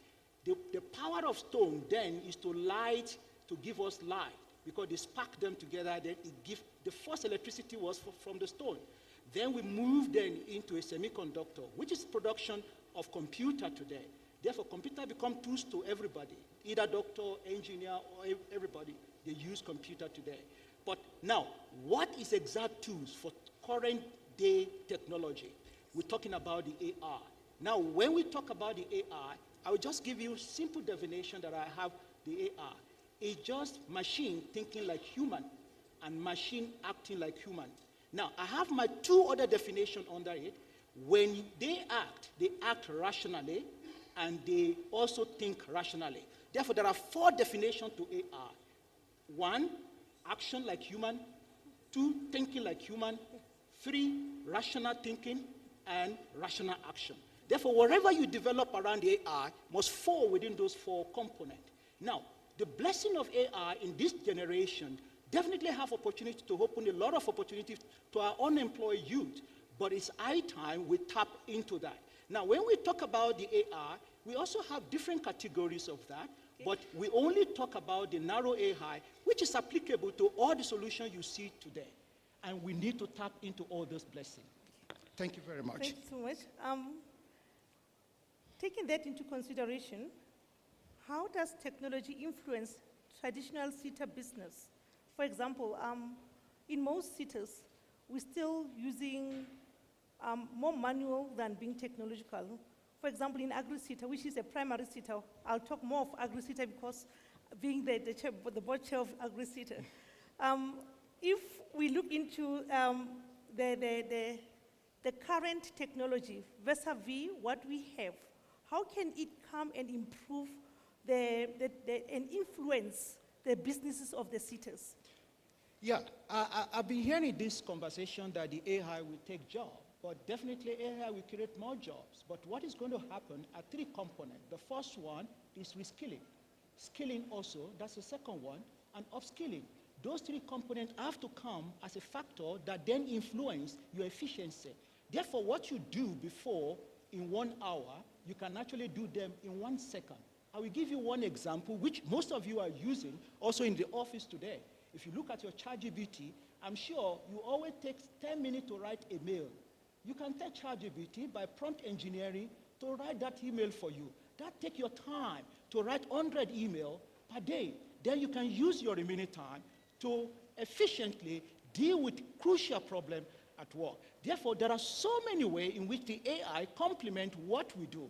Therefore, AI definitely will cause displacement of job, but we create more than what we expect because we are only exploiting one layer of the AI at the moment. The second, third layer are coming, which then open up how it complements the human effort to speed up in terms of efficiency and resourceful with our own time. I look forward when me and you will buy machines that work on our behalf and we sit at the corner of our house and get honey from them.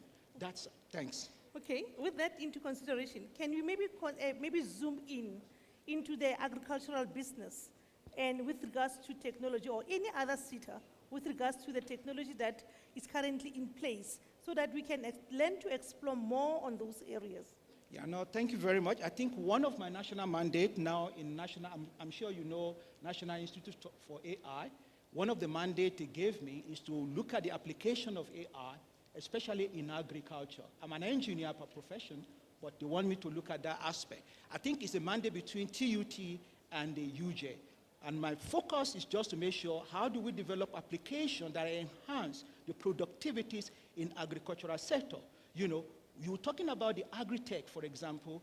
In our own research group now, we've developed almost 25 applications that can enhance the productivity on the farm. Imagine you have workers who look after your milling for, let's say, about 100 of them. All you have to have is to have intelligent drone that does the spraying, that does so many things, or you can even build a kind of a robot harvester, for example. That means the 100 of them might be reshifted for something else that you can actually expand your agricultural farm. Therefore, we are thinking about that today, you know, and that's the area that we focus on, especially in agriculture with the mandate given to me. Okay.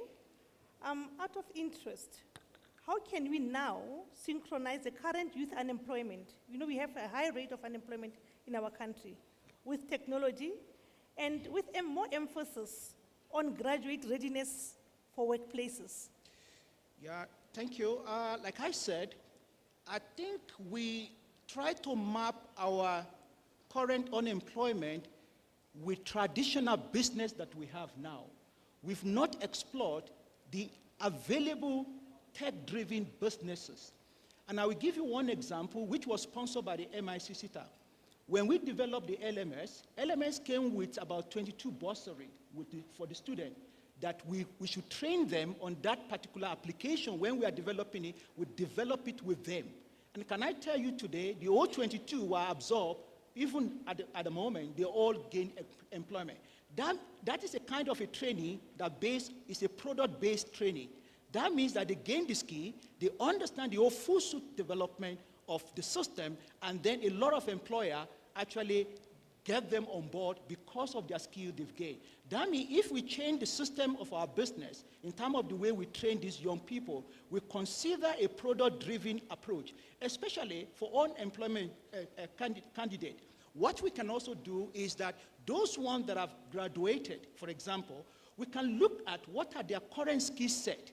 What can you complement with the current skill set that make them employable, either locally or internationally? Now, I'm talking about what we call job mobility. We might not be able to absorb all our unemployed candidates, but we can then allow them to gain the opportunity. Thanks to remote job today, they can sit here. I have about 5 of my students sitting here in South Africa, but earning a lot of international currency. Therefore, that can actually happen and then bring revenue into our system as well. Then reduce the number of unemployment rate. And I want to see when SETA or any of the SETA sit down, develop an application, map kind of a skill with the need of the industry. Then you do the analysis between those two. Then you look at what skill can you complement with the current skill they have that make them employable. You know, those are the methods that I expect that SETA should be looking. In other words, a two-dimensional approach to all our unemployment youth. Don't just call them to come and do internship. Do the skill analysis for each of them. When you do skill analysis with each of them, then you map the skill that can allow them. Let me give you one example. If you are a chemist, for example, and I give you a data science upon your qualification, obviously you have additional edge as compared with, you know, any other student that only have chemistry as qualification. That means you might have even a banking job instead of not having any job at all, because now you're a data analyst. Then you have opportunity to change from your chemistry to be a data analyst. And that's a big opportunity for them. A complementary study upon your traditional qualification would then change your life and then reduce unemployment in the country. Thank you. Yeah, in the interest of time, can I just maybe ask the last question, which would be, how can the SETAs conceptualize digital skills as a subset of skills of digital economies? Remember, there's an overlapping type of skills within the SETAs. And then we want to know can we conceptualize the digital skills? One of the things that I would say across all the SETA is to look at digital citizenship for everybody. There is no way we can say we have our Google in the rural area. You need a digital citizenship. If you transfer money to a Google on the farm, you need to operate with a phone or wherever on the phone. It needs to know how to change those numbers. Therefore, digital citizenship should be free for everybody. I look forward to that. Then the other thing, when I said digital citizenship, I'm talking about the core digital skill across to everybody. The other one is to look at the specialized digital skill. You know, according to each of the SETA, they must look at what is going to be our own specialized digital skill that we might focus on. For example, MIC SETA might look at the IT area and then focus on that. For example, maybe another SETA might look at the one that relates with chemical to enhance their digital understanding. Or somebody else in agriculture might look at kind of ICT that will complement farmers on their field. This is now going to be a kind of a specialized digital skill. Then we can look at overlap with the soft skill, for example. We expect people to be a kind of a critical thinker, for example, creativities, and also a kind of ability to collaborate with other people on a digital platform. Also, the linkage with other skill as well is very crucial. You know, how do you map one skill to the other to enhance your productivity? It's actually very important. And you can't be a doctor now. In the next few years, you might not be relevant as an ordinary doctor anymore. For example, if you're a surgeon, and now you want to use robot to operate on your patient, obviously, you need to understand the algorithm that is going on with that particular robot at that moment. Therefore, understanding explain AI is crucial to you, because when they begin to malfunctioning as a machine, you must know how to shut them down so that it doesn't do more than the danger that we expect. Thank you very much. Prof, we know we could be having this discussion further, but because of time, we'll be just limited to what we have just discussed now. In conclusion, what is it that we can put forth to this summit with regards to technology and digitization? I think in summary, what I will say, it is high time we train in 3 dimensions.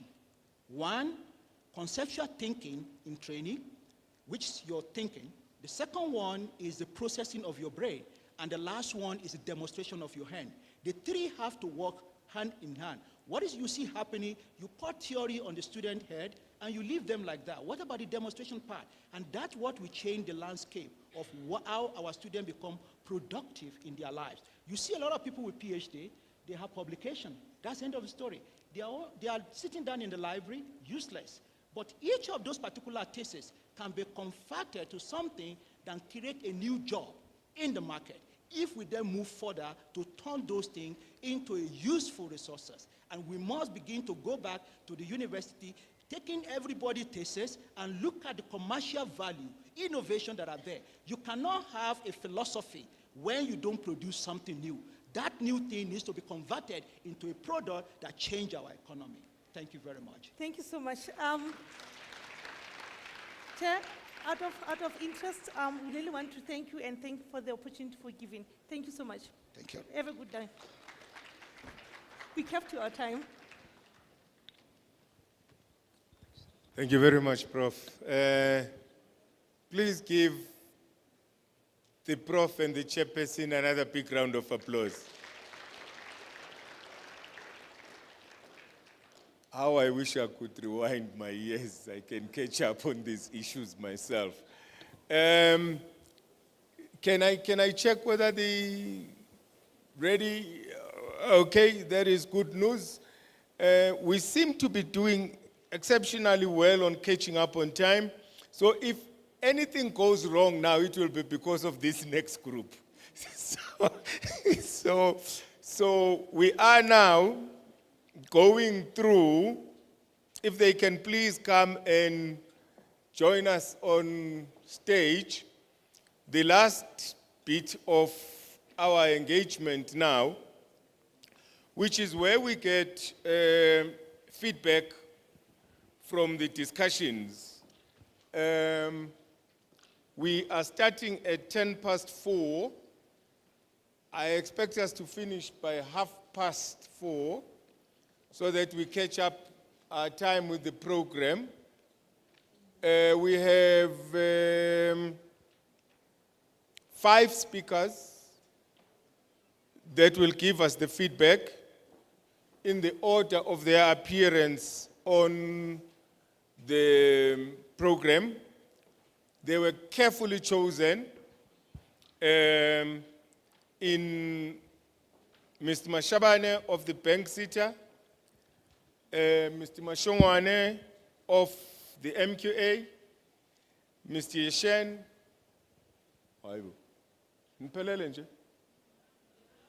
oh, okay. Then, thanks Yeshen.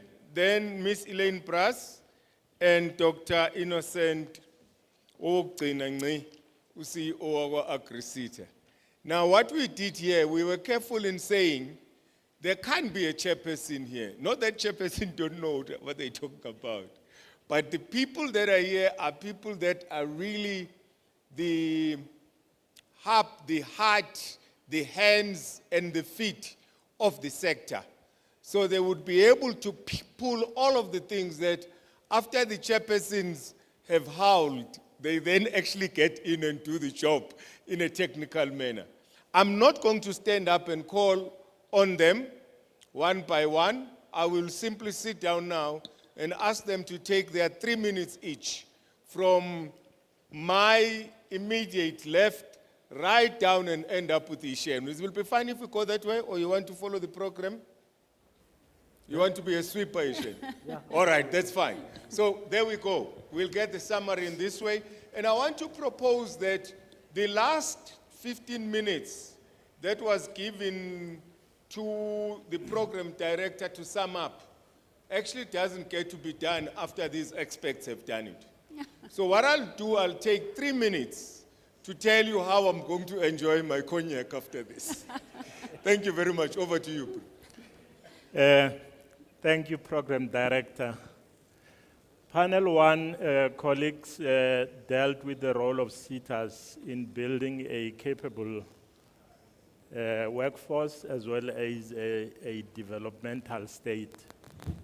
It was led by 2 gentlemen who have a very good overview of the public sector itself, including the entities that work in there, so government departments as well as the entities.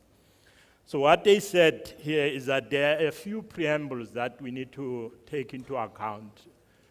The first part being that in looking at Chapter 9 and Chapter 13 of the NDP, there was an assumption that we would also do something along education and training to actualize the goals of the NDP. We also build a capable state to actualize the goals of the NDP.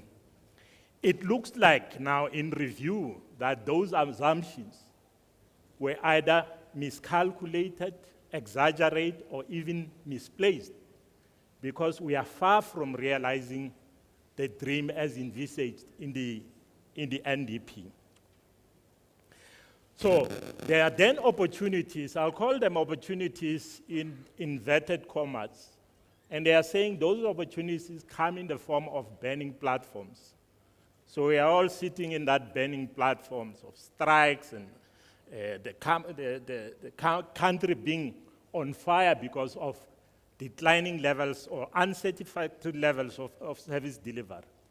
Those are providing opportunities for us to be able to now work diligently and act with urgency. So what are the measures that we should look at as SETAs?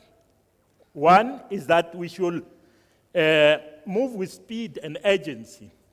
In other words, we should anticipate what is coming. So they gave examples of NASFAS, for example. The PSET system produces about 160,000 graduates annually. What do we do? Do we have a plan for them as they come out of the system? That's part of what anticipation might mean. We must collaborate and coordinate. No SETA can do it alone. That was the message that we were given. But above all, we should also protect our investments in communities by preserving value.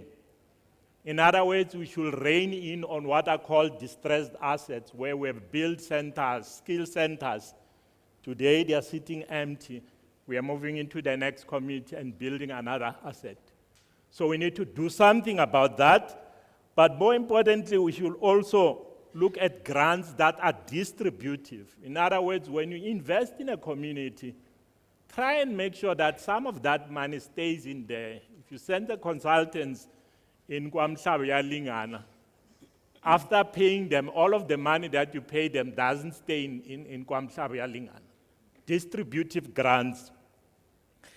And more importantly, we should also consult with communities about what we intend to do. Oftentimes, we go in there, do our work, take the next flight back, and 5 years down the line, there's nothing happening with whatever initiative you started. The other part is collaborating in every state of the way, in every step of the way, so that we bring in maximum partners to a developmental initiative.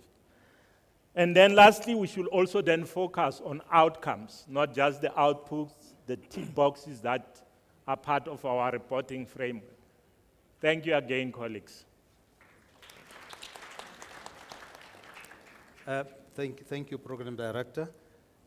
All protocol observed. I have also just infused, so as the delegates are able then to see the presentation, but then it will make my work much simpler. It's topic 2, advocating for SETA-driven public-private partnership on the delivery of impactful programs. So that's where we are at. And if we're moving, just to save time, the panel members, panelists, just move it there. The panelists were about 5. This is one of the biggest panel that we had. So I'll not talk to them by name. But then moving to the key issues, I have decided to then to categorize inputs that were made into the following criteria or categories. Number 1, policy-related issues that emanated from the discussions is that the current legislation confines TVET colleges in address. Oh, thank you very much. Am I too far? I'm trying to move it. Okay. Just move it. I think from where I am, it's not moving. But then it's the first input is on policy-related issues. That is, legislation should be readdressed or be reviewed. So as colleges, I will not want to confine it only to TVET colleges, seeing that it is my sister Prof. Putsis who was talking. I know that there are CT and other institutions, so therefore other training institutions. So as we are able to then identify or address the skills needs. The next one is strategy-related issues that emanated from the discussion. Is there is a need for engagement with industry to conduct proper demand-side mapping to identify challenges. That is what is to be done by who and with what. So resources and to ensure that there's sustainability and absorption. Then they engage industry to indicate skills requirements to be addressed through curriculum development and implementation that is in the PSET. Through partnership, apply the build, own, and train. Now, this matter was emphasized by Prof. Rasul, that we need to have our own model, so as we are able then to invest in infrastructure for skills development. This point is very important, because if you then invest in skills infrastructure for skills development, I mean, it will be me and my children and my grandchildren who are going to benefit. So it's long-lasting kind of impact. Engage industry, that is, collaborate with a range of information, communication technology, ICT partners to infuse technology, just like the previous Prof articulated. Those issues are quite important because it will make us move with speed. The next point was on structure-related matters. Partnerships should take different forms with well-defined and articulated scope, purpose, and objectives. Continue with infrastructure and professional development for lecturers that is in the training space, not only TVET, and learn best practice from developing countries. Now, system-related matters is that there's a need to develop curriculum that respond to industry needs to foster the success of triple Ps. Monitor and evaluate the effectiveness of the triple Ps to ensure evidence-based decision-making, and set up monitoring and evaluation system to address the impact of triple Ps. And lastly, skills development related issues are that triple Ps are critical for implementation of skills development across different sectors and the economy. Triple Ps can also be used as a solution to equip most workers with limited or no access to training. Thank you very much.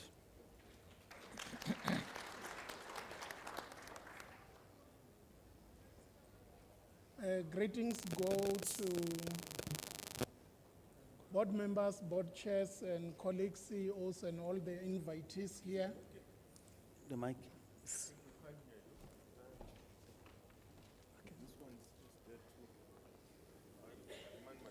Can I?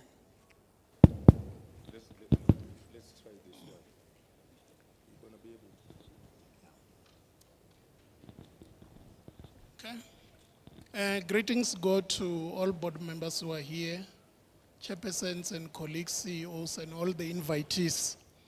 I want all men who are here to remember the name Alan Turing. Alan Turing. Alan Turing is regarded as the father of artificial intelligence, a British young man. My topic is modernizing technologies, development, trends, patterns, and skills needed in the sectors of the economy. This young man, born in 1912, he decided to ask difficult questions and started studying artificial intelligence. In the process of studying it, while everybody was appreciating him in England, one day he reported the burglary in his house. After reporting the burglary, police went there and found him in the house with another man. At that stage, it was illegal to be found or to be in a homosexual relationship. And they asked him the judgment he had to choose, one of the two. Whether he goes to the prison or they give him this home challenge. He chose the home one, which they did hormone castration. So he stayed there being castrated, frustrated. Within 2 years in 1954, he died, he passed on. But then he's regarded highly as the father of artificial intelligence today. In 2009, Gordon Brown, Prime Minister, started speaking for him, and the Queen Elizabeth II in 2013 forgave him. Now, if you check the 50 pounds, British American pounds, it has a face of Alan Turing. Out of that recognition for artificial intelligence. So I have personally named Professor Pius Oulawi, Professor Alan Turing, who has just done here the responding to the questions led by Ms. Sharon Speng, the chairperson of the board, SETA. So we are saying the impact of skills needed in our technology, data